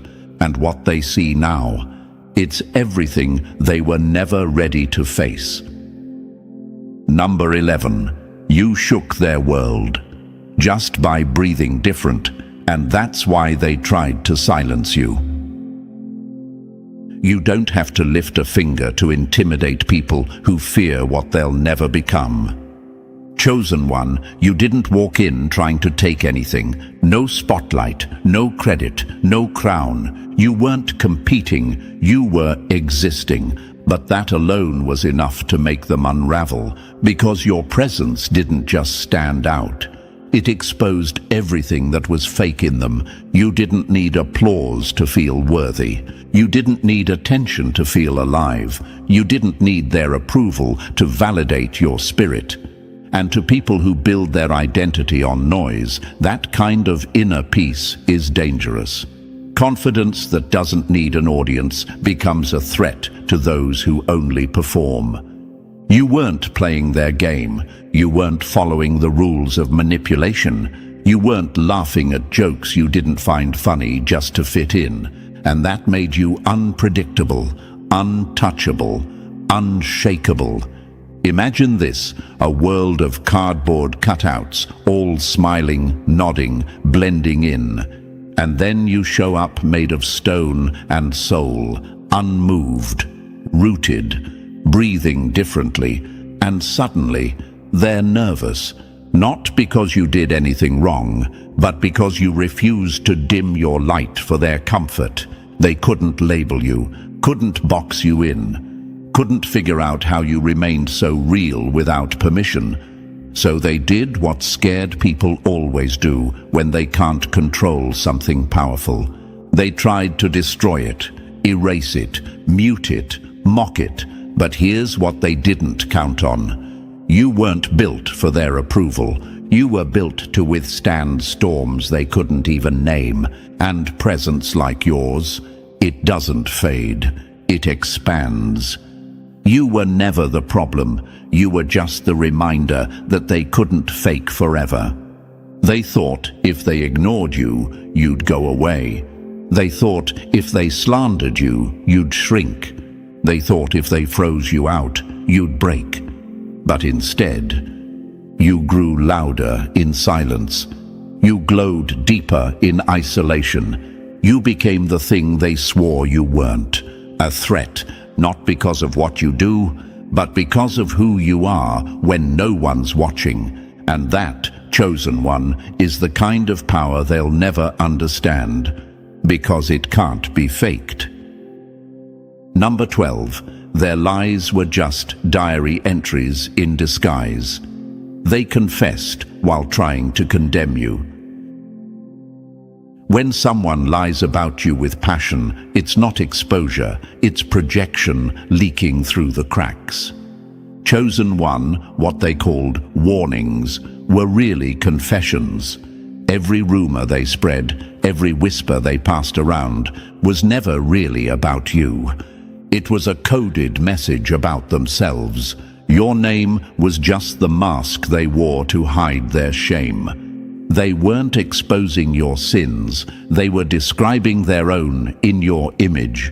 And here's the brilliance of it. You didn't have to clap back, you didn't have to clear the air, your life did it for you. Because while they were writing scripts, you were living truth, and the difference between a character and a soul. One fades, one stays. Imagine this: a thief yelling, "Thief!" in a crowd just to redirect attention. They point the finger, hoping no one notices what's in their own hands. That's what they did. They knew what they were guilty of, but they painted you as the problem, so nobody would look at them. But projection is a fragile weapon. It requires constant maintenance, and all you had to do was nothing. Just stay consistent. Just keep showing up, not as a reaction, but as a revelation. They tried to flip the script, but forgot you were the original. And now the smear campaign is folding, not because you shouted louder, but because truth doesn't age, it endures. Lies unravel when the energy to maintain them runs out. And guess what? They're exhausted. From watching you glow, from waiting for your downfall, from pretending not to notice that you're still standing, still rising, still unshaken. The real ones are waking up. People are connecting the dots, noticing the patterns, realizing every accusation said more about the accuser than the accused. You were the mirror. You reflected what they didn't want to face. And instead of facing it, they screamed at the glass. But glass doesn't lie, and neither did you. So let them keep talking, because every word they throw now, it only makes the trail back to their own secrets even clearer. And the truth, it always finds its way home. They threw mud because you made the light look too pure, and that drove them insane. They fought with poison because your purity reminded them they were already infected. Chosen one, they didn't play fair because they couldn't win honest. They twisted your words into weapons, bent your silence into suspicion, and turned your calm into accusations. Why? Because you didn't bend, you didn't break, you didn't bite back. and that was the one thing they couldn't handle. They were praying you'd retaliate, just so they could finally call you the villain. But you didn't. You kept your hands clean while they rolled around in the mud they stirred, and that was the kill shot. Because nothing hurts a manipulator more than when you don't give them what they need to complete the lie. Imagine this. They're playing chess with knives taped to every pawn, setting traps with every move. But instead of playing back, you calmly step away from the board, and suddenly they look foolish, talking to themselves, fighting shadows, bleeding from the very traps they laid for you. They wanted war. You brought wisdom. They wanted scandal. You brought stillness. They came at you loud, hoping you'd get loud too, but your silence became their echo chamber of guilt. And now that the dust is clearing, people are asking, why did they keep attacking someone who never swung back? Why were they obsessed with someone who stayed grounded? Why couldn't they stop trying to bait someone who clearly wasn't playing the same game? Because chosen one, your light made their dirt look darker. You didn't have to expose them. They did that themselves by how they treated someone who never did them wrong. And the best part, you stayed clean, untouched, unrattled. And now that glow they tried to extinguish, it's brighter than ever. It's what people see when they look back at the chaos. The one soul who didn't break character. So let them throw their tantrums in the shadows. You walk in truth. You shine in peace. And in the end, that glow they mocked became the spotlight that revealed everything. And now, chosen one, as the dust finally settles, look around. You're still standing, still glowing, still clean in a world that tried to drag you through the mud with no proof, only fear. Let this be your reminder. You never had to defend yourself. Your consistency did it for you.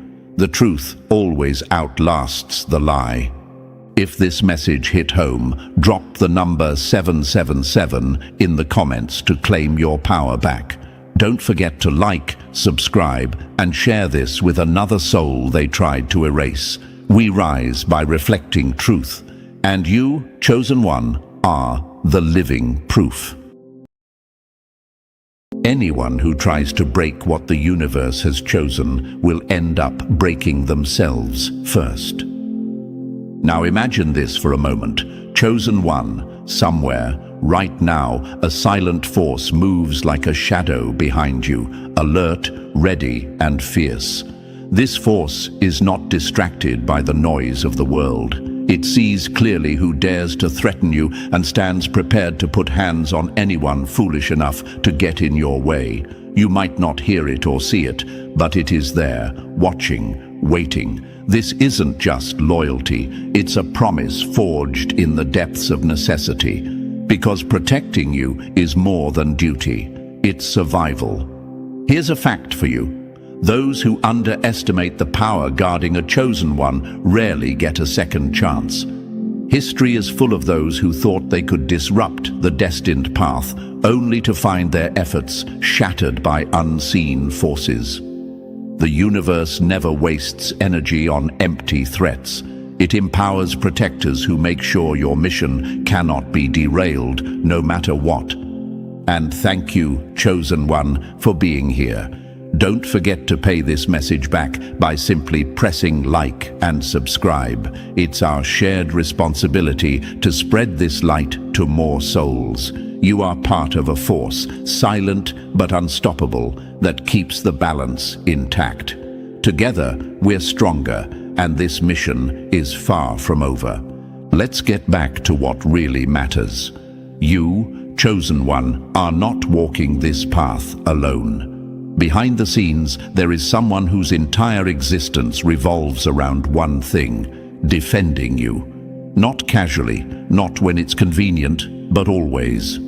This guardian moves in silence, driven by a fierce devotion that cannot be shaken by threats, betrayals, or the chaos swirling around you.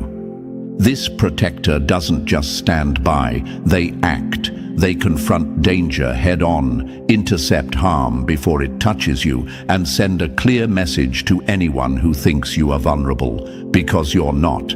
Your light is not something that can be dimmed by fear or interference. It's a blazing force that demands respect, and anyone foolish enough to cross that line will face consequences, swift and sure. Think about the last time you felt someone was trying to break your spirit or block your path. Even if you didn't realize it then, this protector was already at work, moving in the shadows, dismantling threats, and ensuring your mission stays on course. They have seen your struggles, understood your purpose, and have committed themselves fully to your safety. This is not about control or possession. It's about cosmic balance. The universe recognizes that your role is critical, and it never leaves such important work unguarded. Your protector is a living testament to this truth. Someone chosen by the unseen forces that govern reality to be your shield and your sword. You may wonder why this matters so much. The truth is, in a world full of distractions that make people forget their worth or lose their way, someone like you represents hope and change. And with that comes resistance, forces eager to knock you down or silence your voice. But the universe has not only chosen you, it has also chosen your defender. This bond between you and your protector is unbreakable. It's not a random coincidence or simple luck. It's a carefully designed alignment, a partnership written into the very fabric of your journey. When others see weakness, your guardian sees potential. When others attempt to harm, your guardian intercepts with strength and strategy. You might not see this protector as often as you would like, but know this: they are watching, they are ready. And their commitment isn't temporary, it's eternal, because they understand that your light must continue to shine, no matter the cost.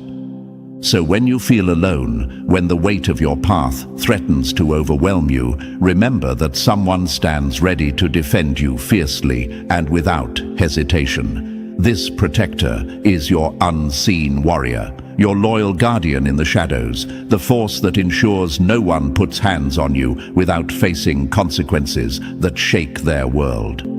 Chosen one, your mission is too important, your journey too vital for anything less than absolute protection. So stand tall, knowing you are not only chosen, you are defended with a fierceness that few can imagine. And that is a power your enemies will never be able to touch. So, chosen one, are you ready to step fully into this truth?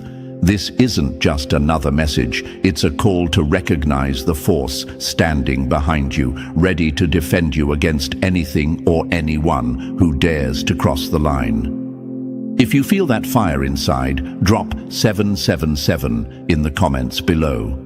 It's your signal that you're awake, aware, and standing strong with your unseen protector. And don't forget to show love to the team, making this message possible.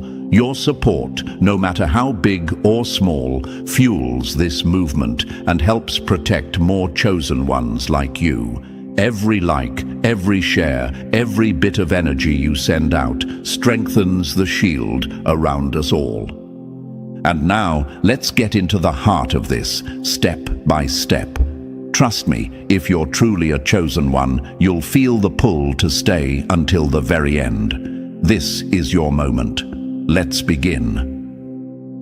Number 1. They've already signed their own defeat. Your guardian was born ready to break anyone who dares cross you.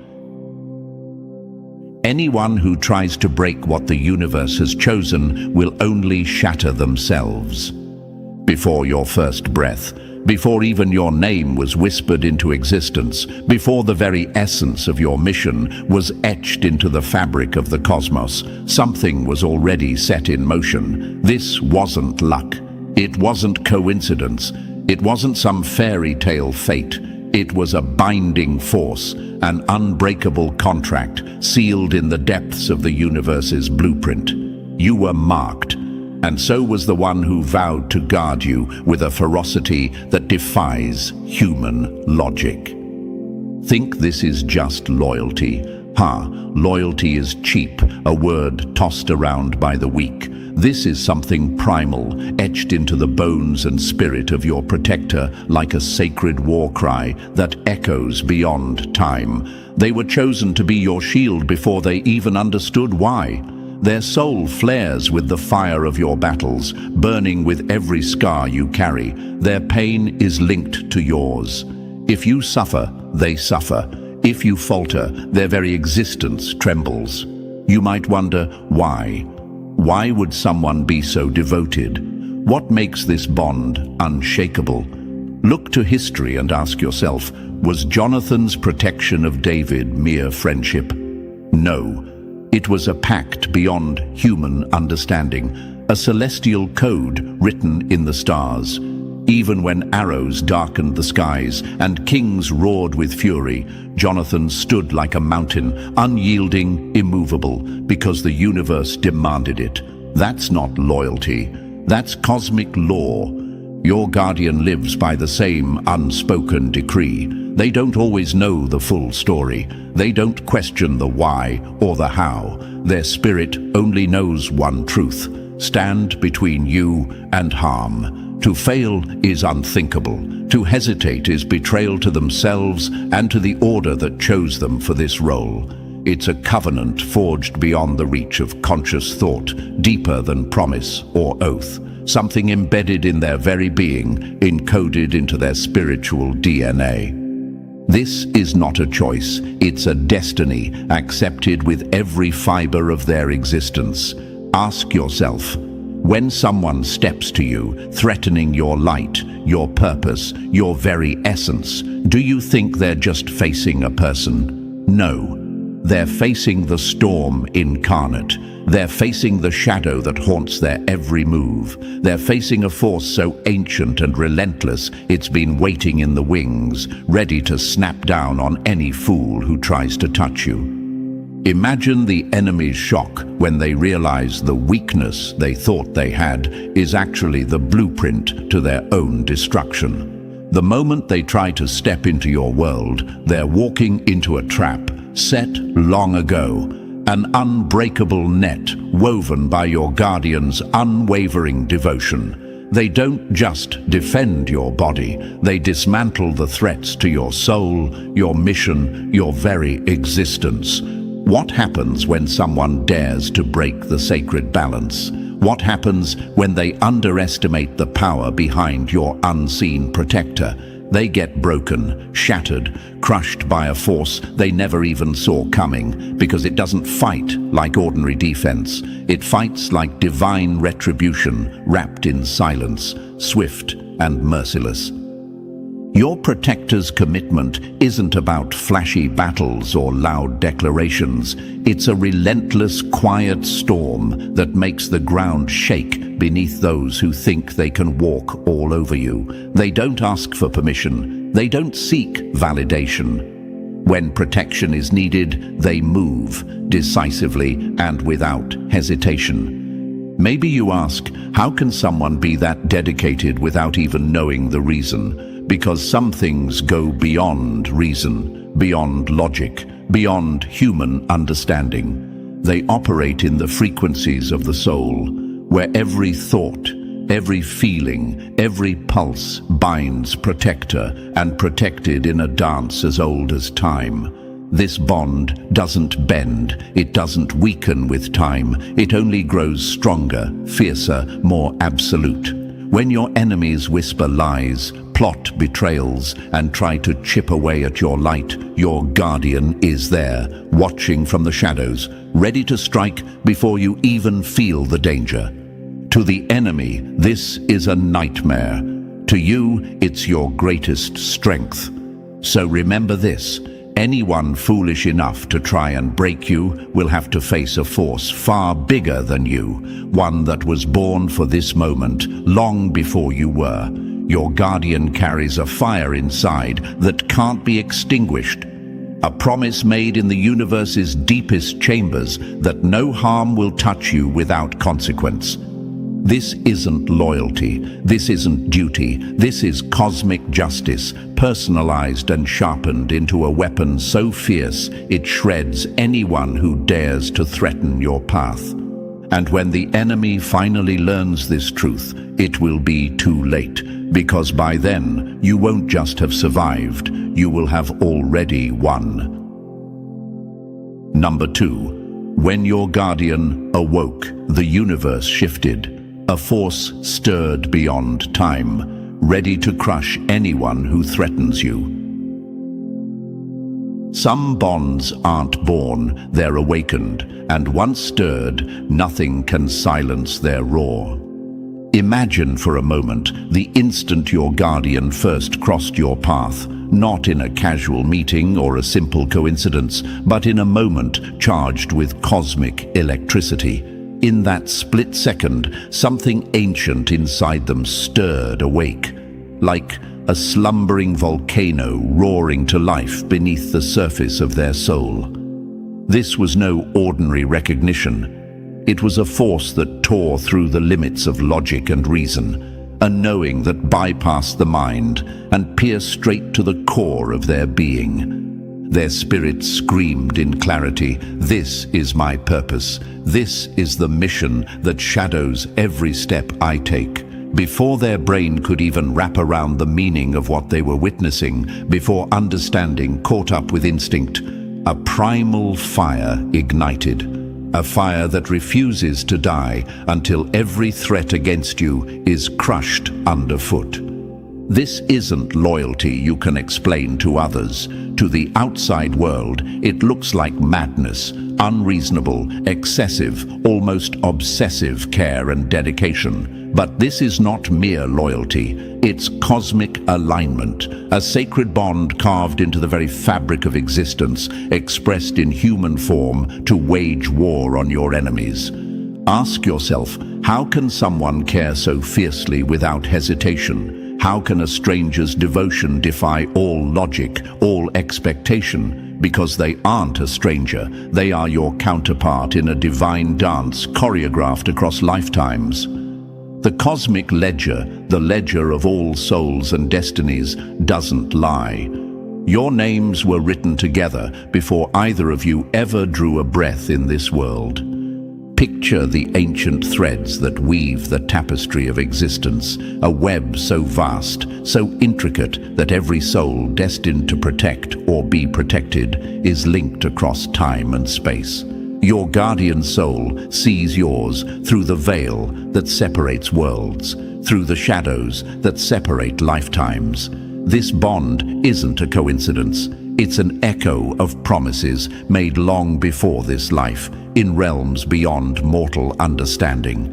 Now imagine the enemy staring at this truth, helpless, because they realize they're not just fighting a person, but an eternal force bound by sacred law. Their weapons, their schemes, their venomous plans are powerless against a bond that transcends death, time, and space. Why does your guardian fight with such unyielding commitment? Because their spirit remembers the battles fought before, the wars waged in past lives for your survival and rise. Their dedication is unreasonable because it is infinite, rooted in cosmic justice rather than human emotion. When the world abandons you, when everyone turns their back, this force awakens fully. It doesn't falter, it doesn't tire, it doesn't doubt. Consider this. A guardian's love is not a fleeting feeling, but an eternal flame, one that burns regardless of the storms it faces. You might wonder, what does this bond look like in reality? How does it show itself when the world is watching? It's in the silent actions, the whispered warnings before danger, the unseen battles fought in shadows, the strength that emerges when you can't stand on your own. It's the energy that shifts the atmosphere, making your enemies hesitate even before they move. Your guardian's awakening is the universe's way of saying you are not alone. You are never alone. It's like a dormant beast awakened by the sound of your pain, a shadow that merges with your own, ready to devour anyone foolish enough to threaten your light. This force is not bound by fear or hesitation. It is the embodiment of cosmic protection, designed specifically for your unique path. Imagine a blacksmith forging a weapon in silence, shaping steel with relentless purpose. That weapon is your guardian's dedication, sharp, unyielding, crafted for one mission: defend you at all costs. And to the enemy who dares ask, can this bond be broken? Can the protector be turned? The answer is simple: no. Because this connection was set in the stars, woven through the fabric of time, and hammered into the eternal covenant of existence. It is not subject to betrayal, doubt, or weakness.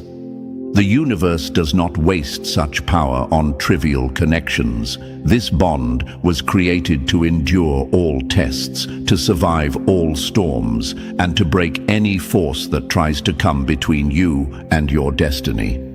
In those moments when you feel the weight of the world pressing down, remember your guardian spirit stands ready, awake long before you knew, prepared before you called for help.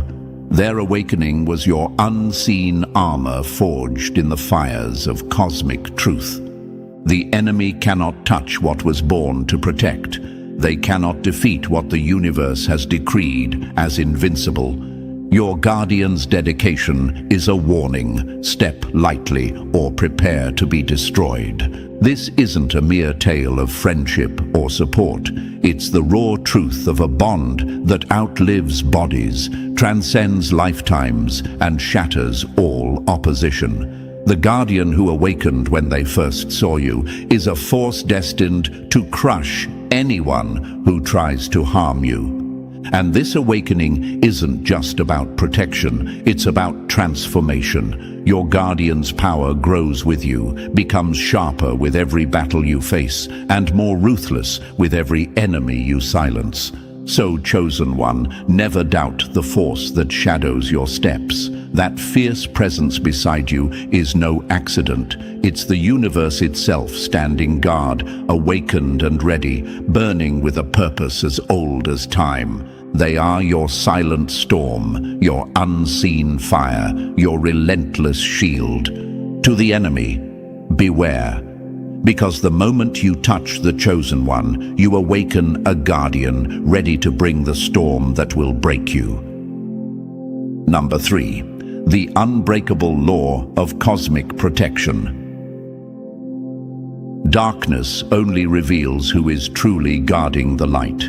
That's the hard truth your enemies will never admit. When your light flickers in the shadows, that's when your protector moves. Not by chance, not by whim, but by the unyielding universal law of protection. This isn't some fairy tale. It's a cosmic rule written into the fabric of existence. When your glow dims, when your strength wanes, an invisible force pulls your guardian right to your side. It's a thread, unseen by ordinary eyes, but unbreakable, connecting your spirits beyond space and time. Imagine this for a moment, chosen one. You're drowning in darkness, trapped by pain no one else sees. Suddenly, a call breaks through the silence, a friend's voice at the perfect moment, a lifeline thrown just when you're about to give up. Or picture a stranger stepping into chaos, disrupting danger when no one else would dare. Or even that small, quiet voice inside you warning you to hold back, to be cautious, to survive. The form changes, but the mission never does. Your protector isn't limited by flesh or face. They are an eternal sentinel, a warrior whose allegiance is written not on paper, but in the stars. They are the shadow standing between you and harm when the world turns its back. They are the calm in your storm, the shield you didn't know you had until the threat was too close to ignore. You might ask, why don't I always see them? Why are they so invisible? Because true guardians don't announce themselves with trumpets or fanfare. They move silently, acting with precision and purpose. Their loyalty doesn't demand recognition or thanks. They don't fight for glory. They fight because the universe ordered it. Their commitment isn't a choice. It's a law of existence, as real and unavoidable as gravity. The cosmic ledger doesn't lie. This protector's essence is woven into your soul's code. They are bound to you by something deeper than blood or friendship. This is sacred duty, enforced by universal law, ensuring that no matter how dark the night, your light will never be left to fade alone. Remember, your guardian may wear many faces, but their heartbeat is one, unceasing vigilance for your survival. They are the universe's promise that no chosen one walks in darkness without a sentinel watching in the shadows. Number 4. Silent wars in the dark. Enemies speak loudest when they think you're deaf. The world around you may turn a blind eye, dismissing your warnings, mocking your fears, and labeling your awareness as paranoia. But your guardian sees it all. The invisible battles fought in the shadows, the venom hidden behind smiles, the whispered lies passed like daggers through silent corridors. This is spiritual warfare, silent but deadly, a storm brewing beneath the calm surface, aimed to cut you down before your light can truly shine. Imagine standing in a crowded room where everyone seems friendly, yet every shadow hides a threat.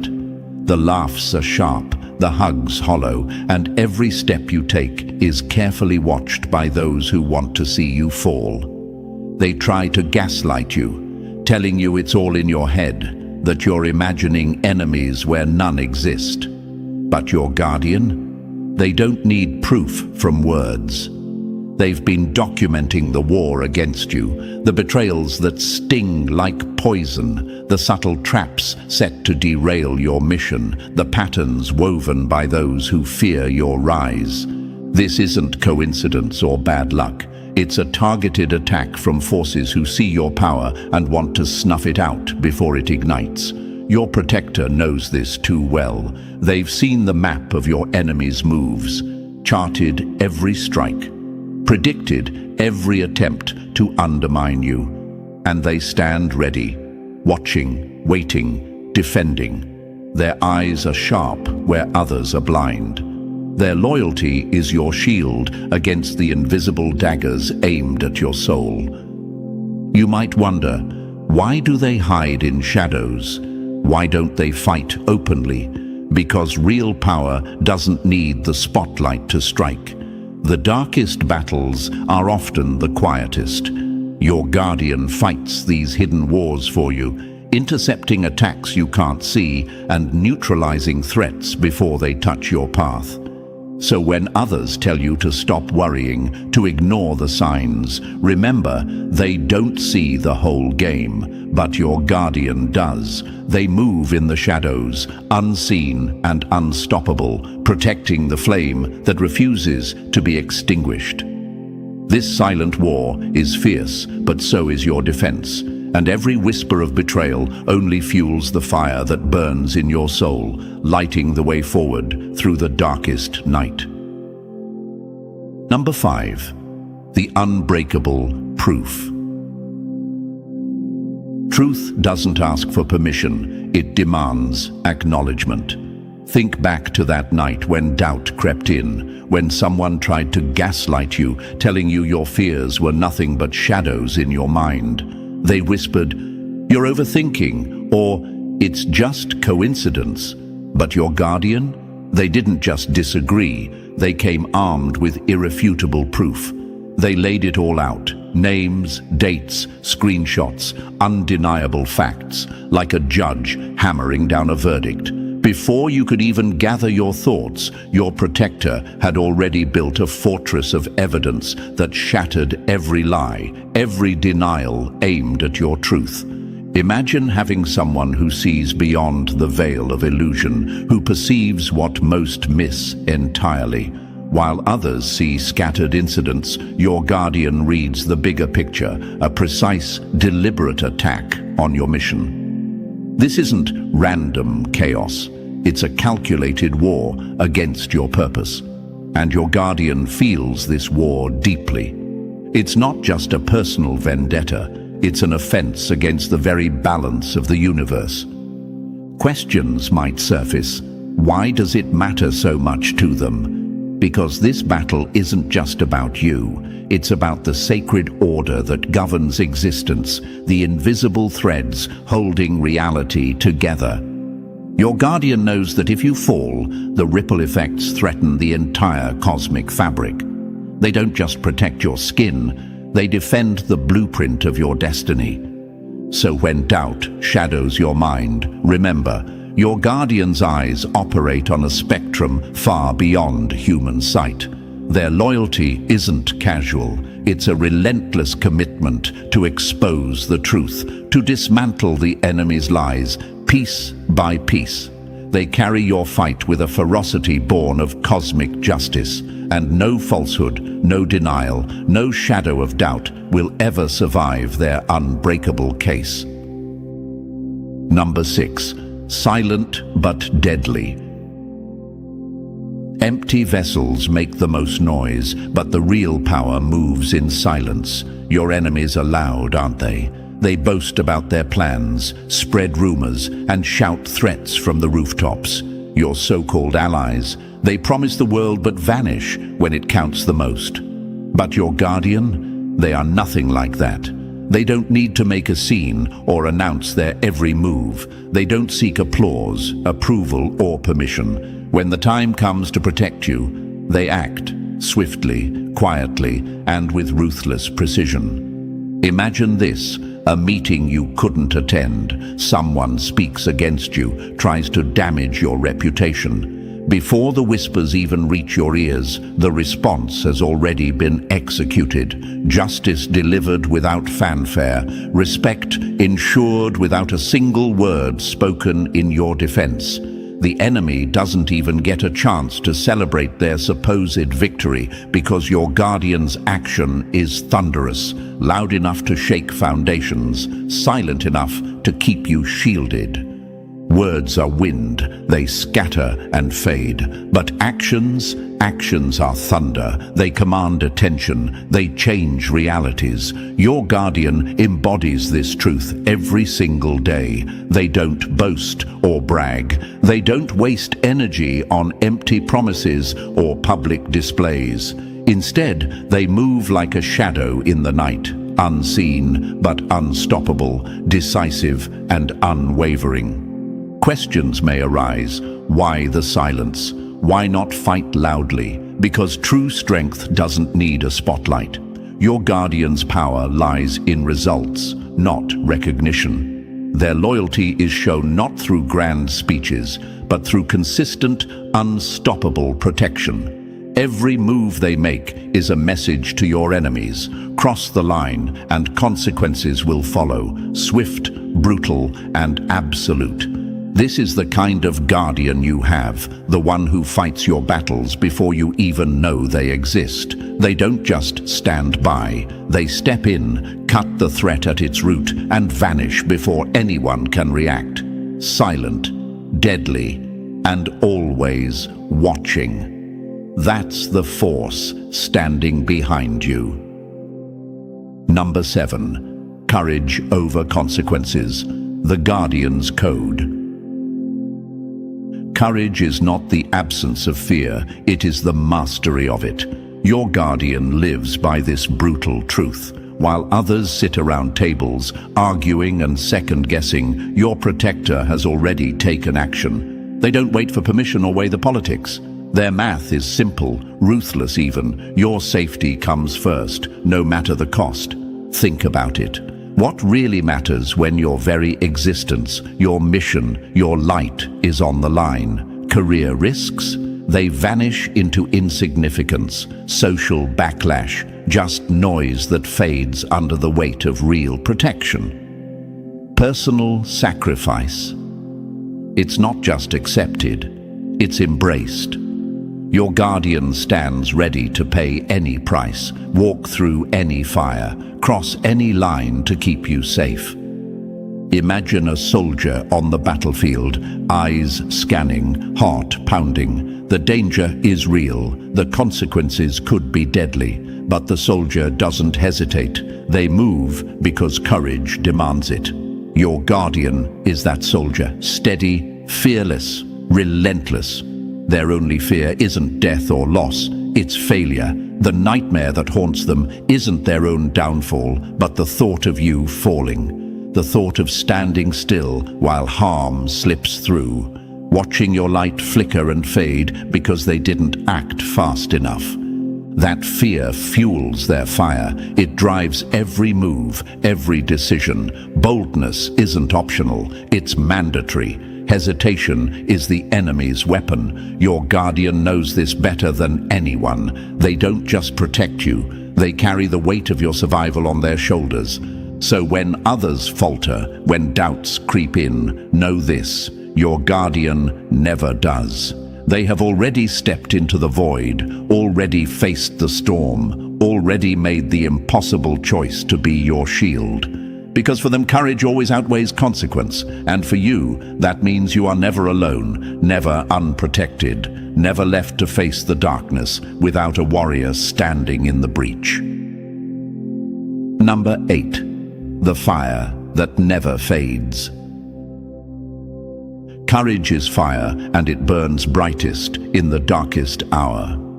Think back to the moment Peter faced the soldiers in the garden. There was no second guessing, no endless debates or political calculations, no weighing of consequences or legal fears. He drew his sword and struck decisively, fiercely, without hesitation. That moment didn't just define him, it set a standard for unwavering loyalty and fearless protection. Your guardian carries that same relentless fire. It's not just passion or duty, it's a blazing commitment forged in the cosmic furnace of purpose and destiny. They've run through every possible outcome, played out every scenario, and time again, the verdict is clear. There is absolutely nothing worse than failing you. Imagine a wildfire consuming the night, relentless and unstoppable, burning away doubt, fear, and hesitation. That fire lives inside your protector's soul. It's a fire that won't be quenched by threats, distractions, or distractions. It fuels every step they take toward your defense, every breath they draw in readiness.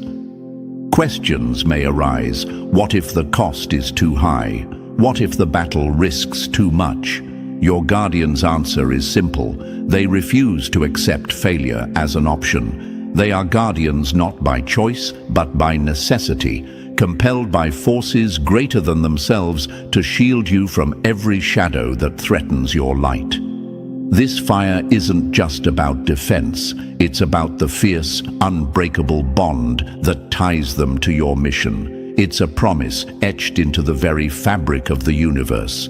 To protect you is to honor that promise with every ounce of their being, because losing you is not an option. The cosmos demands it, and your guardian answers with a flame that burns eternal.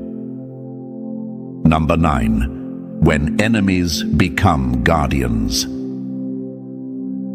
The sharpest sword often forges the strongest shield.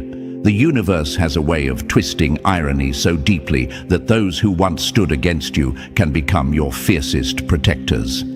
Think about that person. The one who doubted your vision, mocked your path, and tried to block your rise. What do you see now? A transformation so profound it shakes the very foundation of your journey. Imagine a storm so fierce it uproots trees and washes away the old, leaving fertile ground for new growth. That storm is the change in them. What seemed like opposition was actually the universe's way of preparing them to become your ally.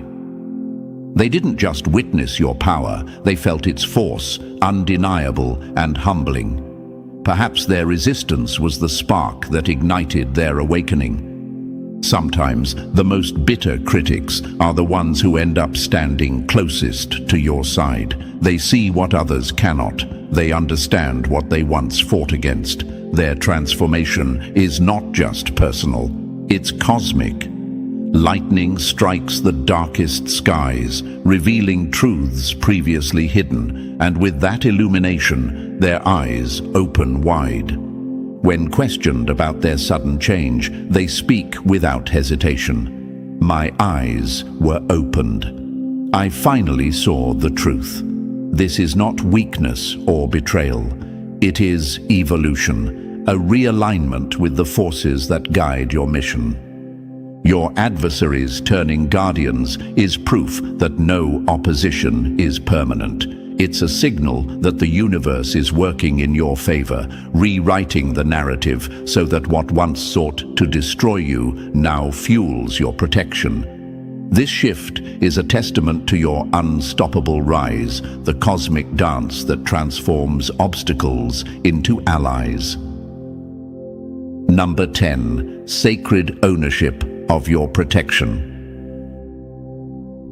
True guardianship is not given, it is claimed and held with relentless fire. This shift from adversary to protector goes beyond simple change of heart. It is a cosmic realignment, a correction in the grand design. The universe is setting right what was temporarily off balance, restoring order by placing fierce sentinels where they are most needed.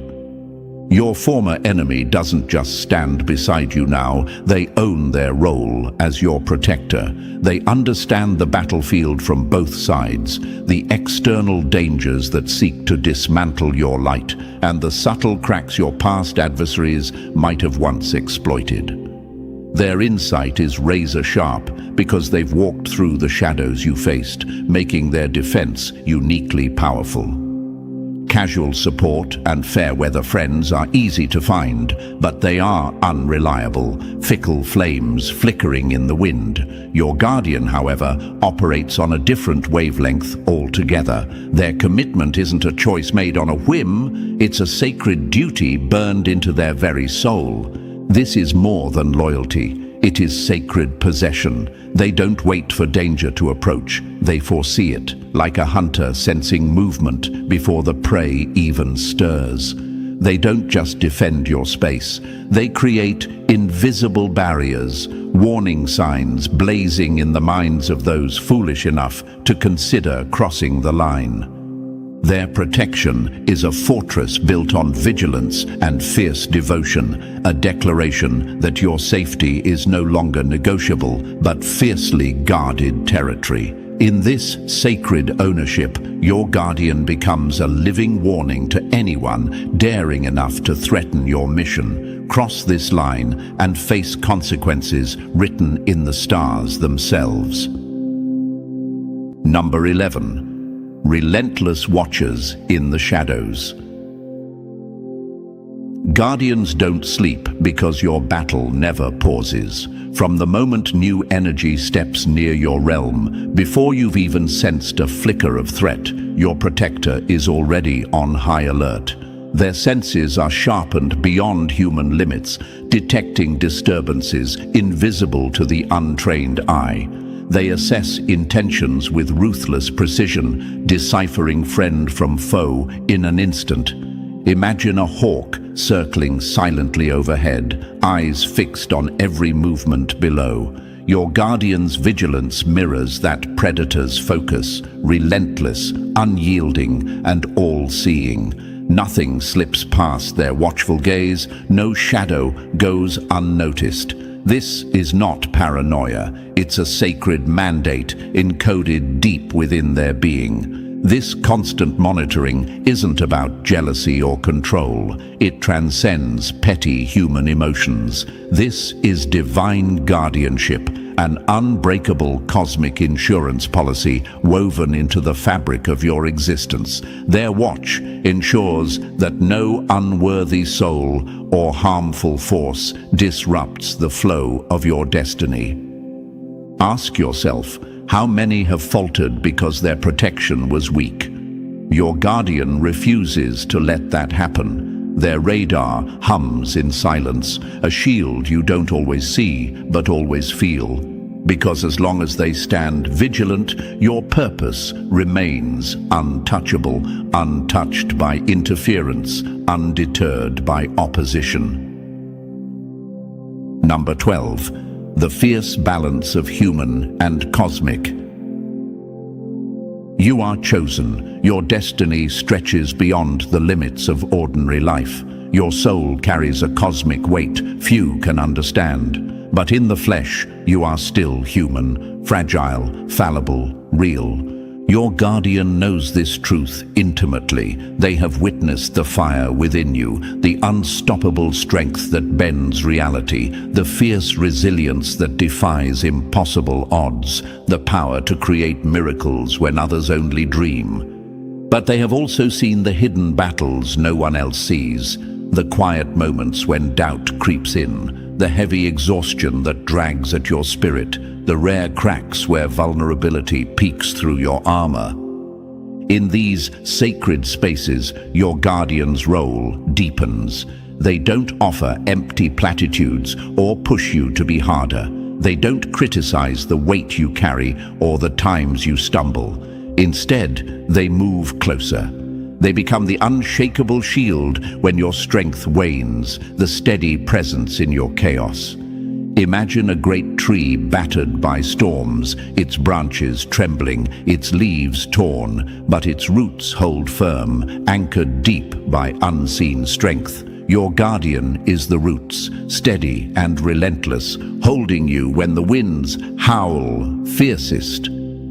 They accept your full truth, fierce warrior and tender soul, because in that balance lies your greatest power and their fiercest duty. Number 13. Invisible wars and the silent shields. When your body and spirit grow weary, unable to fend off the attacks that come without warning or reason, your guardian rises as your unyielding voice. They speak when your strength falters, when doubts cloud your mind, and when the weight of the unseen becomes too heavy for you to bear alone. They carry the map of your true purpose, even when you temporarily lose sight of it. Their support isn't conditional or hesitant, it's unwavering and free of judgment, because they understand a truth most overlook. Even the chosen need rest. Even the strongest souls require a moment to gather their power before they strike back.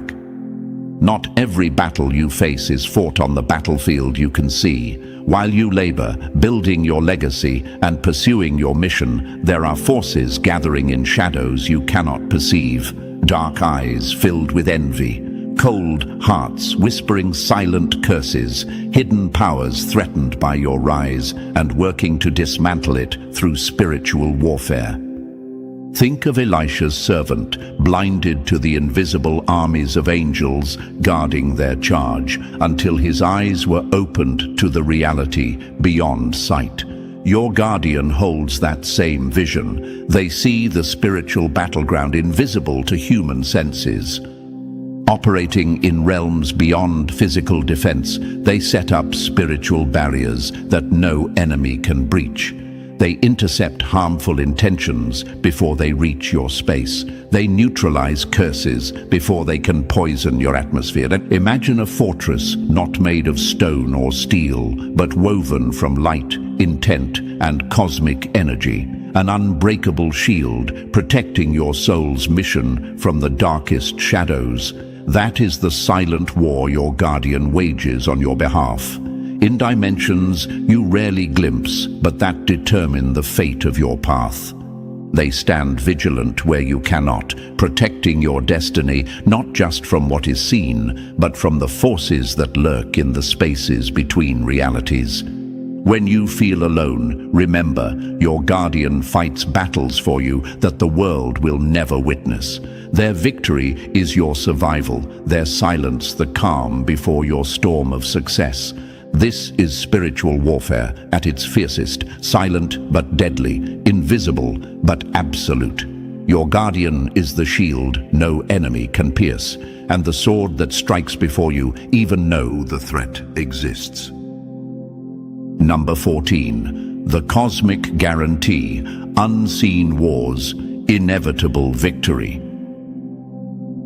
You never see the storm coming until it's already tearing down your enemies.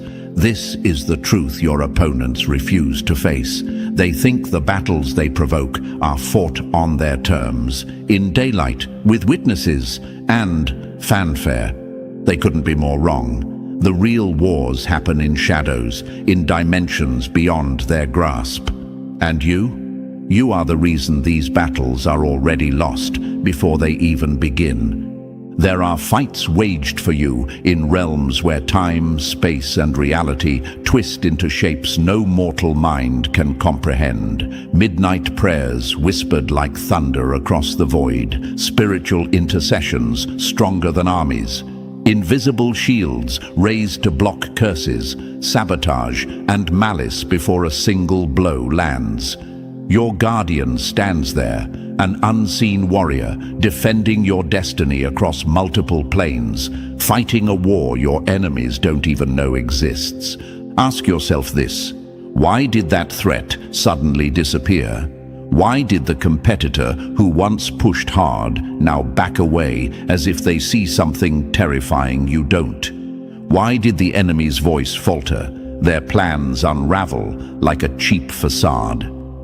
Behind every mystery is your guardian, moving like a ghost, dismantling the attacks, securing your path with precision no human eyes witness.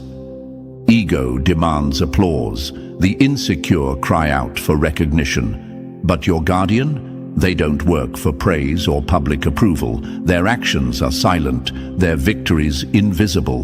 The ledger of their efforts is written in cosmic ink, unread by most, unseen by many. For every battle you know about, there are dozens, even hundreds, you never will. And that's exactly how it must be. Picture a master chess player. The board stretches across countless dimensions, moves invisible to all but the most skilled. Your guardian plays this game like a grandmaster, protecting your king, the very essence of your purpose. Every piece sacrificed, every trap set, every enemy caught unaware is part of a plan woven with threads of fate and cosmic law. This isn't some random act of protection. This is a sacred mandate, a cosmic guarantee that your light will not be snuffed out. They are bound to you not by choice, but by universal law, tasked with preserving the sacred order that lets you fulfill your destiny. And make no mistake, protection is just the start. Victory is their command. While the world debates what might happen, your guardian has already won countless battles. They know that your purpose is not to survive quietly in the shadows. You are here to dominate, to change the game, to rewrite the rules. What does that mean for those who oppose you? It means their resistance is futile. They fight battles already lost, underestimating the forces aligned with you. They don't see the army standing just beyond perception, the legion that moves with divine precision to dismantle their plans. They don't realize the cosmic tide has turned, and it's crashing down with relentless force. When doubt seeps in, when the weight of your calling threatens to crush your spirit, your guardian steps forward with thunder, not a whisper, not a hint, but a roar that shakes the very foundations of your world. They remind you you're not a victim, you're the storm, you're the force that cannot be stopped. Your enemies will ask, how is it possible? How did everything unravel so fast? Where did their strength come from? The answer is simple. You were never alone. Your protection operates beyond what they understand. Your power is backed by cosmic forces they cannot touch. The universe doesn't make mistakes. It chose you. It entrusted you with a mission too vast for fear or failure, and your guardian ensures this mission cannot be derailed. They are the cosmic guarantee that your light will burn bright, that your purpose will be fulfilled, that your victory is inevitable. Do you feel the weight of this truth? Do you recognize the magnitude of the power watching your back?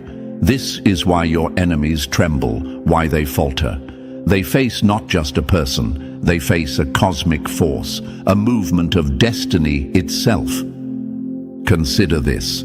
Every choice you make, every step you take forward, sends ripples through time and space. Your guardian moves in tandem, intercepting threats before they materialize, crushing opposition before it knows it exists.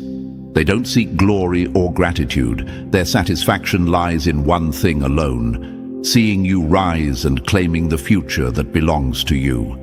You were not chosen to be a pawn in this game. You were appointed the player who changes the entire board. The cosmic guarantee is clear. You will not only survive, you will dominate. So, when fear tries to whisper lies, when obstacles seem insurmountable, remember this: the universe stands behind you, your guardian fights for you, and your victory is already written among the stars. They've prepared the battlefield long before your first step. They've dismantled your enemy's strongest weapons before you even knew they were there. And as you move forward, unstoppable, they will continue their silent war, ensuring no force, no power, no shadow can keep you from your destiny. This is the truth your enemies dread. This is the force that makes them step back in terror. This is the cosmic guarantee, the unbreakable bond between you and the universe's fiercest protector. You are chosen, you are guarded, and you are unstoppable. Now that you understand the power and protection surrounding you, remember, you are never alone in this fight. Your guardian moves silently but decisively, ensuring your victory is written in the stars. Stand tall, chosen one, because your time to dominate is now. If this message resonates with you, show your strength by hitting like and subscribing. Drop the number 777 in the comments to join the movement of unstoppable souls. Share this with others, ready to rise and protect what's theirs. Together, we are a force no enemy can break. Stay fierce and stay chosen. You built your peace in silence, and they screamed lies trying to tear it down, with nothing but rumors in their hands. Now, imagine this for a moment. Chosen one, you're walking your path, minding your business, building something real from the ground up. No shortcuts, no tricks, just focus and energy. Meanwhile, in some dark corner, a group of people is working overtime, obsessing over your every move. And the crazy part? They've got no proof, no facts, no reason. Just jealousy dressed up as concern, envy dressed up as warning, lies passed off as truth. They dug and dug, hoping to find dirt, and when they couldn't find any, they decided to throw some anyway. And here's the wild truth that will make your soul nod. The more calm and silent you stayed, the more outrageous they became. The less you reacted, the more they had to invent. They wanted to see you snap, break, lash out, but you didn't give them that. So they just kept pushing, kept lying, kept reaching. And now, everyone's starting to ask questions. Questions like, why are they so obsessed with someone they swear they don't care about? Or, if this person is so dangerous, why hasn't anything surfaced?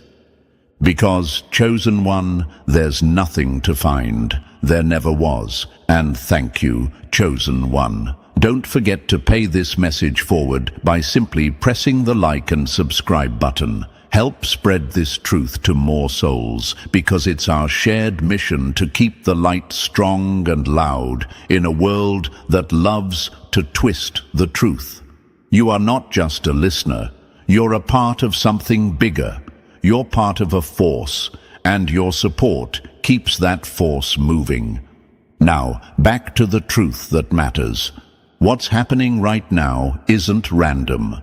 The reason people are shocked, confused, even disturbed by how far these individuals have gone to try and ruin you with zero evidence is because your light threatens the control they once had over others.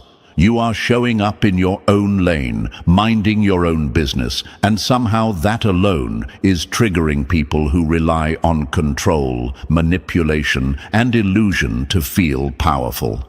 You never raised your voice, you never threw dirt back, you just kept moving forward, and that's what scares them most, because nothing exposes a liar faster than someone who stays consistent in their peace. You didn't feed the drama, you didn't post to defend yourself, you didn't go on a rant to clear your name, and yet the truth is clearing it anyway. The universe is doing it for you. The very people who once convinced others to stay away from you are now being questioned themselves. Their own stories don't add up. Their own energy feels off, and people are starting to wake up. This whole time, they thought they were building a case against you.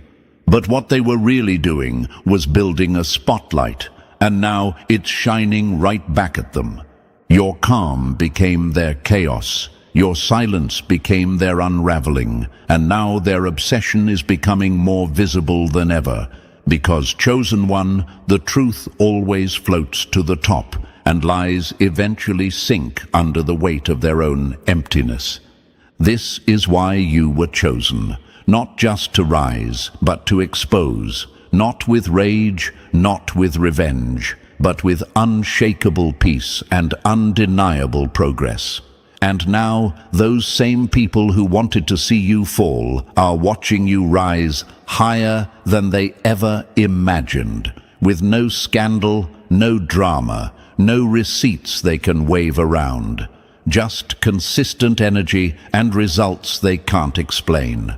They tried to cancel you without proof. They tried to ruin your name off whispers. They threw stones, hoping to see you shatter. But instead, you built a foundation with everyone they tossed. This is bigger than gossip. It's about what happens when someone tries to take out a soul the universe is actively building. Every false story, every fake tear, every manipulation they used, it's all circling back. Not because you wished it, but because the energy was never real. And what isn't real can't hold up under pressure.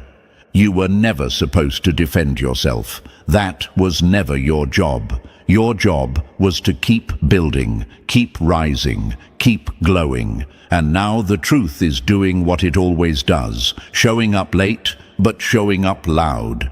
The same people who once laughed at your silence are now being left behind by your elevation. So, chosen one, don't waste a second trying to prove anything. Let them choke on their own assumptions. Let them sit with the fact that the worst part of your story is the lie they told. And the best part, it's just getting started. And it's being written without their permission. You don't need proof to exist. You don't need permission to thrive. You just need to remember, the truth doesn't chase crowds. It stands and lets the world catch up. So, chosen one, are you ready to unpack just how far they went trying to ruin your name without a shred of proof? What you're about to hear will make everything make sense. It's time to go deeper into the truth they never wanted to come out. Drop the number 777 in the comments if you feel that deep pull in your spirit, the confirmation that you're not crazy, that everything they did was intentional, and that your silence has been your strength all along. And if this message is hitting home, bless the energy behind it. Whether it's a like, a comment, or a super thanks, even the smallest act helps keep this truth flowing to the souls who need it most. You're not just supporting content, you're helping fuel a mission to expose what's hidden and confirm what's real. Now take a breath, chosen one, because what's coming next isn't just information, it's clarity. And if you're truly aligned, you'll feel the pull to stay until the very end. Let's get started. Number 1. They didn't gossip, they waged war with their mouths and thought you wouldn't notice. They didn't just lie about you, they built a battlefield out of whispers and thought your silence meant surrender. Chosen one, let's call it what it really is. This wasn't gossip, it wasn't harmless talk, concerned friends, or venting. No, this was a full-on attack. A campaign, a coordinated attempt to assassinate your character without touching you physically. What they did was spiritual warfare, disguised in everyday language, fake concern and backhanded questions. And they convinced themselves they were innocent. But here's the part that's tearing them apart now. You never fought back. You didn't run around defending your name. You didn't match their energy, and you didn't give them what they wanted. A reaction, and yet you're still standing, still rising, still glowing. Because while they were using their mouths as weapons, the universe was already taking notes. You became their obsession. You, the one who never begged to be liked, who stayed in your own lane, who minded your energy and your peace. You became the focus of people who secretly felt small in your presence. They called it gossip, but it was a war on your spirit, a way to project their own shame onto someone who refused to shrink for them. Now imagine this, a group of people sitting in rooms you've never entered, talking about you like it's their job. They scroll your pages, dissect your captions, create stories from thin air, all because they're disturbed by how unbothered you are. And when someone asks them, "Why do you talk about this person so much?" they panic, because they know deep down they need you to fall. They need the story in their head to come true. Otherwise, they have to face the real question. Why does this person trigger me so much when they've done nothing to me? They didn't talk about you because you were wrong. They talked about you because your light reminded them of everything they faked.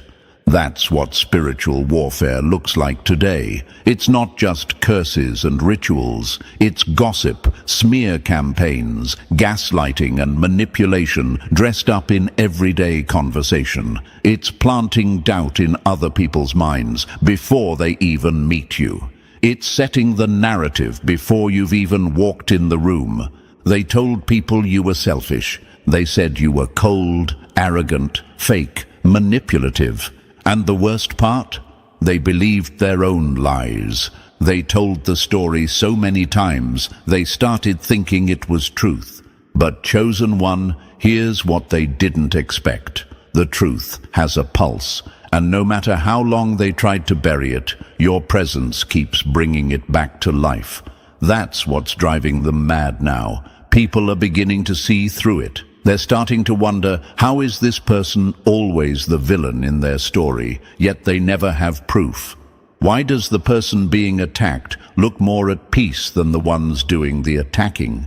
Because peace is loud in silence, and your silence was never weakness. It was divine strategy. They waged war in whispers, but the universe is shouting the truth now, and they can't drown it out. They tried to turn others against you because they knew they could never beat you face to face. They created imaginary battles to distract from the fact that they've already lost their integrity, lost their authenticity, lost control over how people see them. And now, people are waking up. The same folks who believed them are seeing the cracks. They're realizing, wait a minute. This chosen one keeps glowing, keeps rising, keeps showing love, keeps moving forward, and the only ones angry about it are the ones who won't stop talking. They've become prisoners of their own performance. They've spent so long trying to tear you down that they forgot to build themselves up. And now their lives look exactly like what they tried to speak over yours. Confused, heavy, stagnant. Chosen one, the warfare didn't work because you're not powered by popularity. You're powered by truth. You didn't rise because people approved of you. You rose because the universe already chose you. And when someone tries to use lies to destroy a truth-protected soul, that energy doesn't just bounce off. It returns amplified. This is the curse they never saw coming. The moment they made you their target, they made you their mirror. And what they see in that reflection is everything they hate about themselves. Honesty, resilience, strength, and unshakable purpose. They started a fire with your name on their tongue, and now they're the ones burning in the smoke of their own lies. You didn't need to defend yourself because energy speaks. And what's louder than any rumor is the fact that you've stayed grounded. Your blessings didn't stop. Your glow didn't dim. Your spirit didn't fold. That's what has them spiraling. You beat them with stillness. You won with grace.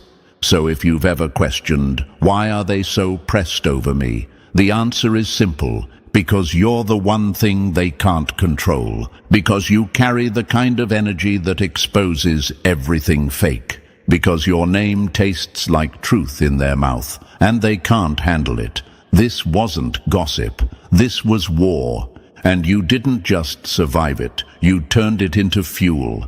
Now keep rising, keep glowing, keep living, because every word they spoke, every lie they told, every conversation they had in secret is now turning into a spotlight on their own dysfunction. Let them talk, let them whisper, because the louder they get, the more obvious it becomes. You were the one, and they never stood a chance. Number 2, they watched you like a hawk and still couldn't stop what was meant for you. Their obsession didn't stop your growth, it sped up their own destruction. Chosen one, let's tell it exactly like it is. They weren't just watching, they were tracking, studying you, obsessing over every step you took, every breath you posted, every quiet move you made. You became their secret routine, their twisted entertainment, their full-time focus.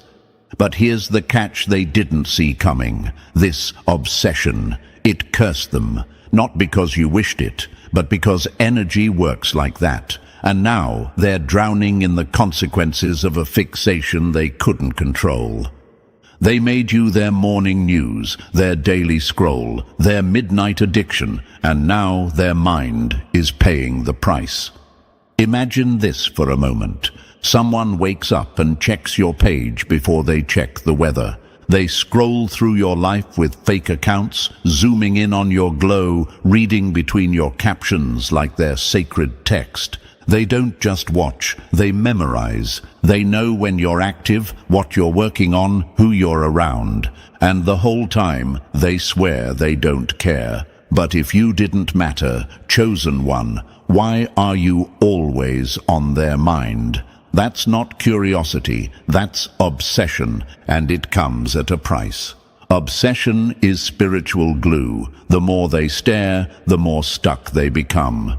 Here's what they didn't realize. They weren't just watching your life. They were locking themselves out of their own. Every minute they spent plotting your downfall was time stolen from their own destiny. While you were healing, they were spiraling. While you were working on purpose, they were rehearsing your downfall in their head.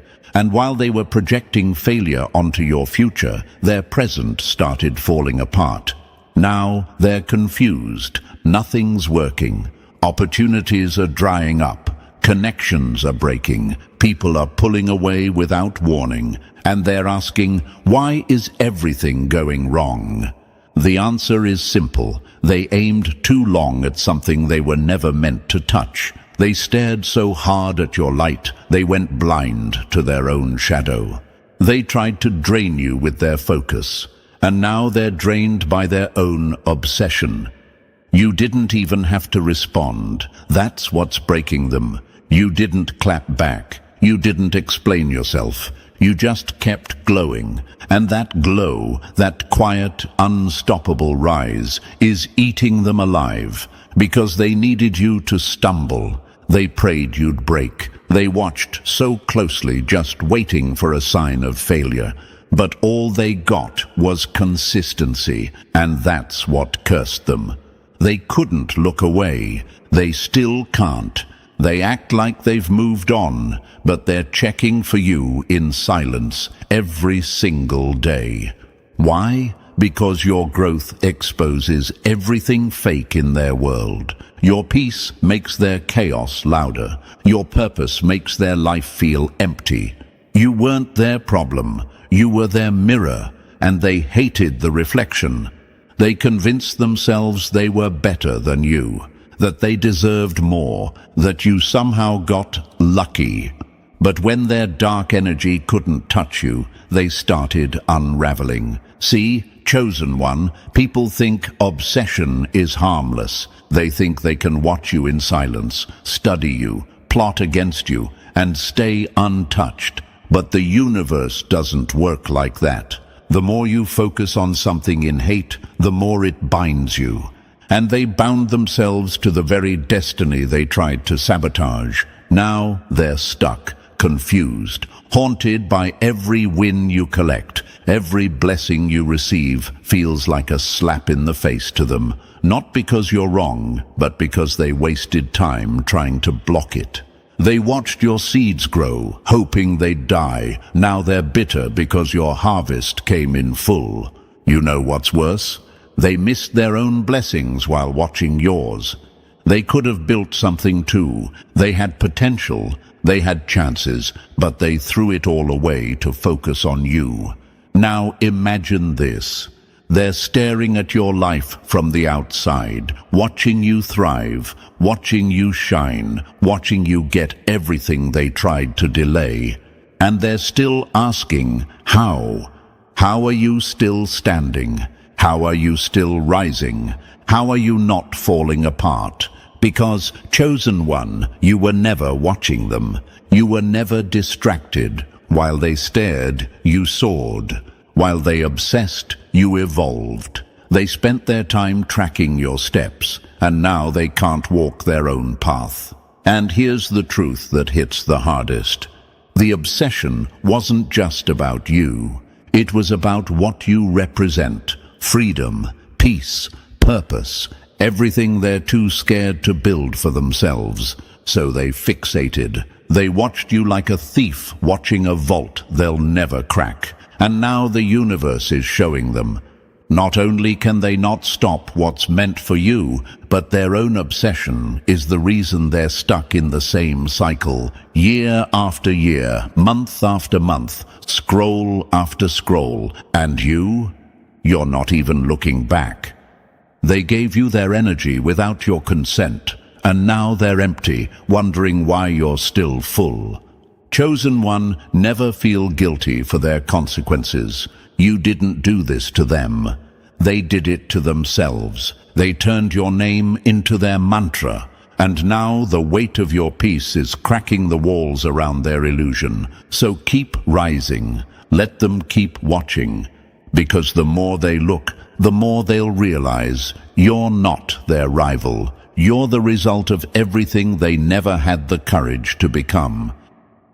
Number 3, they built a circle of snakes and called it loyalty while plotting your fall. When they couldn't take you down alone, they built a whole team of traitors and still couldn't finish the job. Chosen one, they didn't come at you one-on-one. That would have taken courage. Instead, they built a network, a group, a toxic little web made up of bitter hearts and empty minds, people just as insecure, just as threatened by your energy. And instead of healing themselves, they joined forces to break you. They whispered lies so detailed, so rehearsed, they convinced people who once loved you to question your every move. They didn't just gossip, they poisoned minds. They planted seeds of doubt in the people closest to you, friends, co-workers, even family, and those people ate it up without ever hearing your side. They couldn't prove you were fake, so they tried to make you look fake to everyone around you. Why? Because your energy exposed what they were hiding, because your light made their masks slip. You didn't have to say a word. You being you was enough to make them uncomfortable. That's why they came together, not out of power, out of fear. Imagine this, a whole group of people discussing your flaws like it's a strategy meeting, sharing notes on how to twist your image, making sure others view you through a distorted lens, all while you're just living, building, growing. But here's the part that stings them now. Despite all their effort, despite the team they built against you, you're still here. And now some of the very people they turned against you are starting to question it all. They're realizing, wait, why have I never actually seen this person do anything wrong? Because, chosen one, the truth can only stay buried for so long before it starts digging its own way out. They built a network to destroy your reputation and ended up exposing their own. Let them keep building circles of snakes, because all that venom is starting to eat away at them. Your name is clearing itself. Your energy is louder than their lies, and what they called a team was just a trap they built for themselves.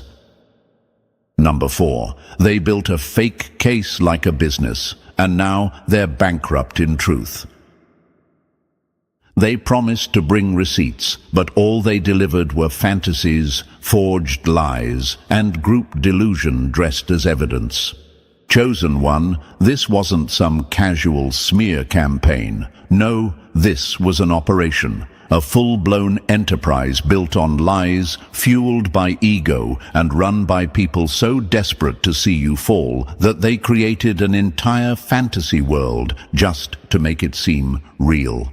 They pitched lies like salesmen, built narratives like scripts, and collected fake evidence like trophies. But in the end, all they had was a shared hallucination, no truth, no proof, no substance. Imagine a group of people sitting around like business partners, trying to build a case against you. One says, "I've got old texts." Another claims, "I can pull some fake medical drama." Someone else adds, "Let's say they did something with money. That'll hit hard." All while not a single shred of real evidence exists, and yet they parade these lies around like courtroom facts. They didn't gather proof. They passed around poison, hoping someone would drink it. But here's the kicker. They believed their own lies. They repeated the same stories so often, they lost touch with reality. It became a shared delusion, a fake empire built on sand. And now that people are asking for real facts, everything is crumbling. They had no screenshots, no recordings, no witnesses, no history, just hearsay and hate. They bet everything on a house of cards, and now it's collapsing in slow motion.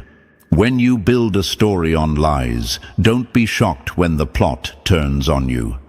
Chosen one, you didn't need to fight back, because truth needs no defense. All you had to do was keep walking, keep building, keep standing in your energy. And now they're left with nothing but confusion. They're backtracking, contradicting their own stories, trying to delete, hide, or shift blame. But it's too late. They turned their hate into a business, and the universe just filed them for spiritual bankruptcy. Because truth doesn't need a team. It just needs time. And now, that time has arrived. Number 5. They built their lies like a fortress, but the truth was the earth beneath it, waiting to shake.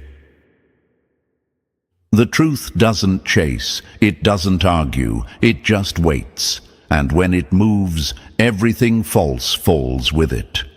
Chosen one, here's what they never understood. You didn't need to defend yourself. You didn't need to gather an army or clap back with receipts. Because truth, real truth, it's undefeated. It doesn't flinch, doesn't panic, doesn't run. It waits, like a quiet storm just beneath the surface. And now that storm has arrived.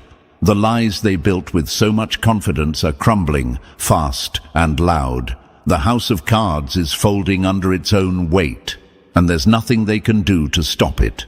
They thought if they screamed their story loud enough, long enough, people would believe it. They thought their fake evidence, their false alliances, their twisted narratives would hold. But they forgot one thing.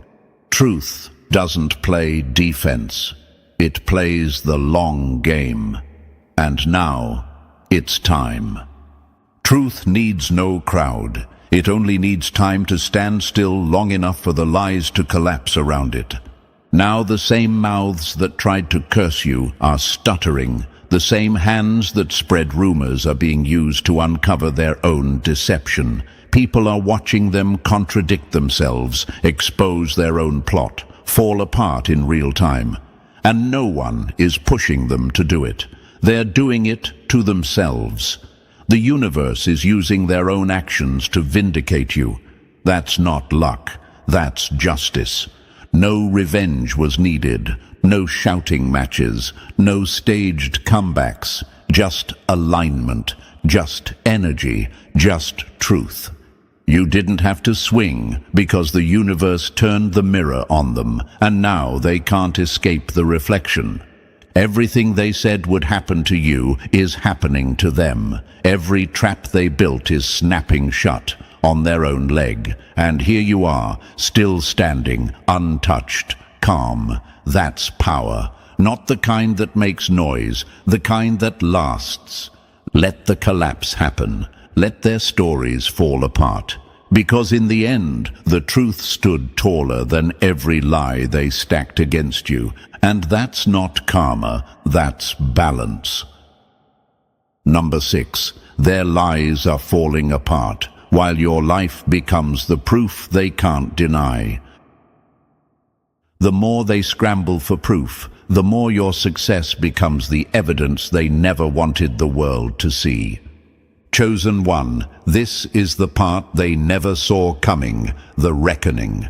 It started slowly. First, the people who believed their stories started asking questions. Then came the silence, then the doubt. Now their so-called followers, the ones they rallied to stand against you, are starting to wake up. They're asking, where's the proof? Where's the evidence? Where's the truth? And guess what? It doesn't exist.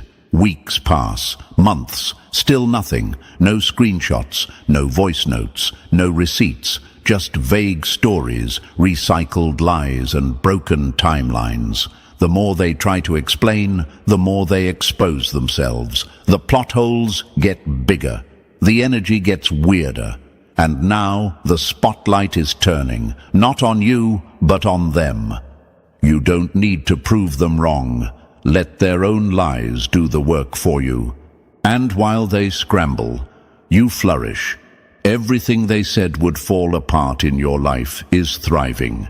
They said you'd struggle, but now your abundance speaks louder than their claims. They said you were unstable, but your peace is louder than ever. They tried to destroy your character, but your actions outshine every word they've ever spoken. They painted you as the storm, but now you're the calm, and they're the ones falling apart. Your elevation is the karma. Your growth is the evidence. You're not reacting, you're expanding. You're becoming exactly what they said you'd never be, and that contrast is their undoing. You didn't need to say a word. You just had to keep going. And now, their whispers can't compete with your reality. The reckoning isn't about revenge, it's about reflection. They're being forced to face the truth. You never needed to prove yourself, because your life, your presence, your peace is louder than any lie they ever told. Number 7. Their own soldiers are switching sides, and now the mask is melting in public. When even the ones they turned against you start defending you, that's when the real exposure begins. Chosen one, the most brutal part of this whole story. It's not that they lied, it's that they lied so hard, so often, and so confidently, they convinced others to carry their agenda for them. They recruited people to hate you, to question you, to stand against you without ever meeting you. But now those very people are stepping back, looking around, realizing they were used, and one by one they're switching sides, not out of loyalty to you, but out of self-respect, because no one wants to look like a fool defending a lie that's falling apart. Their plan didn't just fail, it flipped. The same people they used to destroy you are now silently or openly defending you. Some are apologizing, some are just watching in shame. But one thing's clear, no one's buying the story anymore. And the puppet master, the one who started it all, they're standing in a spotlight they never asked for, with no script left to read. Their lies are unraveling, their mask is cracking, and their obsession, it's taken a toll. They tried to ruin your life. Instead, they sacrificed their own. They've lost relationships they thought were solid. They're disconnected from people who once trusted them. Their work is suffering. Their energy is drained. Their health is showing the stress. And you're not reacting. You're not fighting. You're flourishing. The exposure is brutal not because of what's being said, but because of what's being seen. Their true self is showing, and it doesn't match the story they told. They built a fake image, but the truth is now coming through the cracks, and they can't glue it back together fast enough. So let them face what they started. Let the people they once convinced now confront them with the same questions you never had to answer. Because, chosen one, you never had to defend yourself. The universe let time speak. And now, the only thing louder than the lies is the silence of people who finally see the truth. Number 8. The knife came from the closest hand, and now even they regret holding it. They believed the lie so deeply, they stabbed the one person who never stopped showing up for them. Chosen one, the most painful betrayal never comes from strangers. It comes from the one you trusted most. The one who sat beside you, laughed with you, shared secrets and spaces. That person, the closest one, turned against you, not because of something you did, but because of what someone else whispered into their ear. They were the final piece in the enemy's plan, the one betrayal that could actually cut deep. And when it happened, you felt it. You knew, not just the loss, but the weight of the confusion. How could someone who knew your heart believe you were the monster in the story? It wasn't just betrayal, it was surrender. They handed over the key to your heart and let the enemy inside. But here's the shift. Now they're questioning everything.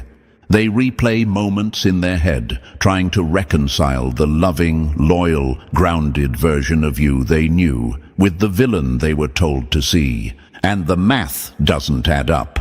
The stories feel shaky. The energy feels off. That inner conflict. That's cognitive dissonance. It's the crack in the illusion. It's the moment the spell starts to break. They were lied to, but the lie only worked because they wanted it to be true. And now they sit with that. They're waking up to the damage, the silence, the distance, the pain they helped cause, all for a version of events that was never real. And while they wrestle with the truth, you haven't chased, haven't begged, haven't defended. Because you knew all along, real always reveals itself. You didn't need to explain. Their own heart is doing the questioning now. Whether they come back or stay gone, one thing is certain. They'll never forget what they did, and they'll never again be able to lie to themselves about who you really are. Because once the mind begins to wake up, it never sleeps the same. Number 9. This wasn't random. It was a targeted hit on your destiny. They didn't just attack your name. They tried to reroute your entire future and still failed. Chosen one, let's stop calling this a misunderstanding or jealousy. This was a calculated assault, a spiritual hit job, carefully planned, strategically executed. Why? Because the energy around you is powerful. Because your purpose, even when silent, speaks louder than their noise. And that scared the wrong people. The ones who see potential not as inspiration, but as a threat. They didn't come at you with fists. They came with tactics, isolation, confusion, subtle doubt. They whispered in ears, manipulated perceptions, staged concerns to make others question you, and worse, make you question yourself. They didn't want to destroy you physically. They wanted to disrupt your alignment. This was never about what you did. It was about who you are and what you're becoming. Your path, your gift, your energy. It's disruptive to systems built on ego, lies, and manipulation. That's why they moved early. That's why they attacked before you even stepped into your full power. They tried to delay you, to isolate you, to convince you your path was too heavy, too strange, too lonely to be real. But they failed. Because instead of giving up, you went inward. You questioned, then you clarified. You cried, then you healed. You walked through the confusion and came out sharper. They tried to remove you from your purpose, but they ended up making you unstoppable in it. You weren't just under attack. You were being refined. Every betrayal became a filter. Every setback a sharpening blade. Every delay a setup for clarity. And now you're back in position, clearer, stronger, wiser, and the same energy that tried to delay you is now watching you walk fully in what they feared most, your truth. What they tried to dismantle was never just you. It was the mission you carry, and that mission is bigger than any attack. So don't shrink. Don't question your steps. You were never being punished. You were being prepared, and now that you see it clearly, the war is over. The assignment is active, and you are exactly where you were meant to be all along. Number 10. They threw fire at you and got burned by their own flame. They aimed at you thinking you were exposed, not knowing your protection doesn't activate until you're under attack.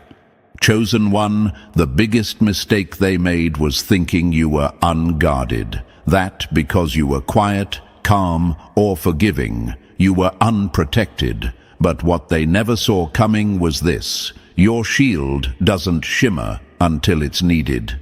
Your protection isn't flashy, it's strategic.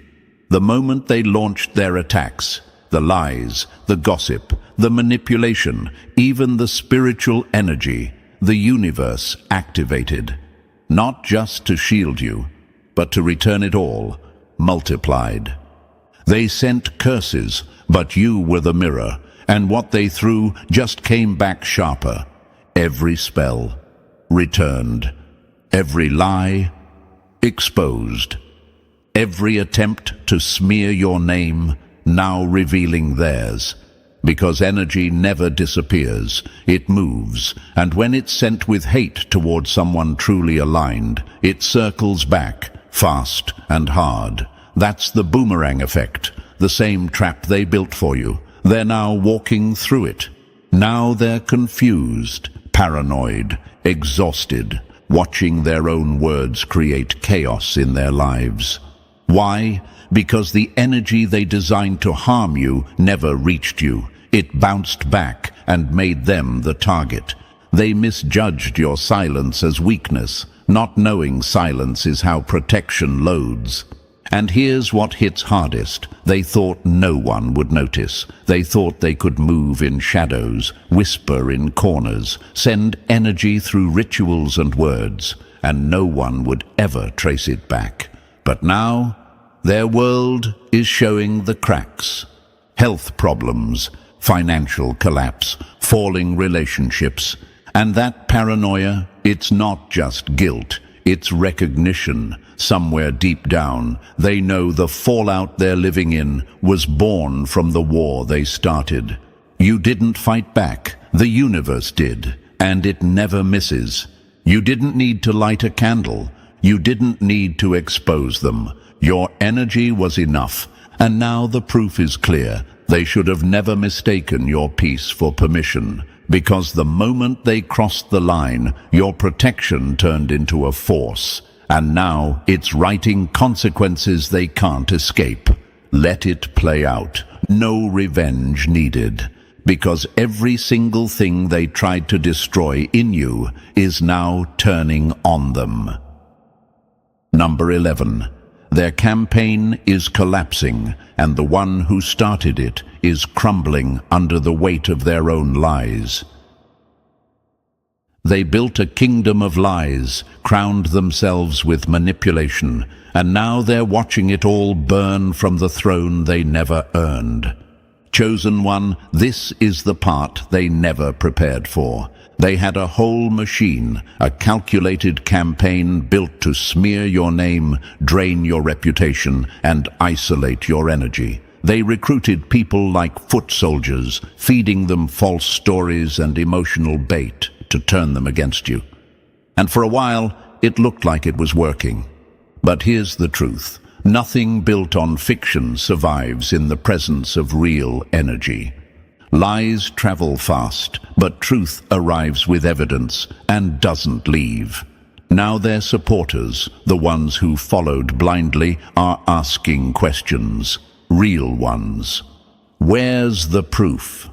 Why was I told this? Why does the story keep changing?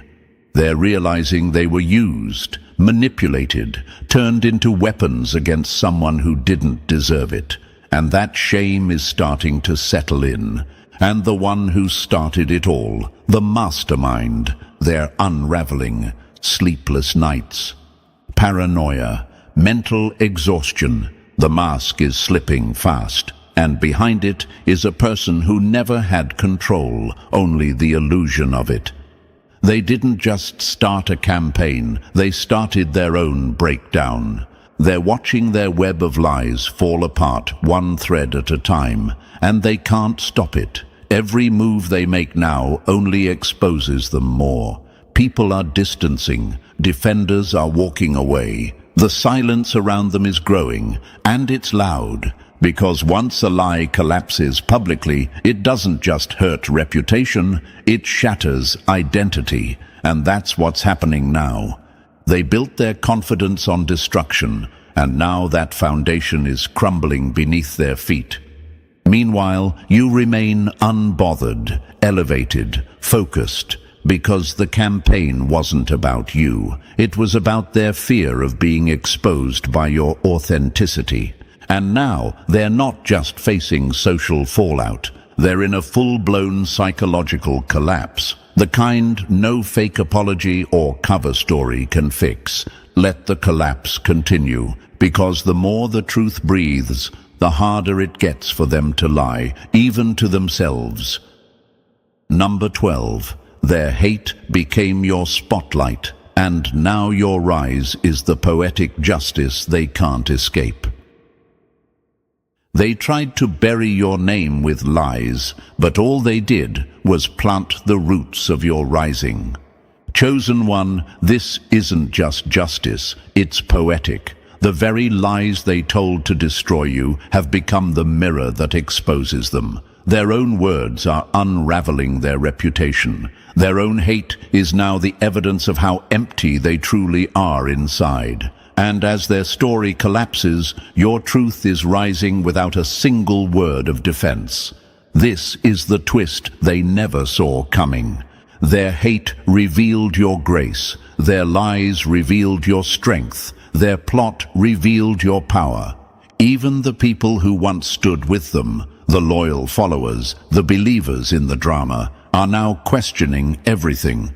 Not because you tried to convince anyone, but because your consistency did what no defense ever could. You stayed authentic. You stayed graceful. You stayed you. And that shook them more than any revenge ever could.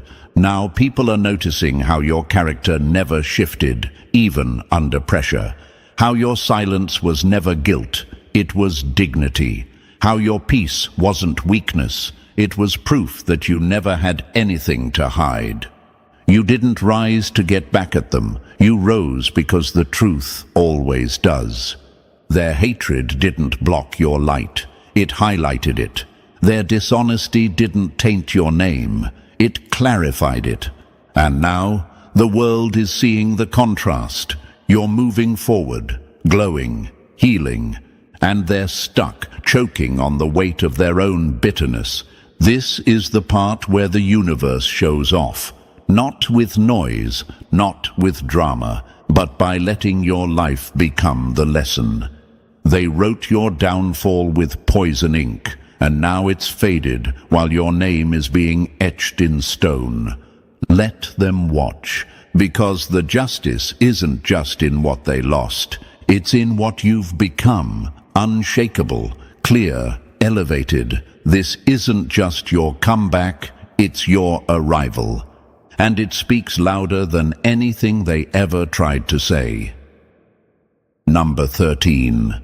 Your enemies tried to end you, but it was really the beginning of everything you were meant to become. They thought they were closing your chapter, but they accidentally turned the page to your greatest era yet. Chosen one, this is where everything shifts. The storm has passed, the lies have collapsed, and now doors are opening, not just any doors, but the kind that only open for those who have endured the fire and stayed pure. These opportunities aren't about luck, they're about alignment. And you've earned them with your consistency, your character, and your silence under pressure. People are starting to see who you truly are, not because you shouted your truth, but because you lived it. Now, relationships are forming with those who saw you at your lowest and never looked away. The ones who didn't need proof, who felt your energy through the noise, who believed in your spirit when others were sold lies. Those are your people now. Those are your real ones. Your circle may be smaller, but it's stronger, safer, and sacred. You are not alone. You never were. Because now you're stepping into sanctuary, a space not just of peace, but of power. A place where transformation is not just allowed, it's expected. This is where your elevation begins, not just in the public eye, but in your soul. You're no longer reacting, you're rebuilding, and this time it's all intentional. The war didn't break you, it shaped you. And now you walk with clarity no lie can touch. This is your new season, a clean slate written in gold, not pain. The universe watched you endure, it watched you rise, and now it moves to honor every ounce of truth you held on to when no one else did. The war is over, the lies have fallen, and the chosen one has risen, not in revenge, but in purpose. Let the new chapter begin. And now, chosen one, as the dust settles and the noise fades, only the truth remains, and it's glowing through you. You didn't just survive the war, you outgrew it. You became the proof, the lesson, and the light. Everything they tried to take only multiplied in your hands. So if this message confirmed what you felt all along, don't keep it to yourself. Like, subscribe, and drop 777 in the comments to seal this moment. Share it with someone who needs the reminder. Real ones rise, no matter who tries to bury them. Your story is just beginning. You never broke them. You just sharpened the sword that now slices through your ego. Now imagine this for a moment, chosen one. They thought they buried you in silence, surrounded by lies, hoping your light would fade in isolation. But what they didn't see was that while they were dancing in your supposed downfall, the universe was writing your comeback in gold ink. And now, something massive has happened. The same people who treated your presence like a disposable option are now breaking down behind closed doors, not because you fought back, but because you stopped showing up. They're not just crying, they're crumbling. Here's a fact for you. Studies have shown that people feel more intense emotional pain from losing access to someone they took for granted than they do from failing a goal. Why? Because humans don't mourn the truth while they have it. They mourn it only when it walks away, silently, powerfully, and permanently. And that's what's killing them now. You didn't throw shade. You became the eclipse. You didn't shout your worth. You let your absence teach the lesson, and it hit like a cold wind through a locked door. They can't escape it, and they can't unfeel it. And thank you, chosen one. Don't forget to pay this message back by simply pressing the like and subscribe buttons. Help spread this message to more souls, because it's the responsibility of all of us to spread the light. And thank you again for being part of this mission. You are not just watching this, you are part of a force. Now, let's get to it. See, what just happened isn't minor. This isn't about petty payback or someone feeling a little bad after mistreating you. This is about a spiritual power shift so intense it shook the foundation of every lie they told themselves about you. For the first time, they're seeing the full picture. And it's not what they imagined. You were never the fragile one. You were the thread holding the whole thing together. And now that you've pulled yourself out of their space, the unraveling has begun. They told themselves stories to justify the way they treated you. She's too sensitive. He's too much. They'll never leave. But now, with you gone and unbothered, those stories are collapsing, and what's left behind is a mirror, and it's not flattering. The image they see now isn't one of power or pride. It's one of regret, shame, and deep emotional drought, because they realize something. They didn't just lose you. They lost the version of themselves that was only strong when standing on your back. And while they cry behind closed doors, they'll never admit it in public. No, they'll post like nothing's wrong, laugh louder, smile wider, pretend like they're fine. But at night, it's a different story. At night, the silence gets heavy, the memories get loud, and that ego they built like armor starts to rust, because you weren't just a phase. You were the proof of everything they lacked the courage to become. And now that you're no longer available to absorb their chaos, they're finally being introduced to their real self, and they hate the view. That's why they're crying. Not just because they lost you, but because they finally realized they were the villain in their own story. This is what the universe does when it's done being mocked. It doesn't scream. It doesn't clap back. It removes the chosen one and lets the absence preach. You were the calm in their storm, the steady in their chaos, the mirror that reflected back what they refused to face. And now that the mirror is gone, so is the illusion. And that is what just happened. They're not just sad. They're spiraling. Not just guilty. they're exposed, not just crying. They're breaking in ways they swore would never touch them. So don't you dare second-guess your worth. Don't you dare feel guilty for walking away, because what's happening right now is not a coincidence. It's the consequence of underestimating someone chosen by the universe, not for revenge, but for truth. They thought you were finished. But the universe had other plans. Now, the very doors they slammed on you are slamming on their own fingers. The very silence they used to manipulate you is now suffocating them. Chosen one, your glow-up didn't just happen. It hit them where it hurt the most. Right in the illusion of control. They're crying behind closed doors. And the tears aren't for what they did. They're for what they lost and can never get back. Stay tuned, because this isn't the end. It's only the beginning of the exposure. So, are you really ready to uncover the truth behind the breakdowns they're hiding in silence? Because what you're about to hear next will not only confirm your power, but explain why they're losing sleep while pretending everything's fine. Drop a 777 in the comments if you've ever walked away silently and watched the whole building shake without lifting a finger.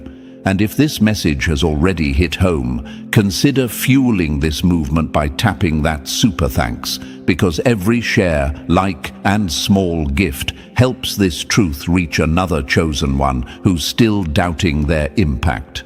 Whether it's a penny or a powerful prayer, everything counts.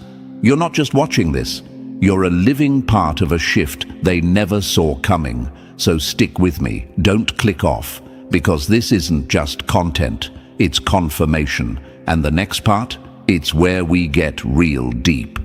If you've made it this far, something in you already knows. This wasn't random. It found you for a reason. And now, let's break it all down, step by step. Trust me, if you're a true chosen one, you'll feel the pull to stay until the very last word. Let's begin. Number 1. They built a funeral, but you came back as fire, and now they're burning in the ashes of their own lies. The dead don't haunt the living. It's the living who are haunted by the truth they buried alive. That truth is you. And now they can't sleep, can't breathe, can't think straight, because your survival wasn't part of the script they sold behind your back. Now imagine this for a second, chosen one. They stood at your lowest point, like vultures circling a story they were desperate to control. They whispered about your mental state, exaggerated your pain, mocked your silence, and branded your stillness as weakness. They didn't just want to see you fall, they needed it. It validated their lies. It made them look right. But guess what? You survived, and that one fact just blew their entire narrative into smoke. Here's what's wild. Psychologists say when someone invests deeply into a false image, especially one they use to manipulate others, watching that lie collapse can cause the same brain response as a traumatic loss. You hear that? Your piece is triggering grief. Not grief for you, but grief for the control they lost. They're crying behind closed doors, not because they miss you, but because the version of you they invented is officially dead. And it's never coming back. You didn't just survive the smear campaign, you obliterated the lie with your silence. You became the proof they never thought you'd live long enough to be.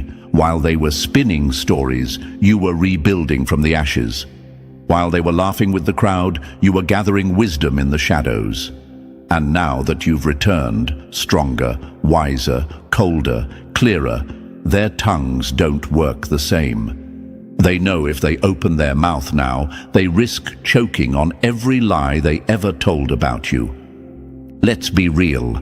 They thought your disappearance meant defeat, but you weren't disappearing. You were becoming. You were upgrading in private, polishing your soul, restoring your mind, rewiring your energy. And when you came back, the silence wasn't soft. It was surgical. You didn't scream. You didn't post subliminals. You didn't call anyone out. You didn't expose receipts. You just existed. And that alone was enough to ruin their whole illusion. Now they walk into rooms with the weight of truth pressing on their chest like unpaid karma. The same people they gossiped with are looking at you with admiration and wondering, wait, this is the person they said was crazy. You've become their contradiction, their exposed lie. And that's what makes this so unbearable for them. See, when a chosen one rises after being wrongly dragged through the dirt, there's no defense left for the enemy. You didn't climb back with spite. You came back with stillness, with presence, with a quiet strength that unsettles their soul every time your name comes up. Because now they can't explain the new you without confessing what they did to the old you. And that is the corner they trapped themselves into. They thought they could assign your character like a villain in a script. But the universe had other plans. And now every blessing that shows up in your life is a plot twist they weren't prepared for. You're not supposed to be thriving. You're not supposed to be glowing. You're not supposed to be okay. But here you are, more than okay. You're glowing with scars that look like stars. You're moving through life like peace is your revenge. And the best part? You never clapped back. They underestimated your silence. They mistook it for weakness, not realizing silence is what the universe uses before it delivers the loudest storms.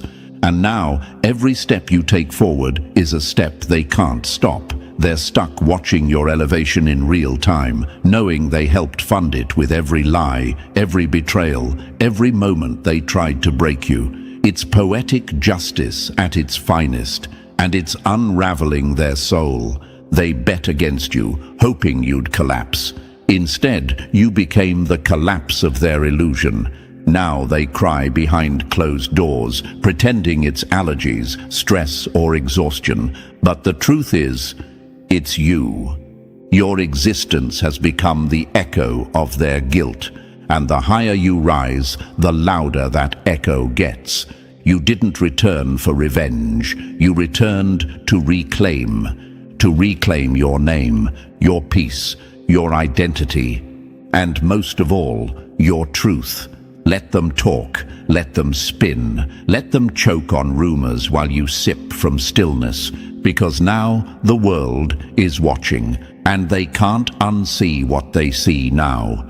You were never the villain. You were the victim they tried to erase, who came back as the mirror, and nothing is more terrifying to a liar than a walking truth they can't silence.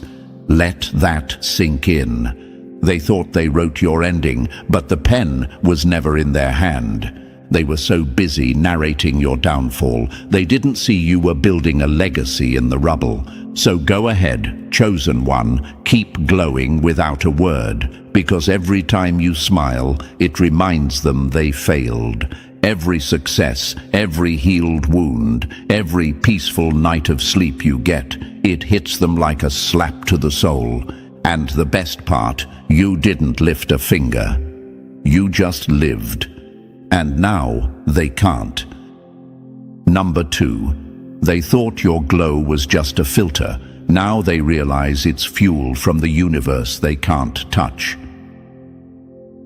Glow that's earned in the dark can't be dimmed in the light. And now, they're sitting in rooms lit by artificial energy, watching you shine from a fire they could never survive. They thought your light was something they could copy. They thought it was skin deep, pretty face, trendy style, new photo filter. They assumed your glow came from attention, from validation, from cosmetics. But now they see the truth, and it terrifies them. See, at first, they thought your power came from what you wore. The way you walked into a room, the posts, the hair, the confidence. They thought you were just one of those people who had a good image. But they didn't know what they were really looking at. They were staring at the after, not realizing what came before. Because this glow, it didn't come from outside in. It came from inside out, and that's the part they can't handle. Imagine this. Someone watching you from a distance, screenshotting your smile, mimicking your energy, trying to wear what you wear or say what you say, hoping they'll get the same reaction you do. But no matter how hard they try, it doesn't land. It never hits the same. Because they don't carry what you carry. They can wear your style, but they can't wear your soul. They can copy your look, but they can't recreate your story. Because your glow is cosmic, not cosmetic. And that makes it untouchable. A glow born in survival can't be faked with surface-level attention. And deep down, they know it. That's what's eating them alive. That light they see on you is a frequency. It's vibration. It's energy you earned by walking through hell with your head up. You were buried in shadows, pushed into silence, forgotten. But instead of breaking, you built. Instead of crying for help, you listened to the universe. You healed in places no one clapped for. You rose in seasons where no one even knew you were fighting. And now, that silence turned into presence. That pain turned into radiance. They tried to label you weird, overly sensitive, too deep, too different. They laughed at your silence, dismissed your isolation, called you too much or too intense. But now, those same people are watching the world lean in when you speak.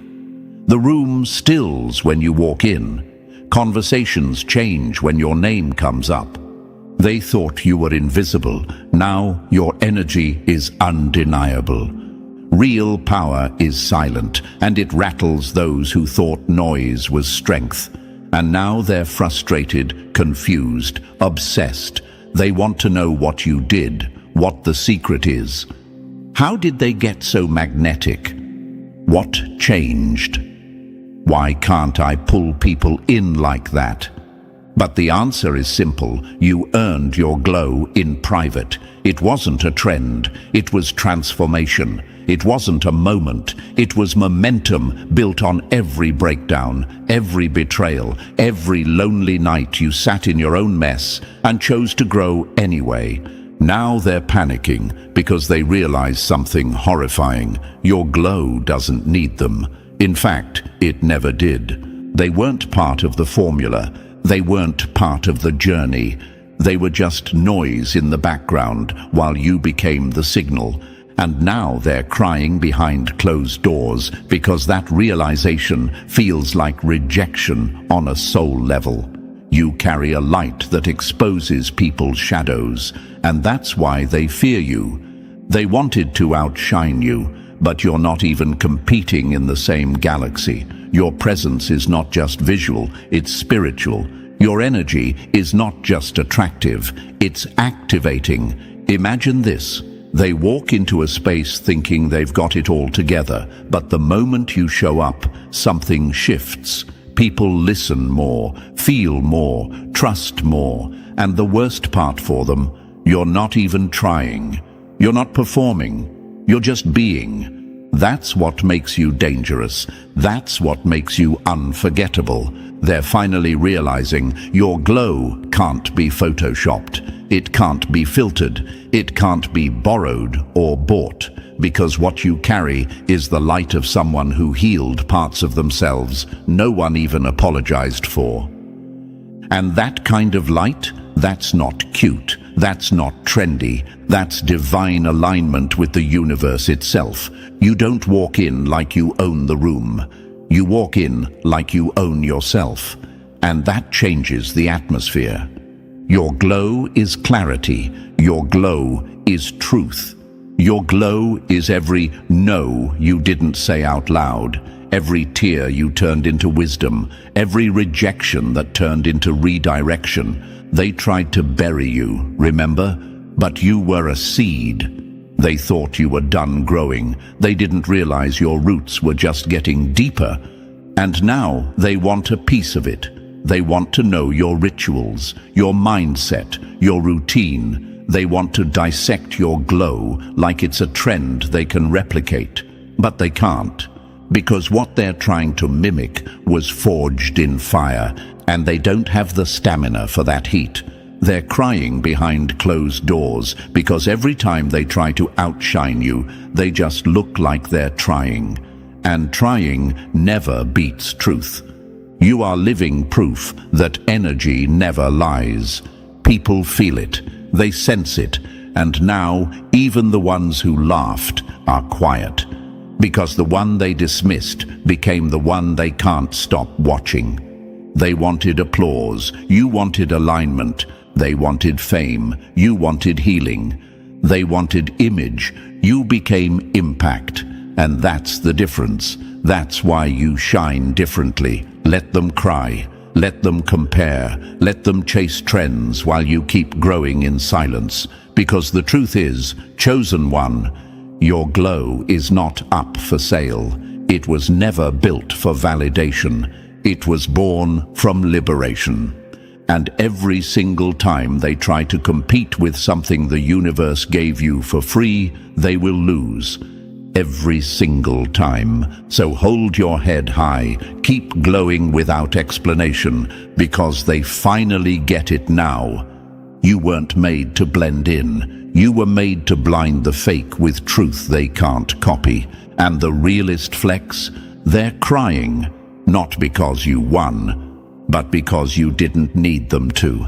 Not then, not now, not ever. Number 3. They bet on your collapse, but you came back as fire. They weren't waiting for your victory. They were praying for your collapse. Now they're choking on the silence of your success. Now imagine this for a moment. Chosen one, you're climbing a mountain, bleeding, alone, cold, and instead of helping hands or warm encouragement from the crowd, you hear whispers. Laughter, wagers being made, not on whether you'll reach the top, but on which cliff you'll fall from first. That's what they were doing while you were breaking in private, betting on your breakdown, smirking at your silence, spinning your isolation into a tragedy they thought would confirm everything they said behind your back. But here's the part they didn't calculate for. You weren't breaking down, you were breaking open into something they couldn't study, decode, or sabotage, because true transformation doesn't happen in the light. It happens in the dark, when no one is clapping, when your cries echo off walls that hold no sympathy, and when the only one who believes in you is you. You know why they're crying behind closed doors now? Because the very silence they celebrated as your ending was your beginning. While they refreshed their feeds waiting for your downfall, you were forging a comeback so powerful it didn't even need an announcement.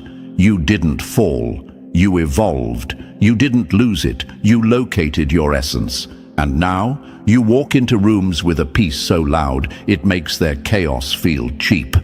They thought your absence meant defeat, but it was construction. You were building spiritual muscle in places they don't even have the emotional range to understand. They couldn't survive your sleepless nights, your inner demons, your quiet prayers to the universe, or the way you forgave people who never even asked. That glow on your face now, that calm in your energy, that's survival without scars. That's grace with grit.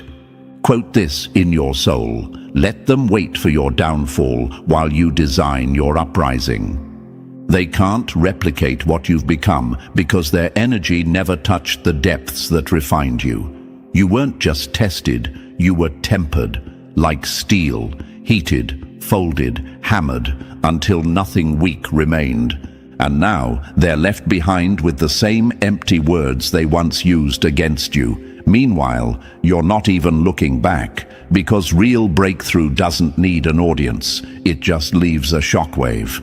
They thought you'd break, but it was them who cracked the moment they saw you rise. Now the roles have reversed, and they're stuck in the silence, watching someone they thought was done dominate in ways they'll never recover from.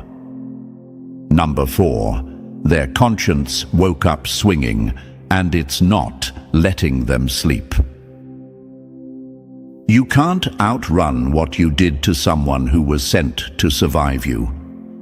Something just cracked open in their mind, and not gently. This wasn't a slow revelation or a soft whisper of regret. No, this was a psychological collision, a truth bomb that didn't knock politely. It detonated.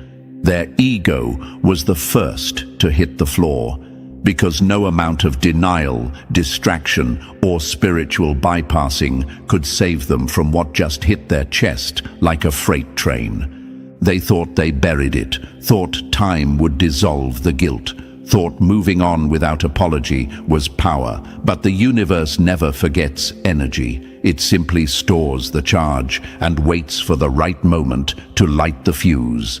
And that fuse just hit the flame. Now their mind is crawling with memories they tried to edit out, conversations they twisted, moments they gaslit, boundaries they broke and crossed without hesitation, every lie, every manipulation, every cold silence they weaponized to punish your truth. It's all rushing back now, and it's not subtle. Have you ever seen someone haunted by their own conscience?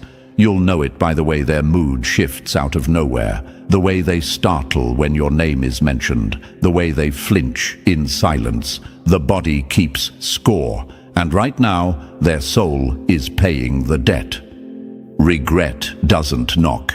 It kicks the damn door in when you least expect it. You didn't even have to do anything. That's the wildest part. You just healed, you just glowed, you just moved on, and that was enough to trigger a psychological landslide, because the version of you they betrayed was never meant to disappear. It was meant to evolve, and you did, and now you are the mirror they can't look away from. Imagine this. They're sitting in a room full of people, laughing, pretending life is great. But then a quiet thought creeps in like a slow leak. You were wrong. You hurt someone who actually had a good heart. That thought turns into a tightness in the chest. That tightness turns into insomnia. That insomnia turns into isolation. And soon, silence becomes the loudest scream in their head. Karma doesn't seek revenge. It hands you the mirror you once shattered in someone else's hands. And make no mistake, this isn't some fluffy wave of remorse. This is consequence in full technicolor. Relationships are cracking, friends are turning distant, jobs are unstable, nothing feels right anymore. Because what they did to you, it's echoing back in every corner of their life. They're watching doors close without explanation. They're watching joy evaporate. Peace is now a luxury they can't afford. Why? Because the universe isn't punishing them, it's educating them. You were the lesson, the one they misjudged, the one they tried to diminish. And now, every day is a silent class in humility. Their soul knows it. Their energy is weighed down by the mess they made, and there's no filter strong enough to hide that level of spiritual exposure. You can't sleep peacefully in a bed built on betrayal. They're crying behind closed doors, not because you're glowing, but because they know why they're no longer allowed to glow. The universe stripped their illusions, their excuses, their fake superiority, all gone. And what's left is the raw reality. They hurt someone they were supposed to honor, and now they don't even recognize themselves in the mirror. You ever wonder why they suddenly pulled back? Why they ghosted without cause? Why they went quiet while watching you grow? It's not peace, it's punishment. It's the awkward silence of someone being dragged to court by their own conscience. So if you're asking, do they regret it? The answer is yes, but it's deeper than regret. It's a soul-level reckoning. They don't just remember what they did. They feel it now, in their bones, in their breath, in the way life just feels off. And this is just the beginning, because the universe doesn't always clap back with drama. Sometimes it lets your enemies sit in the same silence they once celebrated when you were suffering. But this time, that silence is echoing with guilt, and that guilt is loud enough to haunt them forever. Number 5. They're crying because you didn't choose revenge, you chose peace, and that's what destroyed them. Peace is the loudest revenge you'll ever serve to someone who expected you to stay broken. They thought they knew your next move. They thought pain would turn you vengeful, that betrayal would birth bitterness, that you'd become obsessed with making them feel what they made you feel.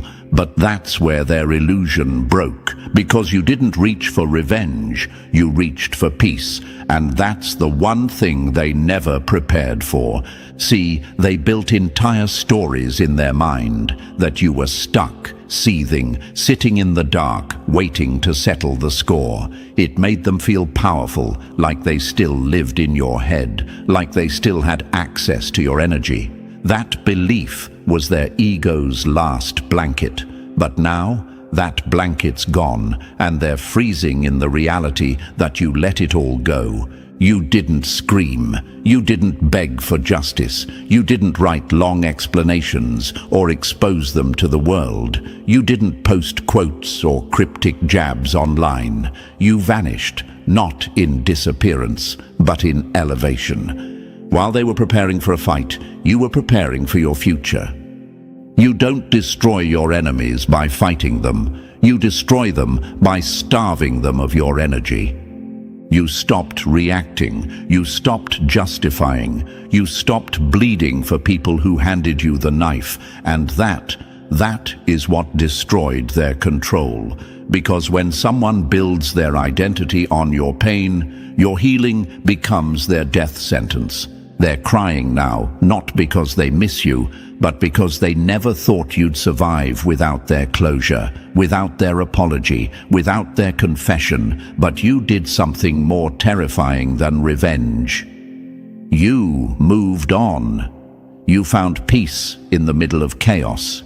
You planted new roots in ground they scorched. And the flowers blooming now? That's your justice.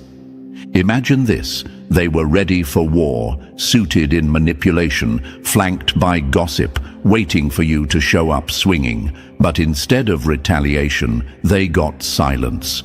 Not weak silence, but the kind that roars. The kind that says, I don't live in that frequency anymore. That silence, it burns more than anything you could have ever said. You don't owe closure to the hands that tried to bury you alive. You stopped fighting for clarity. You stopped needing the apology. You realized that healing doesn't require their participation, and they realized, far too late, that they were never the storm. You were. But unlike them, you don't destroy. You rebuild. You don't fight for revenge. You fight for peace. They lost access. Not just to your time, not just to your presence, but to the version of you that tolerated emotional warfare in the name of loyalty.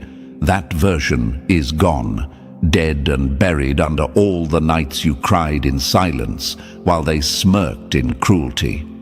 They lost the person they thought they could always return to, the one who'd always forgive, always explain, always care. You didn't just block them, you outgrew them, and nothing bruises an ego harder than realizing they're no longer needed. Not for love, not for closure, not for validation. To someone addicted to your energy, your peace is their poison. They're watching now, watching your name echo in rooms they swore you'd never enter, watching your glow spread in places they tried to dim, watching people celebrate the very traits they once mocked. and none of it required revenge, just peace, just distance, just refusal to participate in your own destruction.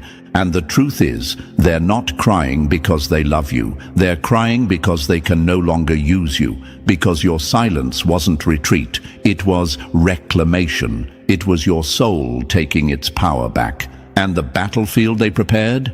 It's empty now. You left them to fight with their own reflection. So if you're wondering whether your peace was loud enough, oh, it was. It is. It's the echo in every quiet moment they now dread. The reminder that they couldn't break you, that they were never the fire. You were. And now all they can do is cry while you rise. No revenge, no anger, just peace. And that peace, it's the most violent grace they'll ever witness. Number 6. You became the punishment. They can't escape without saying a single word. You didn't destroy them, you just survived, and that was enough. You didn't need a court, a crowd, or a confession. You didn't need to post your pain, explain your healing, or air out your receipts. All you had to do was keep going, and that alone became their sentence. Because you, just being alive, glowing, breathing peace, they can't handle that. You are the quiet punishment they never saw coming. They can't say it out loud. Pride won't let them. But something inside them shifts when your name surfaces. Not just guilt, it's exposure. Because your evolution shines a light on every lie they told to justify the way they treated you. Every room you enter now feels like a courtroom where their soul gets cross-examined and they don't even know why they're sweating. Your existence is a mirror they can't escape.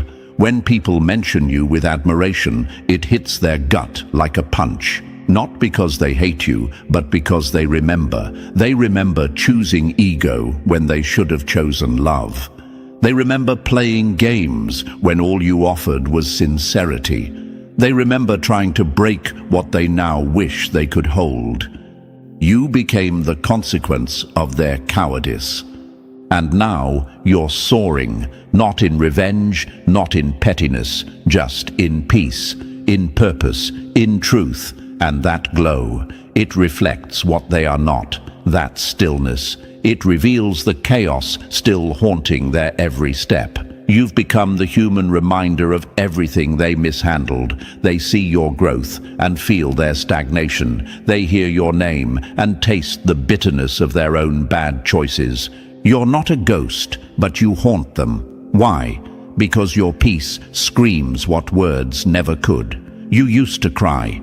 You used to explain yourself. You used to fight to be understood. Not anymore. Now you just exist. No apology, no closure, no reaction. And that silence, it's cutting deeper than anything you could have said. Silence isn't empty. It's full of every truth they refuse to face. They can't tap into your energy anymore, and that void is driving them insane. See, it wasn't just about hurting you. They needed you to stay accessible, to keep reacting, to keep explaining, to stay hooked. But you disconnected. You became unavailable, and nothing punishes a manipulator more than losing their control. Now you're out here building, breathing, becoming, while they're stuck replaying the moment they lost you over and over again. And every time they fake a smile, every time they scroll past your name, every time someone mentions how well you're doing, they flinch. Because they know. Deep down, they know. They fumbled someone real, someone rare, someone who didn't need to get even because the universe did it for them. And now, every win you collect, every ounce of peace you radiate, every layer of growth you embody, it all speaks one truth louder than words. You didn't need revenge. You became the reminder. You became the punishment. And there's no one doing that to them. It's just you. Number 7. Number 7. They tried to curse you with their mouth and now can't stop talking about you.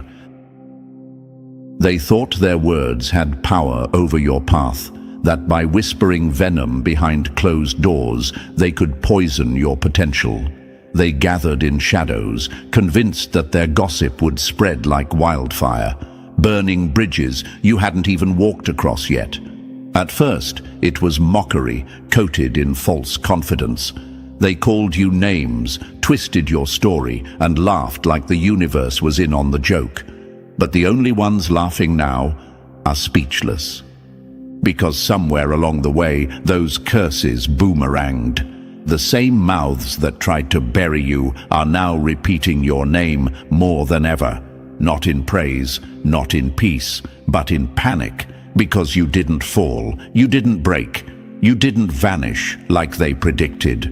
You rose, and now they're stuck in the echo of their own words, haunted by the sound of your name they can't stop saying. They tried to stain your name, but the ink didn't stick. It turned into fuel. The lies became fertilizer. The rumors, soil for your roots. Every curse they launched came back tenfold, not on your spirit, but on their own stability. Now, every time they open their mouth, your name slips out. Not with power, but with confusion. How? How are you still rising? How are you still glowing? How is your name being spoken in rooms they tried to lock you out of? They never meant to build your legend, but that's exactly what they did. They obsessed over your downfall and ended up manifesting your rise. That's spiritual irony at its finest. They thought their voice could destroy you. Instead, it immortalized you. And here's the part they'll never admit. They're not inspired, they're exposed, because their conscience can't rest. They try to move on, but you're always there. In the jokes they no longer find funny, in the stories they keep retelling, in the blessings you keep collecting. Your presence is louder now, even in your silence. You're not in their lives, but you live in their awareness. Rent-free, permanent, undeniable. The curse didn't stick, but you did. And every time they try to silence your name, it only echoes louder, because you became something they never intended, legendary. Number 8. Number 8, they realized too late that you were the blueprint, not the backup. They always saw you as temporary, someone to lean on in tough times, someone to use when things got shaky, but never someone to build with. In their eyes, you were just a stepping stone, a placeholder, a bridge they planned to cross and burn without looking back. But now, they're standing in the ashes, realizing you were never the spare part. You were the engine. You were never the backup. You were the blueprint, the original design, the reason everything held together when nothing else made sense. Your energy was the unspoken order in their chaos. Your mind brought direction. Your presence gave purpose. But they were blind to it, drunk on ego, convinced someone else could replace you easily. So they tried. They moved on, fast, loud, careless. They called you replaceable while searching for a version of you they'd never find again. But now they're seeing it clearly. Nothing works. The people they brought in don't connect like you, don't think like you, don't care like you. The glue is gone and everything's falling apart. Their new circle doesn't click. Their plans keep stalling. The energy feels cold, disconnected, hollow. Because what they built was never about the bricks. It was about the architect. You were the architect, the one with the vision, the heart, the hands that held it all together. They didn't just lose a person. They lost the blueprint that held value no one else could replicate. And here's the sting. They can't go back. You've leveled up. You've moved past the chapter where you had to prove your worth. You don't fit into their broken structure anymore. They made sure of that the day they treated you like an option. You were never the option. You were the only one who could have made it work. Now, every failed attempt to replace you is a reminder. They didn't just throw away a connection, they threw away alignment. They traded the source for a copy, the masterpiece for a rough draft. And that regret isn't just painful, it's permanent. You weren't the plan B, you were the vision, the model, the original formula for success they thought they could recreate. But what they didn't know is, once the blueprint leaves, the structure never stands the same again. Number 9. They were hooked on your struggle, not your strength. They didn't love you. They loved your suffering. They didn't cheer for your power. They fed off your pain. It sounds cruel, but it's the truth most people don't want to admit. Some people don't feel important unless you're falling apart. Your confusion made them feel wise. Your breakdowns gave them a platform. Your low moments made them feel tall. They were never addicted to your light. They were addicted to your darkness. Every time you stumbled, they were there, not to lift you, but to watch. They masked it as concern. They used kind words. They offered help, but the help came with chains, judgment, and ego, because as long as you were struggling, they had a role. They got to be the rescuer, the fixer, the one who looked like they had it all together.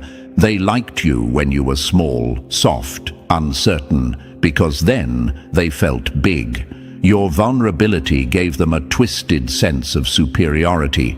They didn't celebrate your wins. They studied your wounds. They watched you like a science project, measuring your pain, analyzing your mistakes, calculating how far they could push before you broke.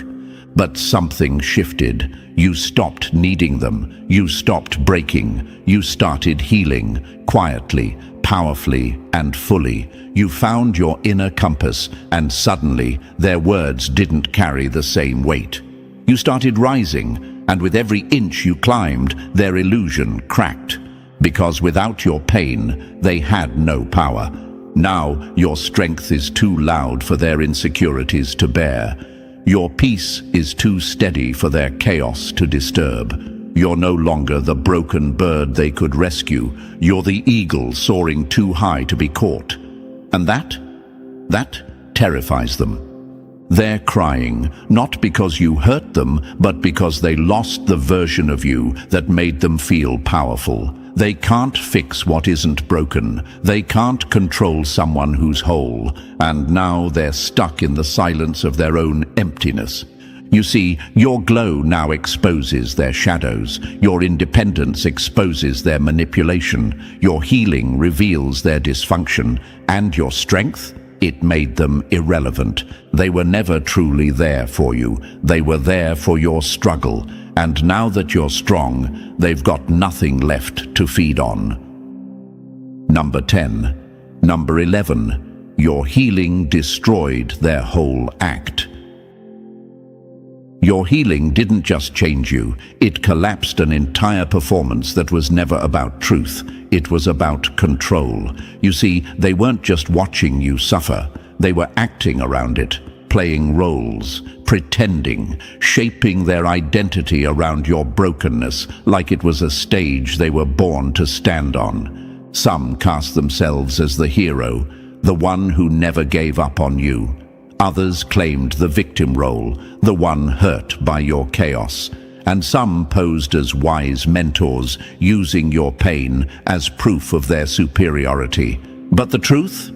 Every line, every costume, every dramatic pause in their performance depended on one thing: you staying broken. Your struggle gave them a script. Your dysfunction gave them a spotlight. As long as you needed fixing, they could keep their crown. As long as you were unstable, they could keep control. You were the scapegoat, the excuse, the emotional punching bag, and they rehearsed that story over and over until they believed it. But then something happened. You healed, and the whole theater collapsed. Because your growth didn't just elevate you, it exposed them. Your peace rewrote the story. Your clarity shattered the illusion. You stopped reacting, stopped explaining, stopped begging. You outgrew the chaos. And suddenly, their roles didn't make sense anymore. The hero now looks manipulative. The victim now seems dramatic. The advisor now sounds condescending, because the damaged version of you they depended on no longer exists. And without your pain to justify their control, they're scrambling in confusion. No more pity to milk, no more chaos to clean up, no more gossip to spread. You closed the curtain mid-performance, and they're left standing on stage with no lines to say, just silence and shame. They didn't expect this. They never imagined you'd find yourself, reclaim your identity, and rise without them. And now, in the ruins of that fake narrative, they're grieving the power they lost when you finally got free. Your healing wasn't soft, it was disruptive. It didn't whisper, it roared. It didn't beg for understanding, it demanded truth. And now, they're standing in the wreckage of their own lies, watching the real you glow in a world that no longer needs their performance. Number 11. Number 13. They're not crying over you, they're mourning who they'll never become. Let's make something clear. Those tears aren't about you. They're not crying because you're gone. They're crying because your evolution has become a brutal mirror, one they can't avoid, one that shows them, in high definition, exactly who they will never be. At first glance, it might look like they miss you, regret, nostalgia, a few what-if stares into the ceiling late at night. But if you look closer, what's really unraveling isn't love. It's identity collapse, because you didn't just walk away, you ascended, and that ascent became a quiet war against every illusion they built about themselves. You see, they wore confidence like a costume. They pretended to be spiritual, deep, unbothered. They mimicked power. They rehearsed strength. But when you started living what they only performed, the game fell apart. You became the standard. Your grace under fire burned their facade. Your silence in chaos embarrassed their gossip. Your steady rise, without bitterness, without shortcuts, showed a kind of spiritual stamina they never had the guts to cultivate. You became a living contradiction to their entire ego. You stayed kind when they would have turned cruel. You stood in truth when they would have folded under image. You kept your dignity when they would have begged, lied, or manipulated. And that haunts them, because they realize now it's not that they lost someone great, it's that they never were that great to begin with. They couldn't have walked your path. They wouldn't have survived your storms. They didn't have the soul depth, the inner compass, or the sacred grit. They're not crying over your absence. They're mourning the mask they wore while you were rising. That mask cracked the moment you stopped playing small. The moment you owned your power, they saw their reflection, and it was hollow. Everything they tried to fake, you became for real. And now the gap is unbearable. This isn't jealousy, it's spiritual humiliation. They're breaking not because they want you back, but because standing beside you made them feel like they were someone. Now, without you, they're left to confront the raw truth. You were never just someone they knew. You were the reminder of everything they were pretending to be. And now that the act is over, they're falling apart in silence. And so, after everything they did to curse you, replace you, mock you, and feed off your struggle, what's left now is silence, regret, and a haunting truth. You were always the blueprint, the root, the unstoppable force they never saw coming. Your glow didn't just survive, it exposed. Your healing didn't just free you, it dismantled them. And now, the story is no longer about what they did to you, but what they lost when you finally rose. If this spoke to your soul, like this video, subscribe for more, and drop number 777 in the comments if you're walking in your power now. Share this with someone chosen. They wanted your glow, but not your grind. They copied your light, but skipped the nights you almost gave up. Now imagine this for a moment, chosen one. You've built yourself from silence, scars, and sleepless nights. No one clapped for your small wins. No one showed up when your back was against the wall. But now that you're shining, now they all want a piece. Not because they love you, but because they see value in what your survival created. They weren't there when you were crying with no one to call. They didn't walk through your dark season. They didn't carry your pain, but they want access to your peace? Nah, that's not how it works. Your silence wasn't weakness. It was the soil where your strength took root. Here's a fact to let sit in your spirit. People are drawn to what looks easy, but run from the work it took to build it. And you, chosen one, are walking proof that greatness is forged in private.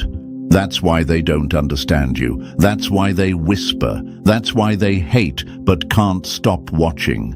And thank you, chosen one.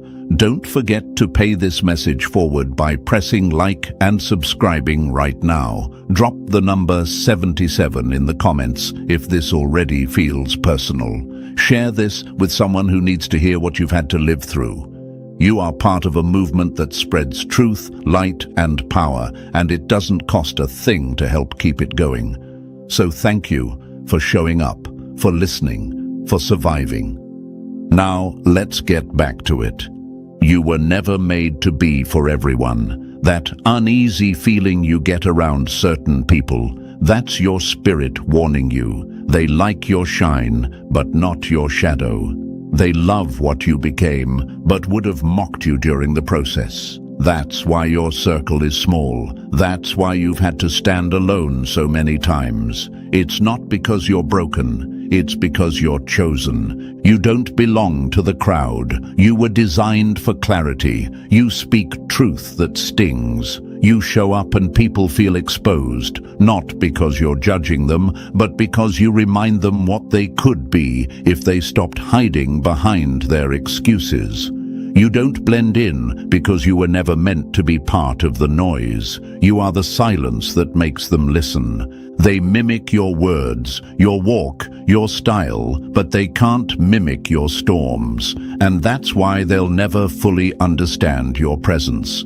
You're not built from attention, you're built from alignment. And that confuses people who think validation equals value.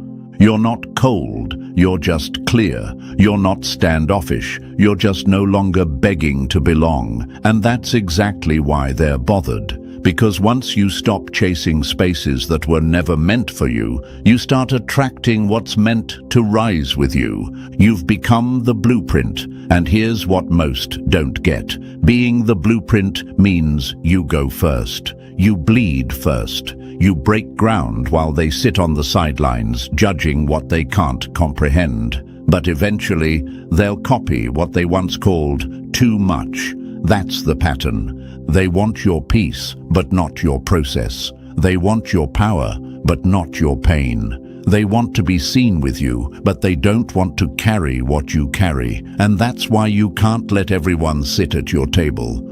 Your energy is expensive. Your time is sacred. Your love is a luxury. Stop handing it out like it's cheap. You weren't designed to be consumed like a trend. You were created to be felt, remembered, and respected. This isn't arrogance, it's alignment, and you don't owe anyone an apology for rising. Because what they call too much is exactly what the right people will call exactly what I've been waiting for. You weren't made to be digestible, you were made to be undeniable. And if they choke on your truth, let them. Because, chosen one, the ones who can't handle your full version were never meant to walk with you in the first place.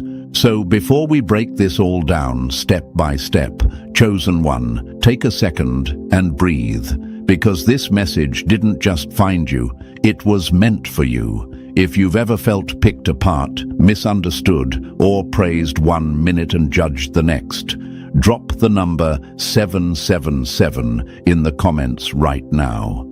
Let the algorithm know this truth needs wings. And if you feel this message resonating in your bones, bless the mission by hitting that like, subscribing, and, if you're able, supporting with a super thanks. Whether it's $1 or a digital hug, it fuels the light we're pushing through this platform.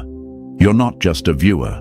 You're a vital link in a divine chain reaction, because they didn't just want a piece of you, they underestimated your power. And now, we're about to show them why your wholeness was never up for sale. Let's begin. Number 1, you're not a sample, you're sacred inventory, and most can't afford the price. Everyone wants access until they realize access means exposure. And exposure, it costs. Chosen one, let that land like a hammer, because this entire world is wired to take without asking, to consume without understanding, and to reach for you like you're just another product on the shelf. But you were never made for the shelf. You are sacred inventory, limited edition. Energy like yours doesn't go on sale. It doesn't come with a coupon code. And it damn sure wasn't meant to be passed around like a freebie at some spiritual giveaway.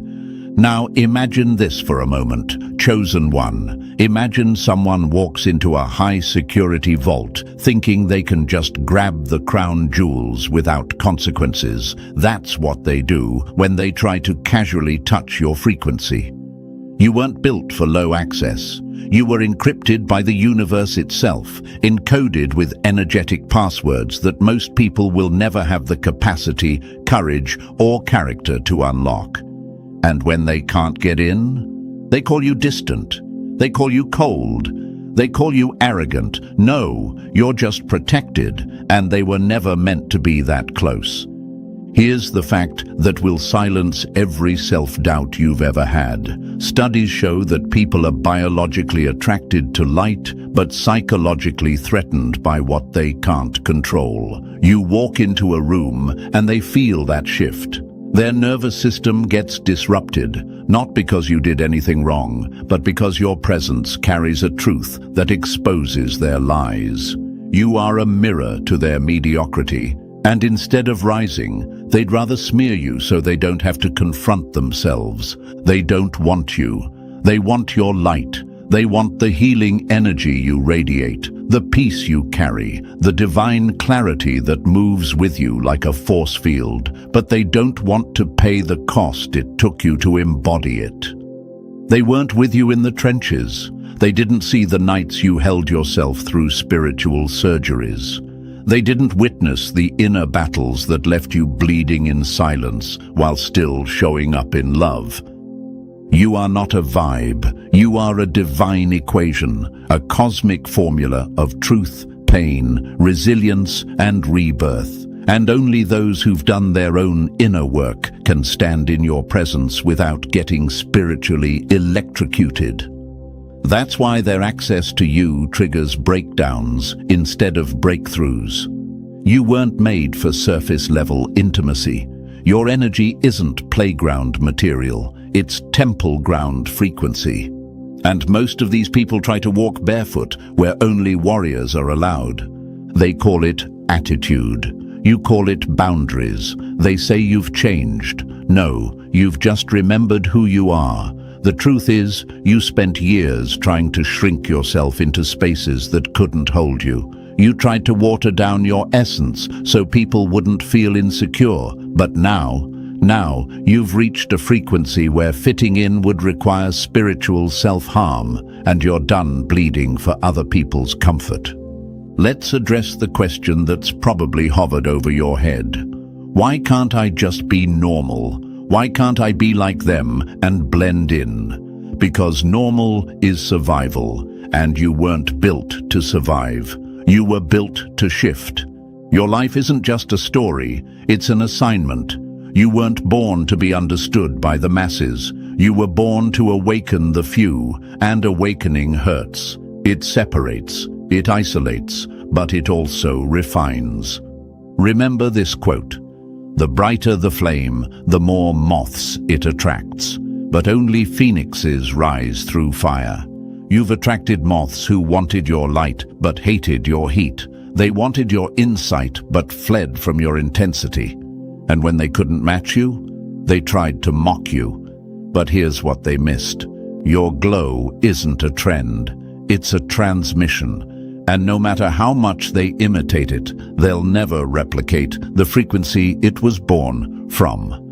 You've been wondering why the relationships didn't last, why friends ghosted you, why lovers got close, then vanished. Here's why. They were spiritual tourists, temporary visitors in a temple built for lifers. They came to take pictures, grab souvenirs, and leave when the real work began.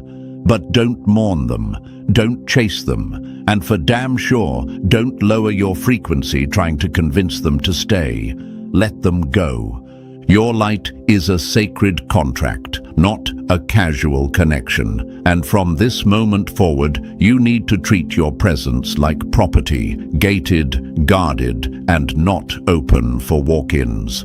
Some of you still need to hear this. Just because someone is persistent doesn't mean they're worthy. Just because they admire you doesn't mean they respect you. And just because they want you doesn't mean they're aligned with you. Stop confusing attention with access. You are no longer available for people who only love the benefits of your being. Chosen one, you've cried too many tears for people who were never ready to hold you. But those tears didn't weaken you, they baptized your next level. Every rejection refined your vision. Every betrayal recalibrated your boundaries. Every departure made room for something more aligned.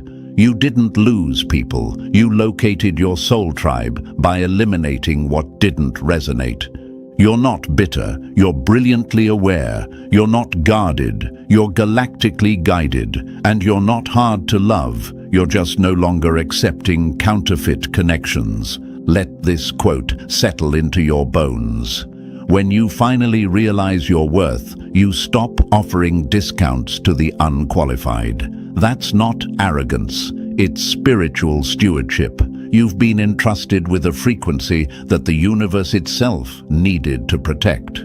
That's why betrayal hurt so bad, because your heart was pure. And that's also why you're still standing, because your essence was real. They all want a piece of you, but here's the truth. Not everyone deserves a seat at your table. And that's not cruelty, that's cosmic protocol. So from this moment on, walk in your authority like the temple you are. Don't dilute your light for dim eyes. Don't explain your boundaries to energy thieves. And don't apologize for protecting the sacred force that lives within you. You weren't created to be passed around like common energy. You were chosen to be rare, refined, and revered.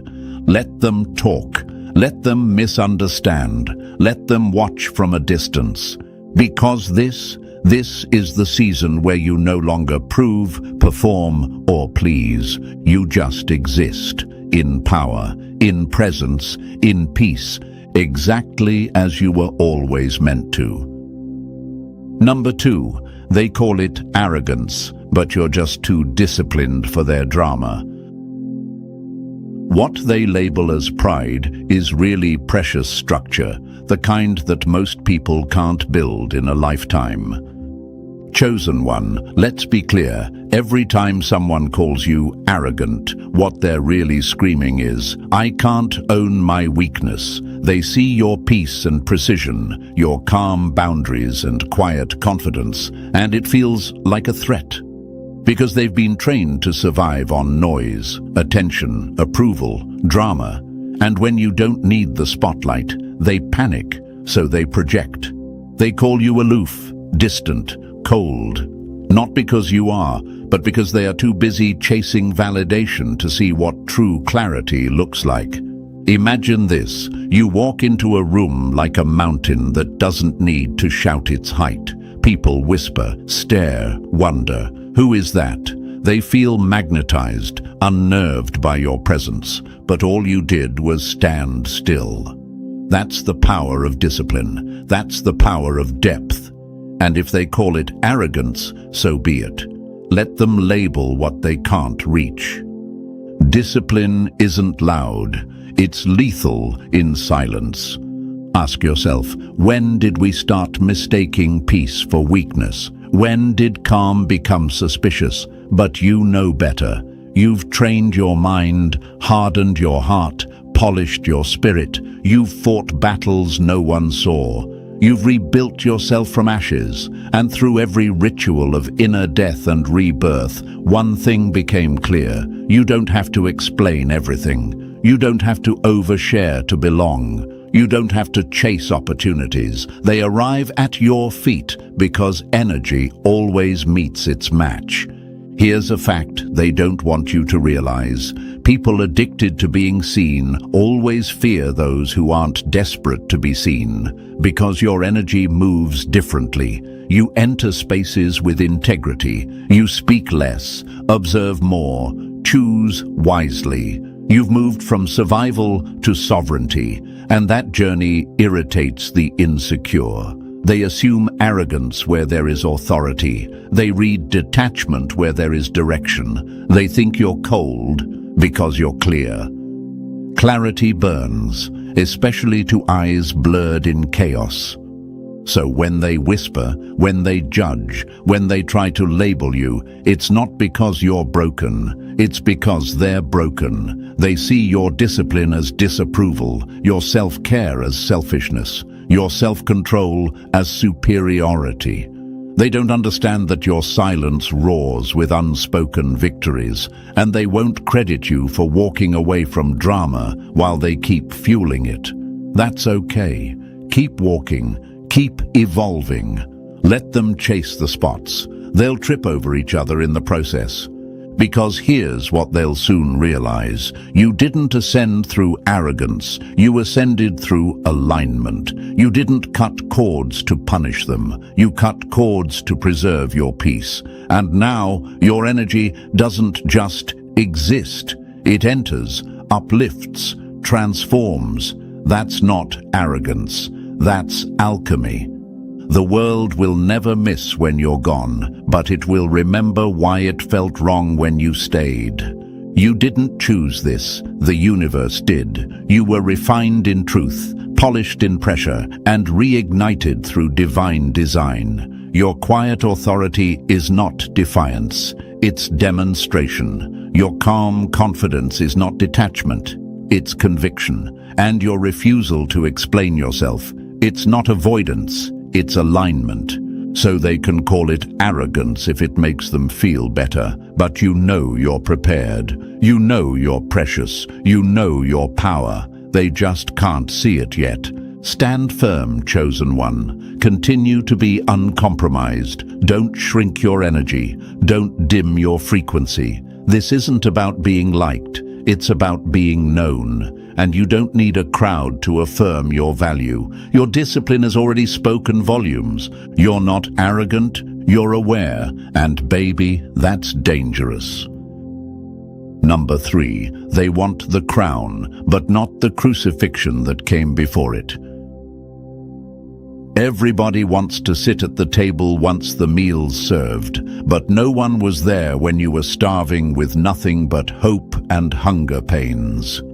Chosen one, let's get something straight right now. They want to wear your light like an accessory, but they don't want the darkness it took to create it. They look at you now, polished, powerful, walking in purpose, and assume you were just handed this radiance. They see your elevation and act like it was effortless. But here's what they don't see: the heartbreaks that hollowed you out, the betrayals that nearly broke you, and the lonely nights you begged the universe to make the pain stop.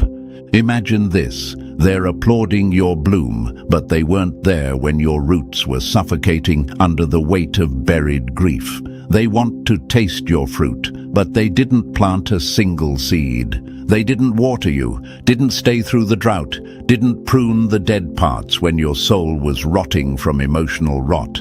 And now they've shown up with open hands, as if presence entitles them to your process. You weren't built in comfort, you were forged in chaos. Let them call you selfish. Let them say you've changed, because the only ones screaming entitlement to your peace are the same ones who vanished during your pain. They weren't there when your confidence was a whisper you had to repeat just to believe. They didn't see you drag yourself out of depression, stitch your spirit together after betrayal, or keep going when you had nothing left but breath.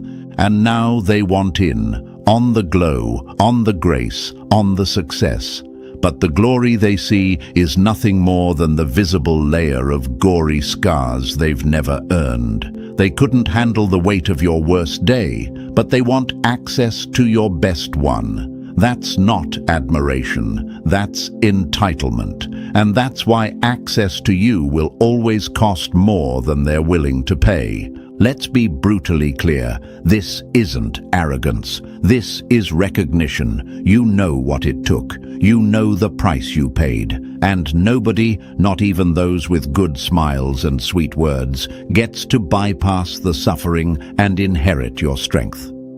You are not the version of yourself that just made it. You are the one who survived it all. So when they come around now, talking about, "We always knew," remember who stepped back when you were sinking. Remember who watched you drown and called it character building. They want the spotlight, but couldn't handle the storm that powers your shine.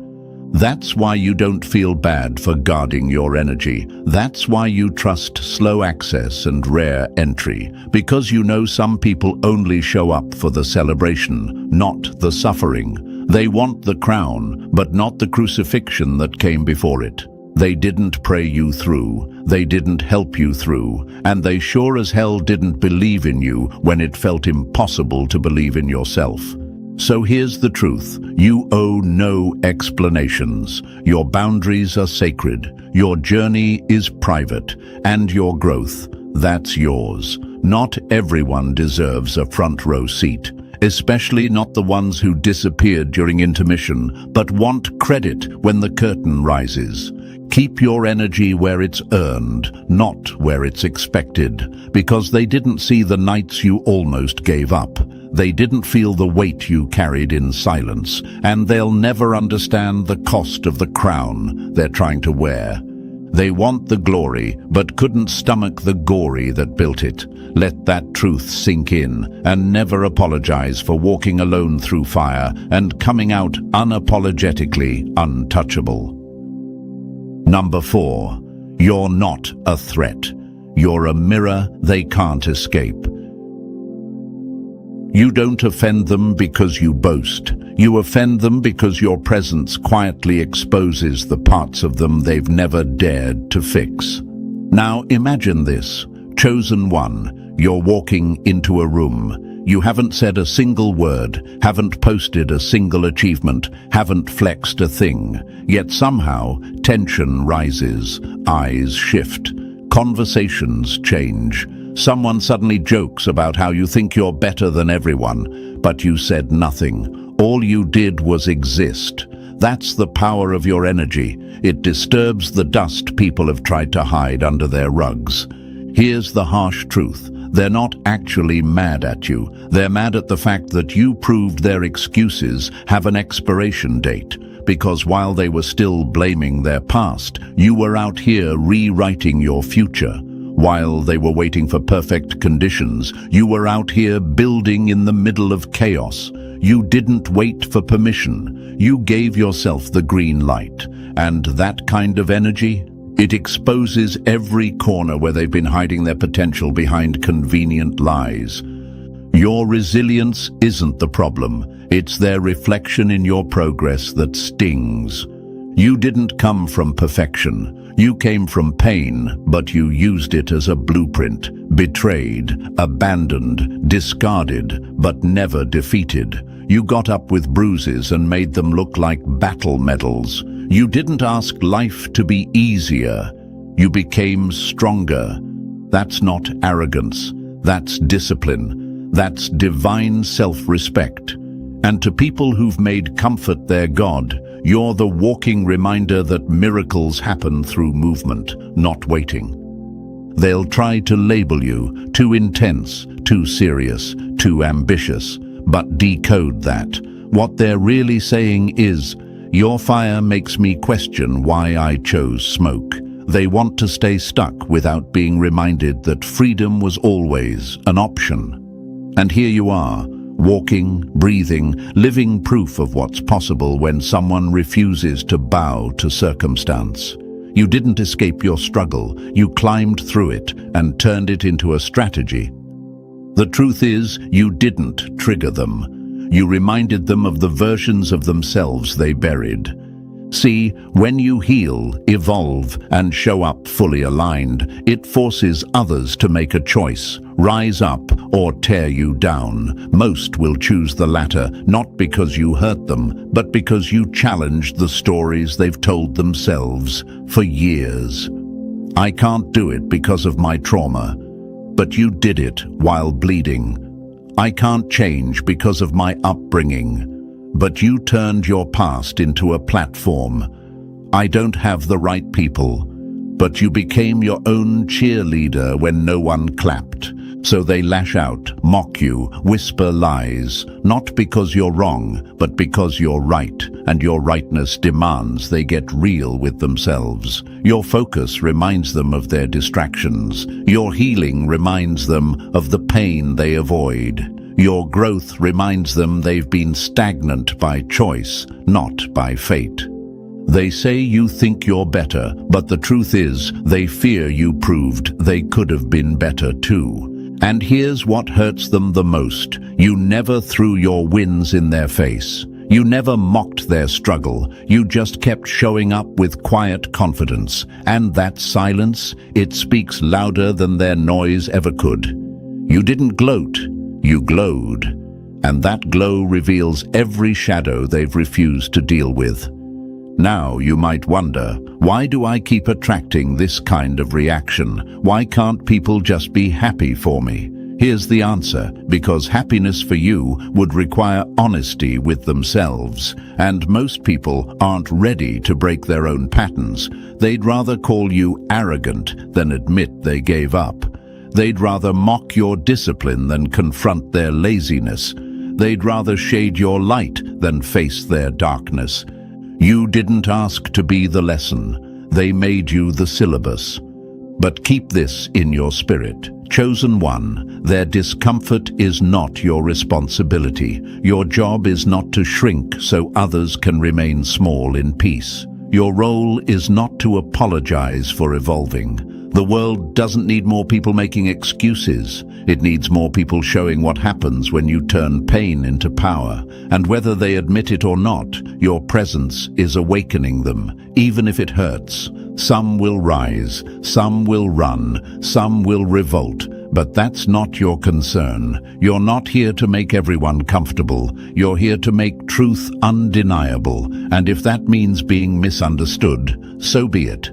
Because one day, they'll look back and realize you weren't their competition. You were their wake-up call. And the wildest part, you didn't even mean to. You were just out here living, loving, and learning. But to someone hiding behind lies, that kind of authenticity feels like war. So let them talk. Let them throw shade. You'll keep being the sun, because in the end, it's not your light they hate. It's the way your light reminds them of everything they dimmed in themselves. You're not triggering them, you're showing them the truth. And truth always rattles cages, especially the ones they built themselves. Number 5, you're not too intense. They're just starving for real energy and can't digest wholeness. To the undernourished, even a healthy portion feels overwhelming. Imagine this for a moment. Chosen one, someone who's only ever tasted bland, stale food, suddenly gets handed a plate bursting with flavor, richness, and heat. Their mouth waters, but their stomach flinches. It's not that the food is too much. It's that their system isn't ready for nourishment. That's exactly what your presence feels like to people still surviving on emotional crumbs. You're not too much. You're just nutrient-dense in a world hooked on empty calories. You've heard it all before. Why do you care so much? Why can't you just go with the flow? You're so intense. But what they really mean is, your emotional depth makes their surface-level coping mechanisms feel like fraud. They've numbed so much of themselves that your aliveness feels like noise. But you weren't built to whisper through life. You were built to roar with purpose. When you've healed in a world that glorifies avoidance, your peace becomes a provocation. You carry clean energy. You've faced your demons, cried through your grief, dug up the roots of inherited trauma, and made peace with your shadows. You don't flinch from the truth anymore. You walk with it. You don't chase approval. You move from alignment. That alone makes you a foreign language to those who only speak dysfunction. They're not used to people who speak with weight and walk with substance. They're used to small talk and emotional theatrics. You show up with real presence. You look people in the eye, and that makes them nervous. You ask real questions and listen with intention. And that level of connection scares them because they're still faking their way through life. You stopped shrinking, and they called it too much, but it was never about your size. It was about their inability to grow.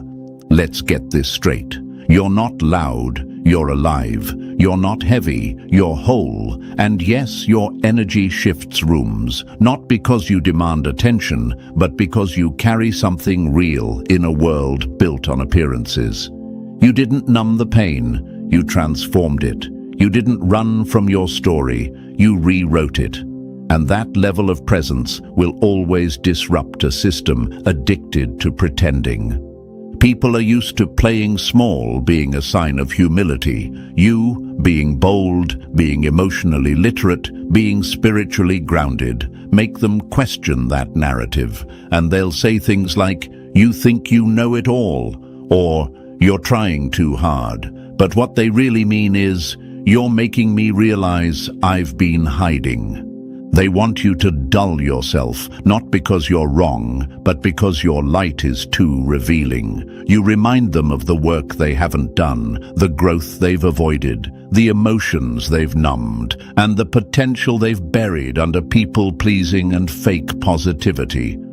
Your clarity cuts, your fullness confronts, your healing exposes the illusion of fine they cling to.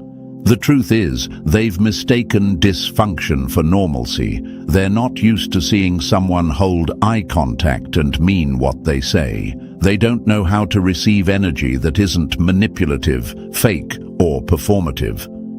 You speak directly, you set boundaries without guilt, and you don't sacrifice your standards just to keep people comfortable.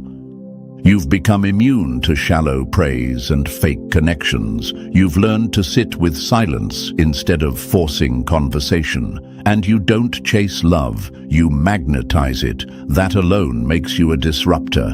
You don't belong in rooms where people feed off drama. You don't belong in relationships where authenticity is punished. Your very being is an affront to the culture of pretense. And here's what they'll never admit. They wish they had your courage. They wish they had your emotional maturity. They wish they could show up whole, but instead of healing, they attack. Instead of rising, they resent. That's not about you. That's about their refusal to rise to their own potential. To a world used to fragments, your wholeness will always feel like a storm. So keep showing up.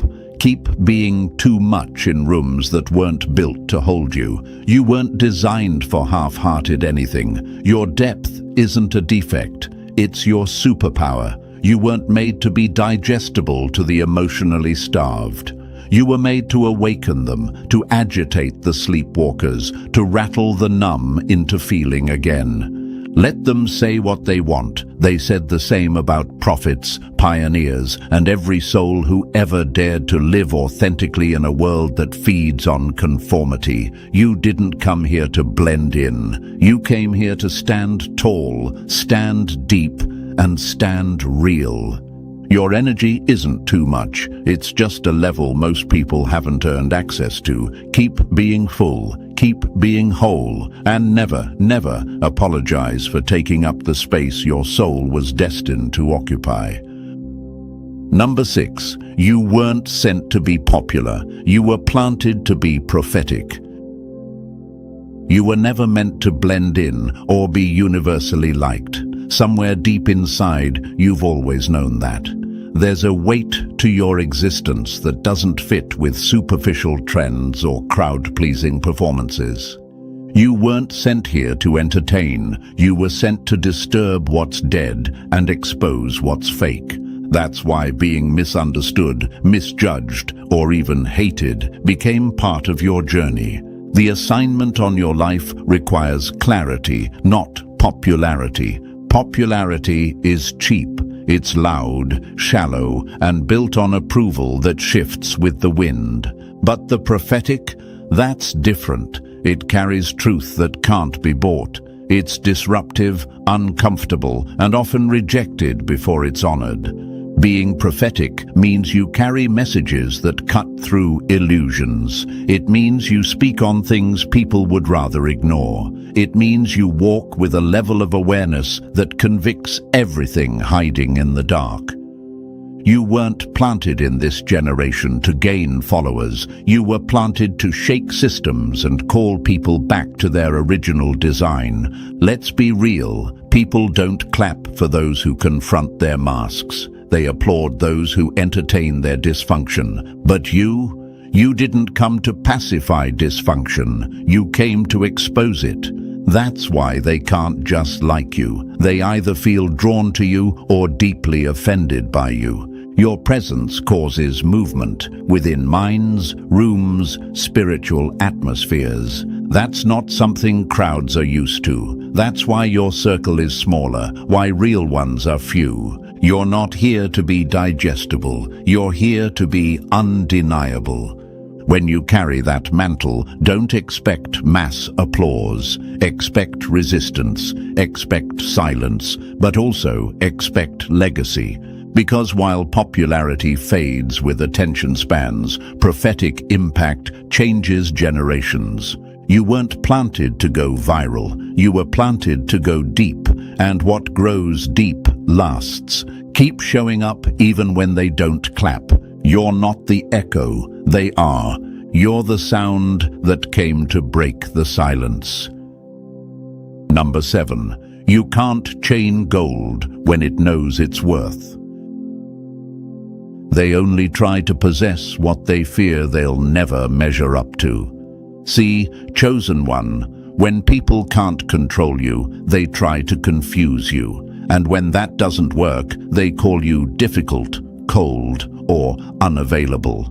But let's be real, what they're really saying is, I couldn't bait you with my ego, and now I feel small, because here's what rattles them to their core. You don't move from hunger, you move from wholeness. That alone disarms every manipulation tactic they've ever rehearsed. Imagine this for a moment. A lion roaming the savannah, fed, full, and focused. Then picture a hunter approaching it with scraps of meat, trying to bait it into a cage. That lion won't even flinch. That's you. You can't be baited with scraps when you've built an inner feast. You can't be lured with empty promises when your purpose already fills your soul. You don't chase approval because you were never made to beg. You were born to choose. You're not playing games with people. You're not sitting around waiting for someone to pick you like a discounted item on a shelf. You know what it took to rebuild yourself. You know the inner battles you've won just to be this grounded, this steady, this clear. And because of that, No validation, flirtation, or opportunity can sway you out of alignment. You've outgrown the tactics designed for people starving for attention. You've ascended past the need to be possessed because you possess yourself. They're not used to that. They're used to puppets. They're used to people who get hooked on sweet words, who fold when attention feels like affection. But you recognize the energy behind the offer before they even finish their sentence. That's what scares them. That's why they can't stand how easily you walk away, because your silence is louder than their manipulation. Your exit is more powerful than their performance. They can't hold you because they never helped heal you. And that's what burns them. They thought if they dangled their approval just right, you'd drop your boundaries. But you're not in survival mode anymore. You've healed past the version of you that would have said yes just to feel seen. Now you walk with discernment in every step. You sense hidden motives, you spot power plays, and you don't need to explain why you disappear, you just do.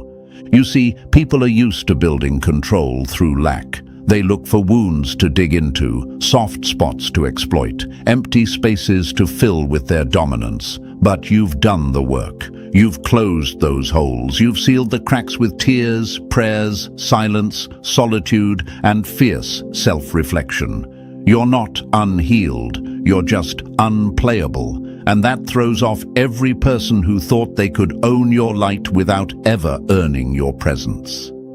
You're not cold, you're just clear. You're not heartless, you're just whole.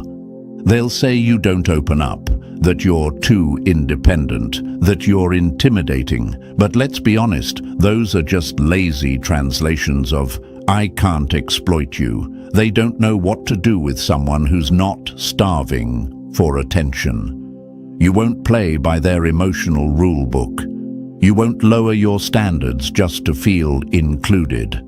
That's not ego, it's evolution. And yes, it makes them feel powerless. Power-hungry people don't know how to act when their usual tricks don't work. When the silence they used to weaponize doesn't faze you. When their absence doesn't make you chase. When their attention doesn't make you melt. That's when they panic. That's when they label you as too much or hard to love. Not because it's true, but because you refuse to be handled like an object. You're not a possession. You're a presence, and only the aligned can hold that kind of sacred weight. You don't chase connections, you discern them. You don't stick around hoping to be loved. You observe if the space is sacred enough to receive your love. That's not arrogance, it's spiritual stewardship. You guard your time, your energy, and your peace not out of fear, but out of respect for your evolution. Because now you know what real love feels like. It's not controlling, it's liberating, it's not possessive, it's honoring. It doesn't try to box you in. It makes room for your expansion, so anything less feels like suffocation. And you won't shrink to fit cages just because someone's hands are outstretched. They tried to hold you like a trophy. They tried to brand you like a product. But you're not a prize. They never competed for your healing. They never stood by you in the dark. And if they didn't help you build this version of you, they don't get to own it. You don't need to be chosen by those who only want pieces of you. You were already chosen by the process that refined you. So don't apologize for the way you move. Don't dim just to make others feel powerful. Don't explain your boundaries to people who never respected them in the first place. The fact that you can't be owned is the highest proof of your growth. You're not difficult. You're divine. You're not unapproachable.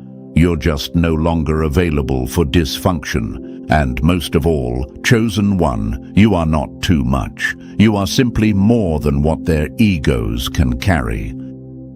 Number 8, they want the front row without paying the price of admission. Everybody loves a front row seat to greatness until they're handed the cost of the ticket. Let's get this straight, chosen one. Most of the people who showed up clapping were never clapping for you. They were clapping for what they could get through you. Your peace? It calmed their chaos. Your energy? It lit up their dull reality. Your presence? It gave them a spiritual high they couldn't generate on their own. But let's be honest. When it came time to match your depth with devotion or your wisdom with work, they vanished, ghosted, disappeared into the same shadows they crawled out of.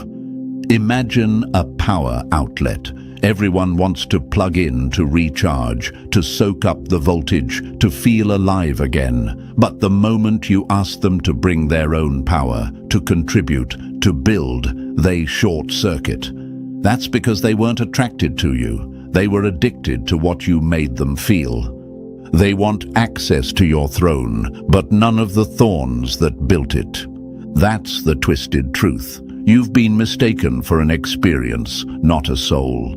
A walking energy bar, not a human being. They want the intimacy without the integrity, the conversations without the commitment. They want your time, your thoughts, your light, but not your standards. And the moment you require consistency, transparency, or accountability, suddenly you're too much, too intense, or hard to please. But what they're really saying is this: I liked the version of you that asked for nothing, and that version, that's the one you buried. That version was drained, silenced, used.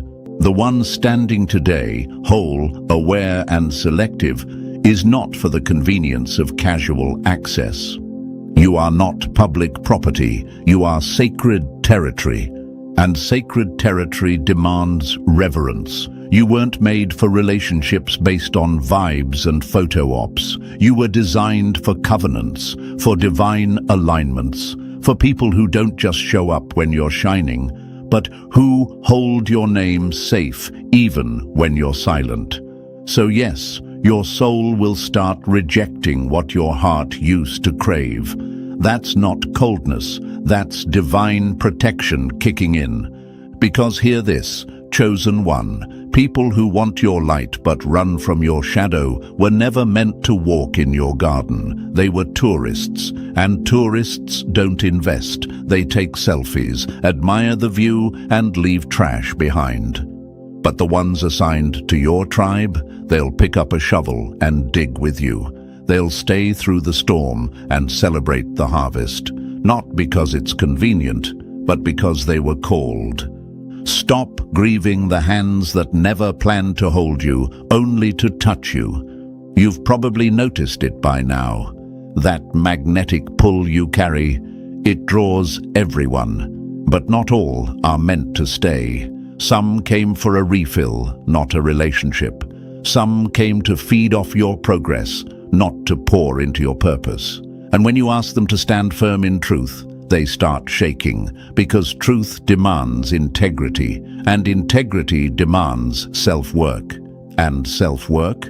That's what most people run from. They flinch at the idea of covenant because it means they'll have to grow. It means their mask might slip. It means they'll be seen and held accountable, and that scares the ones who were only ever playing roles.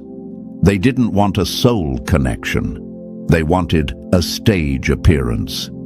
Don't confuse consistency with calling. Some people stayed long enough to benefit, not to build, and that's the line that's been crossed too many times in your life. People think being close to you is the same as being connected to you, but closeness means nothing without commitment. Presence means nothing without purpose. The ones who were meant for your next season won't run from the weight of your truth. They'll rise to it. So don't mourn what's falling off. Don't chase ghosts. Don't water dead roots trying to harvest fruit from soil that's already rejected your seeds. Your elevation demands separation, and some of the losses you're facing, they're actually releases. You're not being abandoned. You're being aligned. You're not hard to love. They were just too lazy to love you with intention. Let them call you guarded. Let them call you picky. Let them say you've changed. Because the real ones, the ones sent by alignment, not ego, they'll see your worth without needing a spotlight. They'll feel your spirit without needing constant reassurance. They'll understand your boundaries without needing a manual. They won't just want your energy, they'll want your essence. They won't just show up for the blessing, they'll protect the broken. They won't just seek your presence, they'll steward your purpose. So, chosen one, stop flinching when people exit. Stop begging people to match energy they were never equipped to carry. You weren't created for crowd approval. You were built for covenant impact. Let the tourists leave. Your tribe is on the way. Number 9. You were never meant to be everyone's answer, just the right one's activation key. A key doesn't apologize for not opening every door. It was never made for them. Let that settle in, chosen one. You've spent too much energy explaining your soul to locks you were never meant to open. You've bent, dimmed, translated your spirit into smaller syllables, hoping the wrong crowd would get it. But they weren't blind. They were never assigned to see. And that's not a flaw in you. That's the fingerprint of divine alignment. Imagine a master key trying to prove itself to every rusty lock. It wastes its purpose. You weren't crafted for general use. You were forged for precision. When you enter the right atmosphere, you don't even have to force it. Your presence clicks. Minds awaken. Hearts soften. Trauma surfaces to be released. That's the power of a catalytic soul. You don't just connect, you activate. That's why you feel like too much in shallow rooms, why your intensity gets misread as arrogance, why your standards provoke discomfort. You didn't come to make dysfunction cozy. You came to burn illusions to the ground and call people home to themselves. Your rejection wasn't random. It was protection from premature exposure. Had you been received too soon, you would have poured revelation into people still addicted to stagnation. You would have leaked your essence in rooms not built to contain it. But the delay wasn't denial. It was divine preservation. The right ones, those with eyes to see and hearts to evolve, are coming. And when they do, they won't flinch at your fire. They'll ignite beside you. You are not a soft word for hard ears. You're not a motivational post for emotional tourists. You're a movement. You carry answers people didn't know they were seeking until their soul heard your frequency. That kind of power doesn't chase crowds. It waits for alignment. That kind of presence doesn't audition for rooms. It creates them. So stop translating your essence into palatable pieces for people who refuse to chew. Stop over-explaining your path to those who weren't on the blueprint. You are not everyone's answer. You are the activation key for a select few destined to change everything once they encounter you. Let the rest miss you. Let them mock, twist, copy, misunderstand. The right ones, they don't just understand. They remember you. They feel you. They transform because of you. Because when a chosen one walks into their assignment, everything in the atmosphere shifts. And if this message pierced through the noise and hit your spirit, chosen one, it's because you were meant to hear it. You're not here for the many. You're here for the meant, the ones you were born to activate. So do your part. Drop the number 777 in the comments if this confirmed your path. Like this video, subscribe, and help spread this truth across the algorithm. Not for clout, but for clarity. For the ones still finding their way home. Thank you for carrying the light in a world addicted to shadows. The shift has only just begun, and I will see you in the next update. When fake people set a trap and you walk right past it without even blinking, now they're mad you didn't play the fool they rehearsed for. Now imagine this for a moment, chosen one. They set the bait, they whispered lies, they built a whole performance, costumes, fake tears, fake stories, fake support, just to see you fall. But you didn't. You stood still, you saw the string before the puppet even moved, and you walked away without a scratch. That's silence, that's self-control, that's what's driving them crazy, because they didn't just want you to fall, they needed it. They had already planned your reaction, already practiced the speech for your downfall, and now they're left sitting with the script, but no actor. Let's get this straight. Studies show that manipulators suffer deep internal frustration when their games don't work. It's not just disappointment, they experience a drop in self-worth, like a failed magician whose trick got exposed mid-show. Why? Because your strength exposed their weakness. Your calm revealed their chaos, and your refusal to engage was the loudest shout they've ever heard. And thank you, chosen one. Don't forget to pay this message back by simply pressing the like and subscribe, because this isn't just a video, this is a reveal, a spiritual broadcast, and it's on all of us to spread the light, expose the shadows, and stand tall in the truth.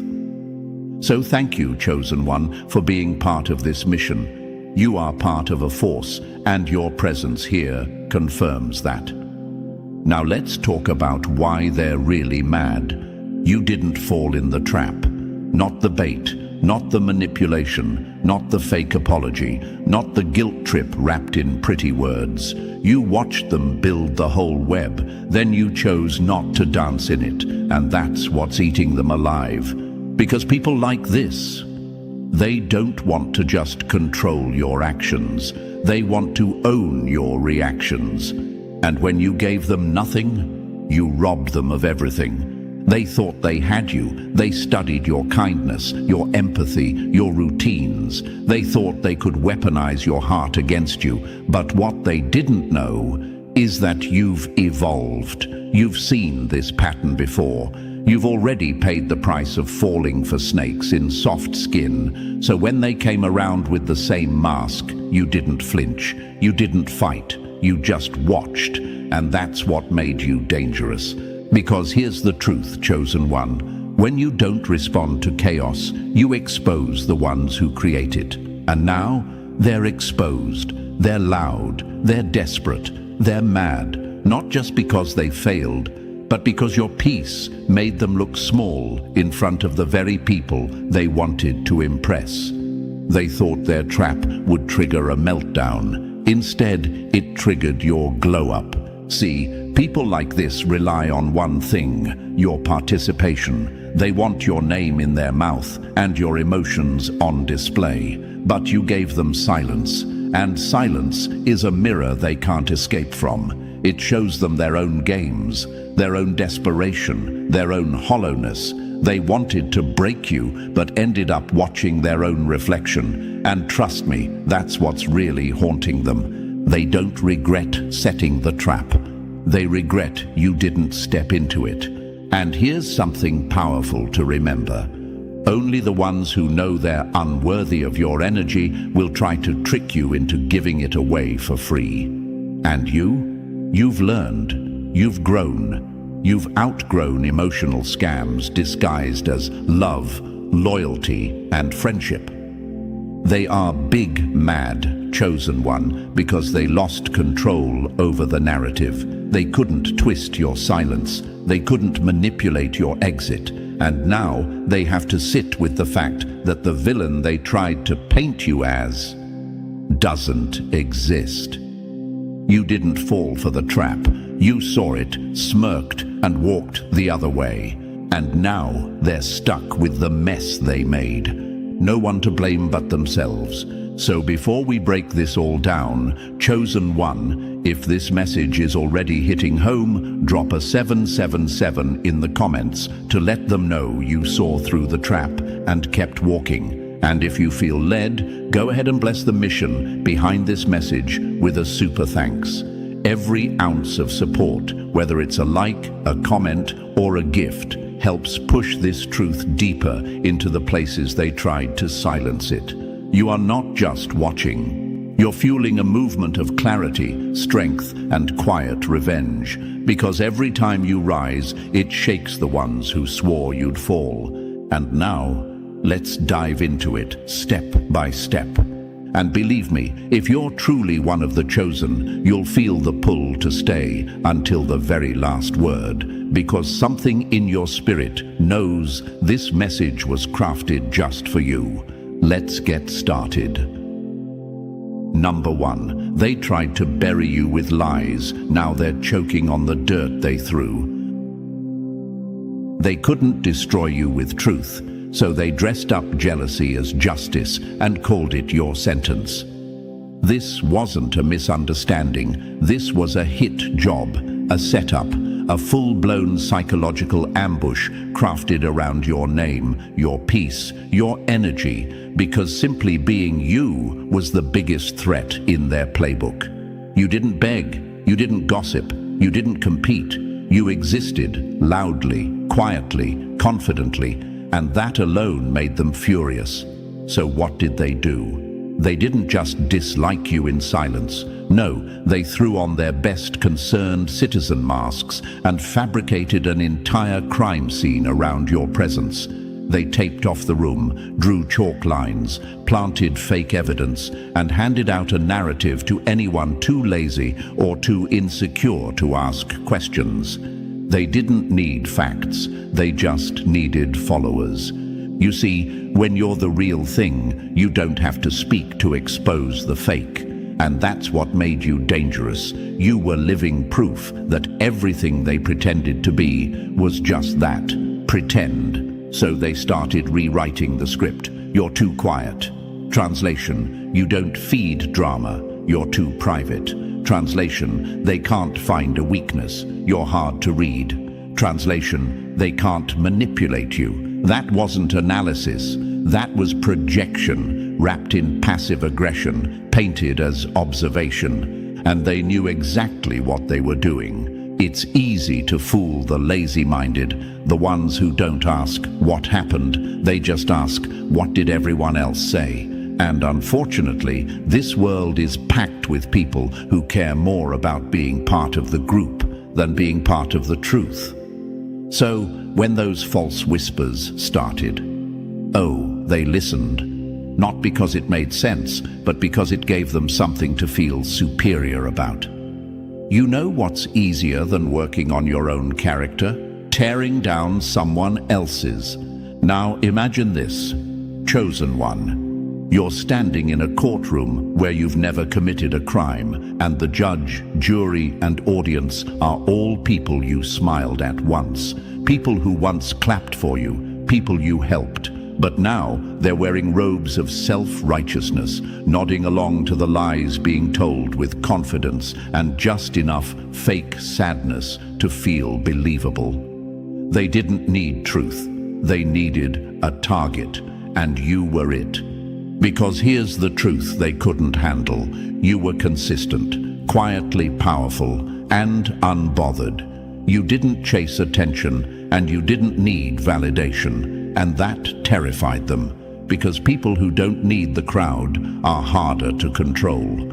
You moved through life with integrity, with boundaries, with a light they couldn't dim, so they tried to make you look like a villain.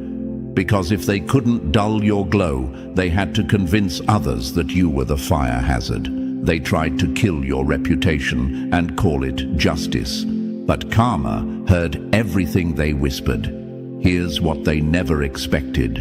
You didn't react. You didn't fight their fiction with fire. You just kept showing up, undamaged, undisturbed, untouchable. And that silence, that was your power move. You see, when you refuse to explain your piece, you force people to sit with their noise. And now, their little courtroom is falling apart. One by one, the witnesses are realizing there was no case. Just envy dressed in community theater makeup. Just bitterness performing like it had a badge. And guess who's still standing? You. Without shouting, without proving, without begging for approval from the crowd that never deserved front row seats in your life. So if you're wondering, why me? It's simple. Because they couldn't be you. They couldn't be kind without expecting credit. They couldn't be silent without feeling invisible. They couldn't be truthful without trembling. But you just lived. And that made you the walking contradiction to their performance. They needed a reason to hate you that sounded smart, so they started using those vague, slippery words that you can't pin down. Weird, fake, too quiet, off vibe, not trustworthy. The kind of language cowards use when they want you cancelled without taking responsibility. But deep down, they were hoping you'd react. They were praying you'd break, lash out, throw dirt back, so they could say, "See? Look at them now." But you didn't. You knew the trap. You've seen the blueprint before. You've survived it. And now they're sitting with all the lies they told, and no villain to validate them. They tried to bury you, but didn't realize you were planted. And the roots? They run deep now. Too deep for shallow minds to reach. Too strong for weak narratives to break. So, let this be your fuel, chosen one. They tried to convict you in the court of public opinion, but public opinion is temporary. Truth is permanent, and truth always returns with receipts. You don't need revenge. Your survival is the scandal. Your peace is the rumor. Your silence is the headline, and your growth. That's the guilty verdict they'll never recover from. They built a crime scene around your name because they couldn't handle your presence in the room. Now they're stuck inside the story they wrote, with no one left to blame. You didn't fall in the trap. You outgrew it. And that's what's got them big mad, because the only one who fell was them. Let's keep going. This story isn't over. Number 2, they built a case with no evidence, just feelings, fantasies, and fake outrage. When people have no proof, they turn their emotions into weapons and call it truth. Let's break this down, chosen one, because you didn't get dragged through the mud because of what you did.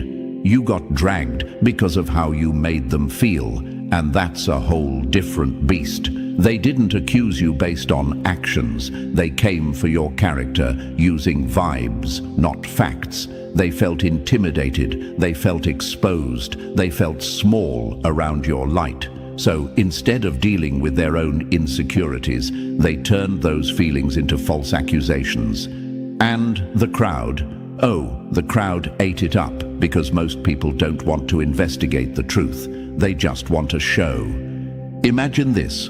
You walk into a room with calm energy, head held high, no need to flex, no need to explain. You're not loud, you're not fake, you're just centered. And without saying a single word, the whole atmosphere shifts. That's not arrogance, that's presence. But to people who are used to attention being earned through noise and drama, your quiet power feels like a threat. They don't know how to process it, so they turn it into something dark. They label your peace as pride, your confidence as ego, your silence as judgment. They weren't hurt by your actions, they were haunted by your energy. You didn't brag about what you had, you didn't throw shade, you didn't try to prove anything, but still they found a reason to come for you. Why? Because your mere existence reminded them of everything they're not. You were walking proof that it's possible to shine without selling your soul, to rise without stepping on others, to move with grace while still being untouchable. And that triggered them. So what did they do? They turned their insecurity into a storyline. They crafted a narrative that something just felt off about you. No dates, no proof, no moments they could point to, just emotions twisted into suspicion, just vague accusations wrapped in dramatic tone and false concern. I don't trust them. They give me weird energy. Something just doesn't sit right. But ask them to name the something, and suddenly they got nothing. Because there was nothing, nothing but jealousy dressed as intuition, nothing but insecurity masked as wisdom, nothing but drama disguised as discernment. You didn't wrong them, you just represented the version of themselves they gave up on. And here's the part that stings: people believed it. Not because it made sense, not because it was true, but because it felt dramatic enough to be interesting. In a world where truth is boring and gossip is entertainment, the loudest emotion usually wins, at least for a while, and that's exactly what they counted on. Not proof, not logic, just emotional noise loud enough to drown out your silence. Now pause for a second and ask yourself this: if you were really as off as they claimed, why is there still no evidence? Why has nothing stuck? Why are you still rising while their words are decaying? Because emotional attacks don't age well. They fade, they crack under pressure, they rot in the daylight. And now that the dust has settled, people are starting to wonder, wait a minute, if all that was true, why isn't anything adding up? Imagine this again. Someone builds a house on sand and paints it like a palace. From far away, it looks strong, but time has a way of revealing foundations and the lies they told about you. That's sand, chosen one. Every jealous comment, every fake warning, every backhanded compliment, they were stacking bricks of insecurity on a foundation of emotion. And now the tide has come in. Now it's collapsing. They made noise, but the truth made history. You see, chosen one, when people don't have receipts, they rely on tone. They use exaggerated feelings to trick people into thinking they're brave for speaking up. But speaking up without truth is just slander in disguise. It's not courage, it's cowardice wrapped in victimhood. And when you didn't engage, when you didn't stoop down to defend every false claim, that enraged them even more, because now they had nothing left to feed off. They needed your reaction to legitimize their lie, but you gave them silence, and that silence turned into their punishment. So now people are circling back, quietly, cautiously, asking questions they were too blind to ask before. If they were really so fake, why do they keep glowing? If they were really so dangerous, why hasn't anything come to light? If they were so wrong, why do they look so right now? That's the beauty of truth. It doesn't panic, it doesn't shout, it waits. And when it rises, it doesn't ask for permission. You stayed solid, and now their stories are sinking. Let that sink in, chosen one. They accused you out of emotion, but you responded with evolution. They threw shade based on what they felt, not what they saw. And now, the light is too strong. The illusions are burning away. And the same mouths that swore you were fake are suddenly silent, or worse, pretending they never said it at all. Because the truth is becoming inconvenient for them now. Too many people are seeing you for who you really are, not the version they sold, not the character they invented, but the truth they tried to hide. And that's the real reason they're big mad. Because even without fighting back, even without clearing your name, you still came out clean. You still moved forward. You still grew, evolved, thrived. And that's the part they'll never admit, that every lie they told only made you stronger, that their accusations were never about justice. They were about control. And when they couldn't control how others saw you, they tried to poison your name, but poison only works when people drink it. And right now, they're the only ones choking. So hold your head high. You didn't just survive their emotional smear campaign, you outlived it. And every step you take in peace is a sentence in the story they never wanted told, the one where the truth won anyway. Let's keep going, the best part's still coming. Number 3, your integrity survived the fire, and now they can't stand their own reflection. You didn't have to ruin their name, your peace did that for you. Let's get one thing straight, chosen one, your silence didn't protect them, it exposed them, just not in the way they expected. See, you didn't go on a smear campaign, you didn't scream for revenge, you didn't gather an army to clap back, you just healed, you rebuilt, you moved on, and that's what burned them the most. Because nothing screams guilty louder than being triggered by someone who's done nothing to you. Imagine this. 2 people walk out of the same storm. One is angry, blaming the rain for everything. The other is calm, soaked in peace, with not a drop of bitterness. Guess which one makes the crowd uncomfortable? The one who looks healed, the one who's not dragging mud into the next room. That's you, and that's why they flinched every time your name came up. Your glow wasn't arrogance, it was recovery, but they mistook your survival as an insult. They expected you to be broken, quietly resentful, shattered into little pieces they could pity or mock. But when you stood up, when you carried yourself with grace, with truth, with a strength they couldn't fake, it reflected everything they failed to become. And guilt doesn't like mirrors. So instead of taking accountability, they flipped the script. You're acting different. You think you're better. But here's the real truth. You're just not limping from the wounds they tried to cause anymore. You're not playing small to make others comfortable. You're not pretending to be broken just to fit back into their drama. You're not giving them the performance of pain they were waiting to see. And it kills them. Because deep down, they know, if the roles were reversed, they wouldn't have made it.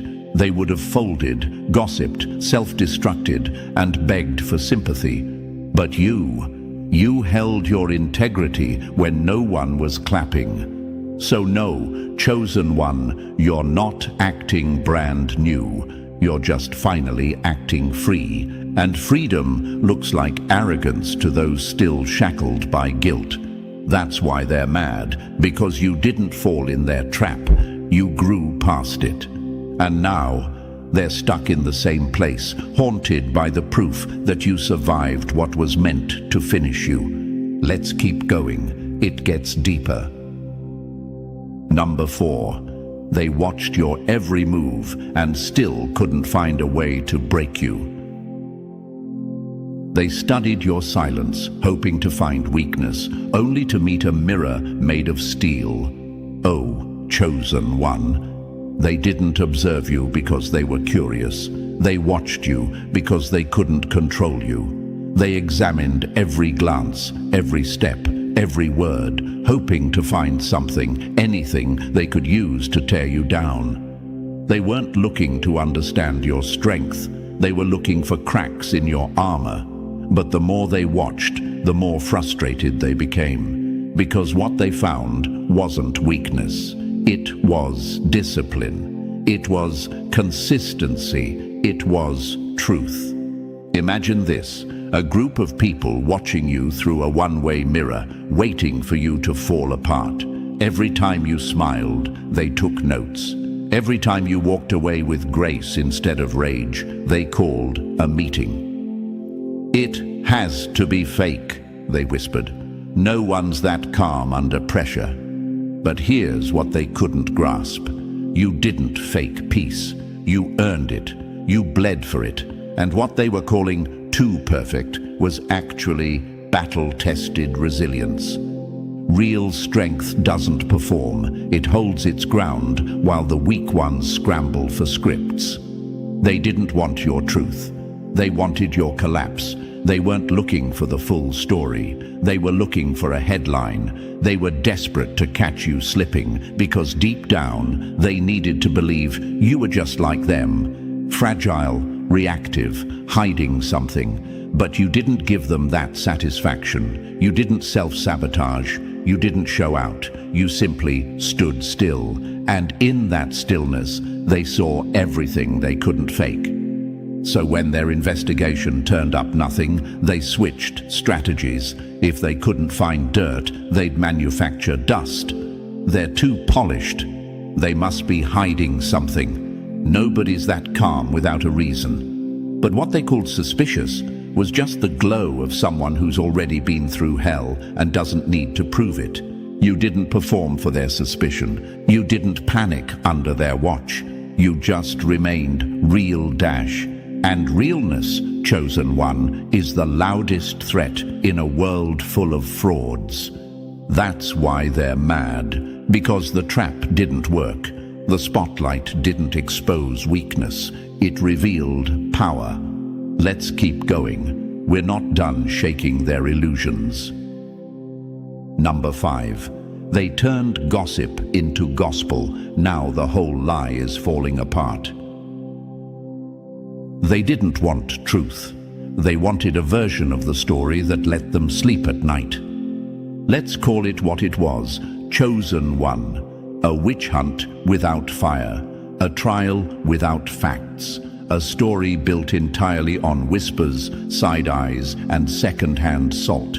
They didn't gather evidence, they gathered emotion. One petty grudge was all it took to spark a wildfire of hysteria. And instead of putting it out with logic, they fanned the flames with more gossip, more assumptions, more fake concern. Imagine this. One person stubs their pride on your boundary, and suddenly you're the villain in an entire community's bedtime story. Did you hear what they did? I heard they said, "Something just feels off." That's not truth. That's groupthink. A psychological echo chamber where nobody stops to ask, where did this even start? Because the point was never to get it right. The point was to feel better about not being you. They didn't build a case, they built a crowd, and crowds don't ask questions, they just repeat noise. They twisted opinions into facts. Rumors became witness statements. One lie snowballed into a choir of confirmation bias, all singing the same tune. Something's wrong with you. But not one of them could explain why, because the lie didn't need details. It only needed volume. And the most disturbing part, they weren't searching for what was true. They were searching for what would justify their jealousy. Your glow made them itch. Your growth made them insecure. So they needed to believe you did something wrong. Because the alternative, that you rose without hurting anyone, was too painful to accept. People who fear their own lack of progress will always find comfort in believing your success is a scam. But now, the storm is dying out. The lies are leaking, the cracks are showing, because truth has endurance and fiction always falls apart under its own weight. Your presence, your peace, your progress, those are the receipts. The same people who said you'd never make it are now scrambling to rewrite history. But here's the thing, history remembers. It remembers who stayed silent, who stayed solid, and who stood tall without swinging back. And right now, it remembers you. Let's keep going. The collapse of their circus has just begun. Number 6. They feared your future, so they tried to end you before it arrived.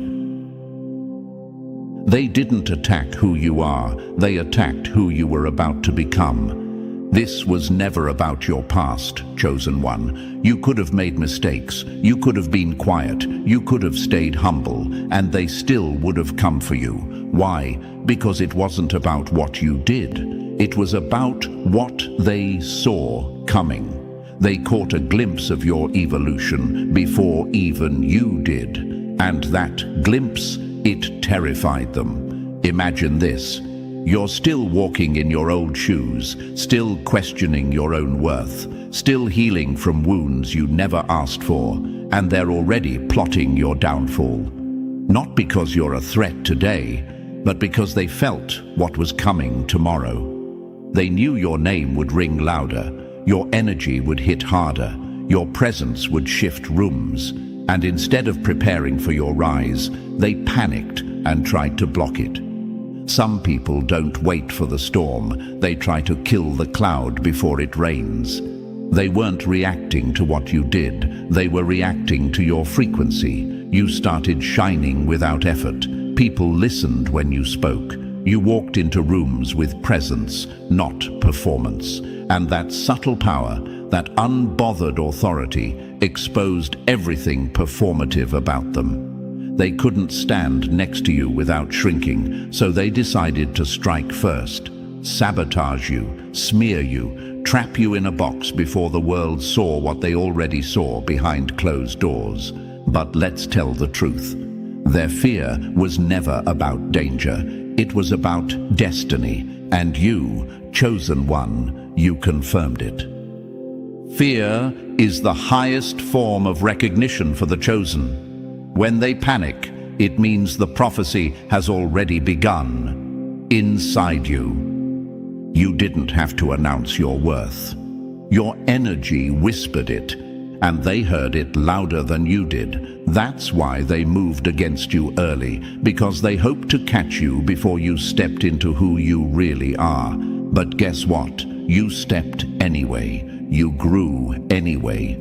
You became anyway. Now the very potential they feared is unfolding right in front of them, not because you forced it, but because no lie, no plot, no trap can stop what the universe already declared.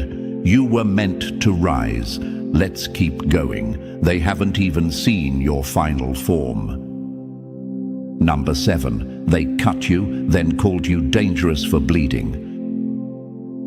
They didn't want to heal you. They wanted to hurt you just enough to prove you were broken. Let's get brutally honest, chosen one. They didn't just betray you. They used your pain like a weapon in court. The very wounds they caused, they pointed at them like trophies. When you cried, they nodded smugly. See? Look how unstable they are. When you got quiet to survive the storm, they whispered, see, something's off. But no one asked the most important question. Who was holding the blade? Imagine this. Someone sets fire to your house, then films you running out barefoot, screaming, covered in smoke, and uploads it with the caption, "Look how dramatic they are." That's exactly what they did. They lit the match. They broke your peace. Then they used your very human reaction as proof that you were the problem. In a world where manipulation is masked as concern, even your healing becomes a threat. When you broke down, they didn't offer a hand, they offered a rumor. When you disconnected to protect your spirit, they called you secretive. And when you finally started to heal, they said it was fake. They didn't want a healed version of you. They wanted evidence of your collapse to keep their story alive. Because the moment you rose, the moment your eyes cleared, the moment your voice returned, it made every lie they told start to rot in front of everyone. They needed you to stay broken because your healing dismantled their whole narrative. They weren't after truth. They were after validation. They needed people to believe their fiction, so they hijacked your pain and twisted it into a performance. But what they didn't expect is that you'd survive it all. Quietly, stronger, realer, with scars that told the truth without needing captions. And now, your existence is the contradiction. You, standing tall after all they tried to destroy, proves they lied. You didn't just heal, you exposed them by healing, because nothing's louder than a soul they swore would stay shattered, walking away whole. Let's keep going. We're not done reclaiming the story. Number 8. Their obsession with you was just guilt in disguise. People don't stalk what they've let go. They stalk what they secretly regret breaking. Let's strip it bare, chosen one. They weren't obsessed with you because you were dangerous. They were obsessed because you were proof. Proof of what they did. Proof of what they feared. Proof of who they could never be. You didn't chase them. You didn't name them. You didn't even need them. And yet, your name lived in their mouths, your image lingered in their minds, and your silence echoed louder than any scream they could conjure. Imagine this. Someone locks a door, swears they're done with the room inside, but they keep peeking through the keyhole day after day, heart racing at every light that flickers within. That's how they treated you. They pretended to be done. But the obsession, it was the clearest confession they never spoke out loud. The one they warn others about is always the one they can't stop thinking about. They told people to watch out for you, not because you were a threat to others, but because you were a threat to their narrative. They were afraid someone would see the truth, that someone might get close enough to see that you were the one who walked away with integrity, that you were the calm in the chaos, that you never needed to prove who you were, because your actions always did that for you. So they scrambled, watching, projecting, exaggerating every move like it was evidence. Did you see what they posted? Look how quiet they've gotten. Something's weird about them. But no matter how they spun it, the obsession never looked like concern. It looked like guilt. And everyone's starting to notice. Guilt has a routine. It checks your page, mimics your moves, then tells others you're the problem. But you kept glowing, quietly, consistently. You didn't fight for the last word. You let truth speak in time. And now that time has arrived, because while they were watching your steps, they missed their own downfall. You didn't haunt them, their conscience did, and every time you leveled up in silence, their mask cracked a little more. Let's keep going. The weight of their guilt is only getting heavier. Number 9. They wanted you erased because your innocence made their lies uncomfortable. In a room full of masks, the one without a costume becomes the threat. Let's call it for what it is, chosen one. They didn't want you gone because you were dangerous. They wanted you gone because you were clean, because you walked in truth while they walked in performances.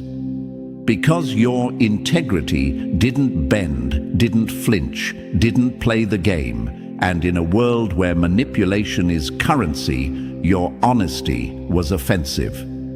Imagine this, a snake pit where every creature slithers with strategy, deception, and smooth talk. And then you walk in, upright, still, honest eyes, no tricks, no poison, just presence. Now, you didn't bite anyone, you didn't strike. But suddenly, all the snakes start hissing louder. Why? Because your stillness exposed the chaos. Your calm made their scheming obvious. And your innocence? That wasn't naivety, it was power. The kind they couldn't manipulate. People don't hate the innocent for what they do. They hate them for what they remind others they'll never be. You didn't follow their script. You didn't laugh at their cruelty. You didn't gossip to gain favor. You stood apart, and in doing so, you lit a quiet fire beneath their lies. That's why they moved to eliminate you, not with violence, but with whispers, not with truth, but with slander dressed as concern, because your integrity made their masks itch. And they knew if you stayed long enough, people would start asking questions they couldn't answer. They didn't need evidence, they just needed you out of the way, because you were inconvenient. You were too pure for their poison to work, too centered to be pulled into chaos, too authentic to be controlled. Your refusal to be corrupted became your crime in their world. But here's the beautiful part, chosen one. You didn't need to defend your name. You didn't need to prove anything, because innocence stands. It doesn't shout, it doesn't scramble, it doesn't play dirty. It simply endures. And that endurance, it's louder than every lie they told. Let's keep going. The light of your character is still exposing their shadows. Number 10. They tried to crush you before the truth lit up the room. They didn't try to destroy you because you were dangerous. They did it because your truth was about to become undeniable. Let's make this brutally clear, chosen one. Their urgency to ruin you wasn't random. It was a cover-up, a frantic attempt to bury the truth before it reached too many ears. Because your light, it was rising, fast, too fast. And in a world built on deception, anyone who walks in clarity becomes a threat. You didn't even get the chance to fully reveal your power before they tried to sabotage it. That's how scared they were. That's how real your power already looked from the outside. Imagine this. A group of people see a seed sprouting through the cracks of concrete. It hasn't bloomed yet. It hasn't towered over them, but they already feel the threat. They rush to stomp it out, not because of what it is now, but because of what it's about to become. That's how they saw you. A quiet seed of disruption. A force too honest, too strong, too unshakable to ignore. Some people don't wait for your glow. They try to assassinate the spark. They spread lies fast. They launched attacks from every direction, not with evidence, not with integrity, but with panic. Because the closer people got to you, the more they saw the cracks in their story. Your peace made their drama look forced. Your presence made their insecurity louder. And your rising influence, that was the final straw. It meant they were running out of time. So they did what cowards do. They rushed the smear campaign. They used emotional manipulation disguised as warning. They tried to poison the well before anyone could take a sip of the truth. But guess what, chosen one? It didn't work. You're still here, still rising, still shining. When panic moves faster than proof, it always exposes itself in the end. And now the truth is standing right next to you, arms crossed, glaring back at every lie they tried to float. People are watching, people are waking up, and slowly but surely, the same ones who once doubted you are realizing they were lied to. Let's keep going. You haven't even hit your full brightness yet. Number 11. You didn't compete. You just showed up, and that was enough to shake them. You never had to lift a finger. Your presence alone exposed their performance. This is the part they'll never say out loud, chosen one. You scared them without even trying. You weren't chasing clout. You weren't fighting for attention. You weren't scheming to take their spot. You were just being you, calm, confident, unbothered. And somehow, that was the biggest threat in the room. Why? Because you didn't play by the rules they all agreed on in secret. You didn't fake humility to earn praise. You didn't shrink yourself to make them feel big. You didn't gossip, manipulate, or beg for inclusion. You simply stood in your own energy, and that energy shook their entire foundation. Imagine this. A room full of people shouting to be seen, competing, scrambling, bending over backward for validation. And then you walk in, quiet, composed, not looking for approval, but radiating something deeper. The entire room shifts, not because you said anything, but because you didn't have to. When someone moves without begging, the ones who've built their worth on attention will always panic. They couldn't understand you, so they labeled you too distant, too proud, too confident. But what they were really saying was too strong to control. You weren't threatening anyone directly, but your lack of need made them feel replaceable. And in their world, being replaced is worse than being wrong. You didn't raise your voice. You didn't start a war. You just stopped playing their game. And in doing that, you became everything they were pretending to be. You didn't walk in to compete. You walked in whole, and that made them feel unfinished. So they tried to erase you. They tried to undermine you. They wanted people to doubt you before they ever got a chance to understand you. But here's the thing. You can't erase presence. You can't mute authenticity. And you sure as hell can't dim a light that isn't powered by approval. You didn't threaten them by chasing the spotlight. You threatened them by never needing it. And now they're stuck watching your name rise without permission. Let's keep going. The more you shine, the louder their silence becomes. Number 12. Every lie they told about you was just a map to their own dirt. When someone lies that loud, they're not exposing you, they're confessing in code. Let's be honest, Chosen One, what they launched wasn't just a smear campaign. It was a walking confession wrapped in projection. Every rumor, every twisted story, every fake concern they whispered into other people's ears was never really about you. It was a smokescreen to hide them, because you didn't have anything to hide. You lived in your truth. You moved with clarity. And that kind of transparency, it made them sweat.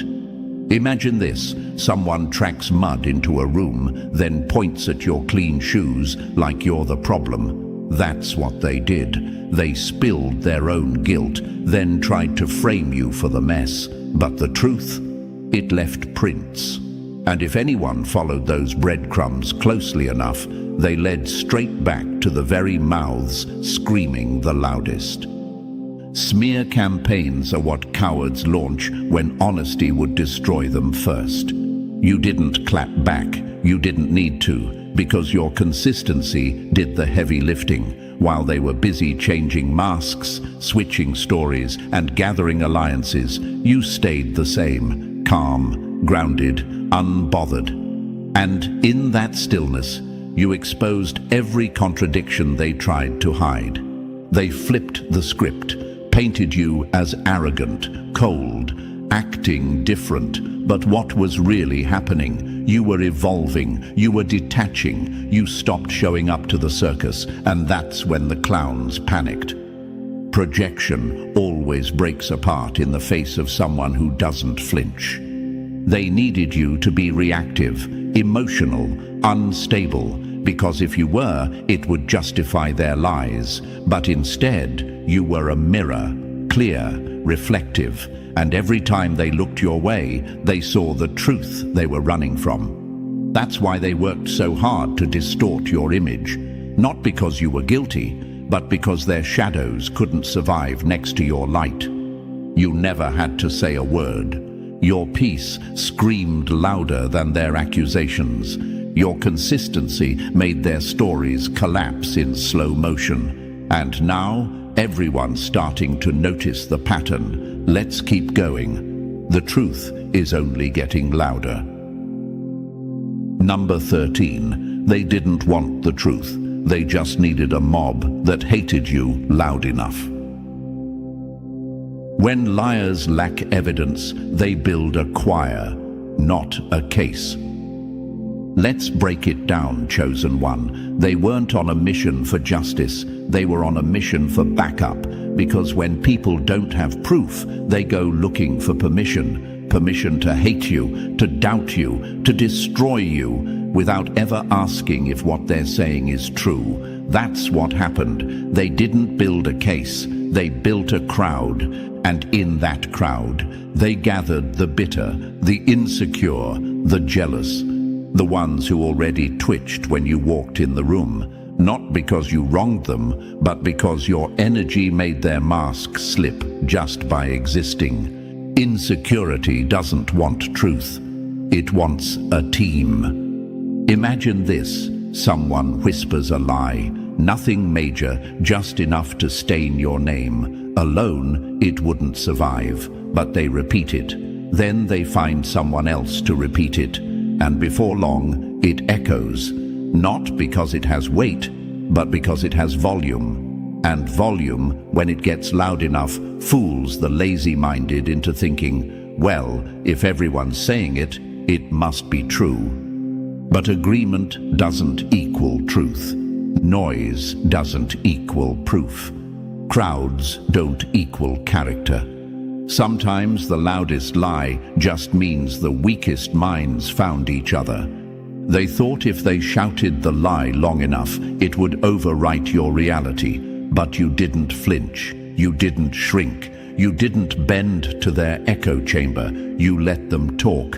And while they shouted louder, you stood still. That stillness, it pierced through the fog. And now look. The crowd is thinning. People are backing away. Questions are rising. Because time always exposes what noise tries to cover.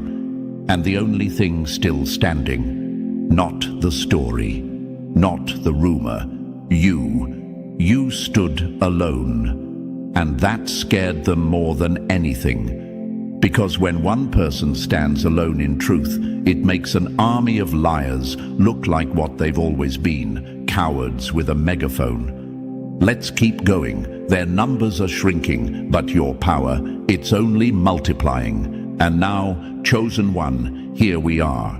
After everything they threw, every lie, every trap, every whisper dripping in venom, you're still standing, still glowing, still untouchable. They fought filthy because you moved with purity. They needed chaos to make sense of your calm. And when you didn't fold, didn't lash out, didn't let their poison stain your spirit, that's when they lost the war they started. You didn't need revenge. Your evolution was the revenge. Your silence was the headline. Your consistency shattered every narrative they tried to paint. They fought dirty because you shined clean. And that shine, it's eternal.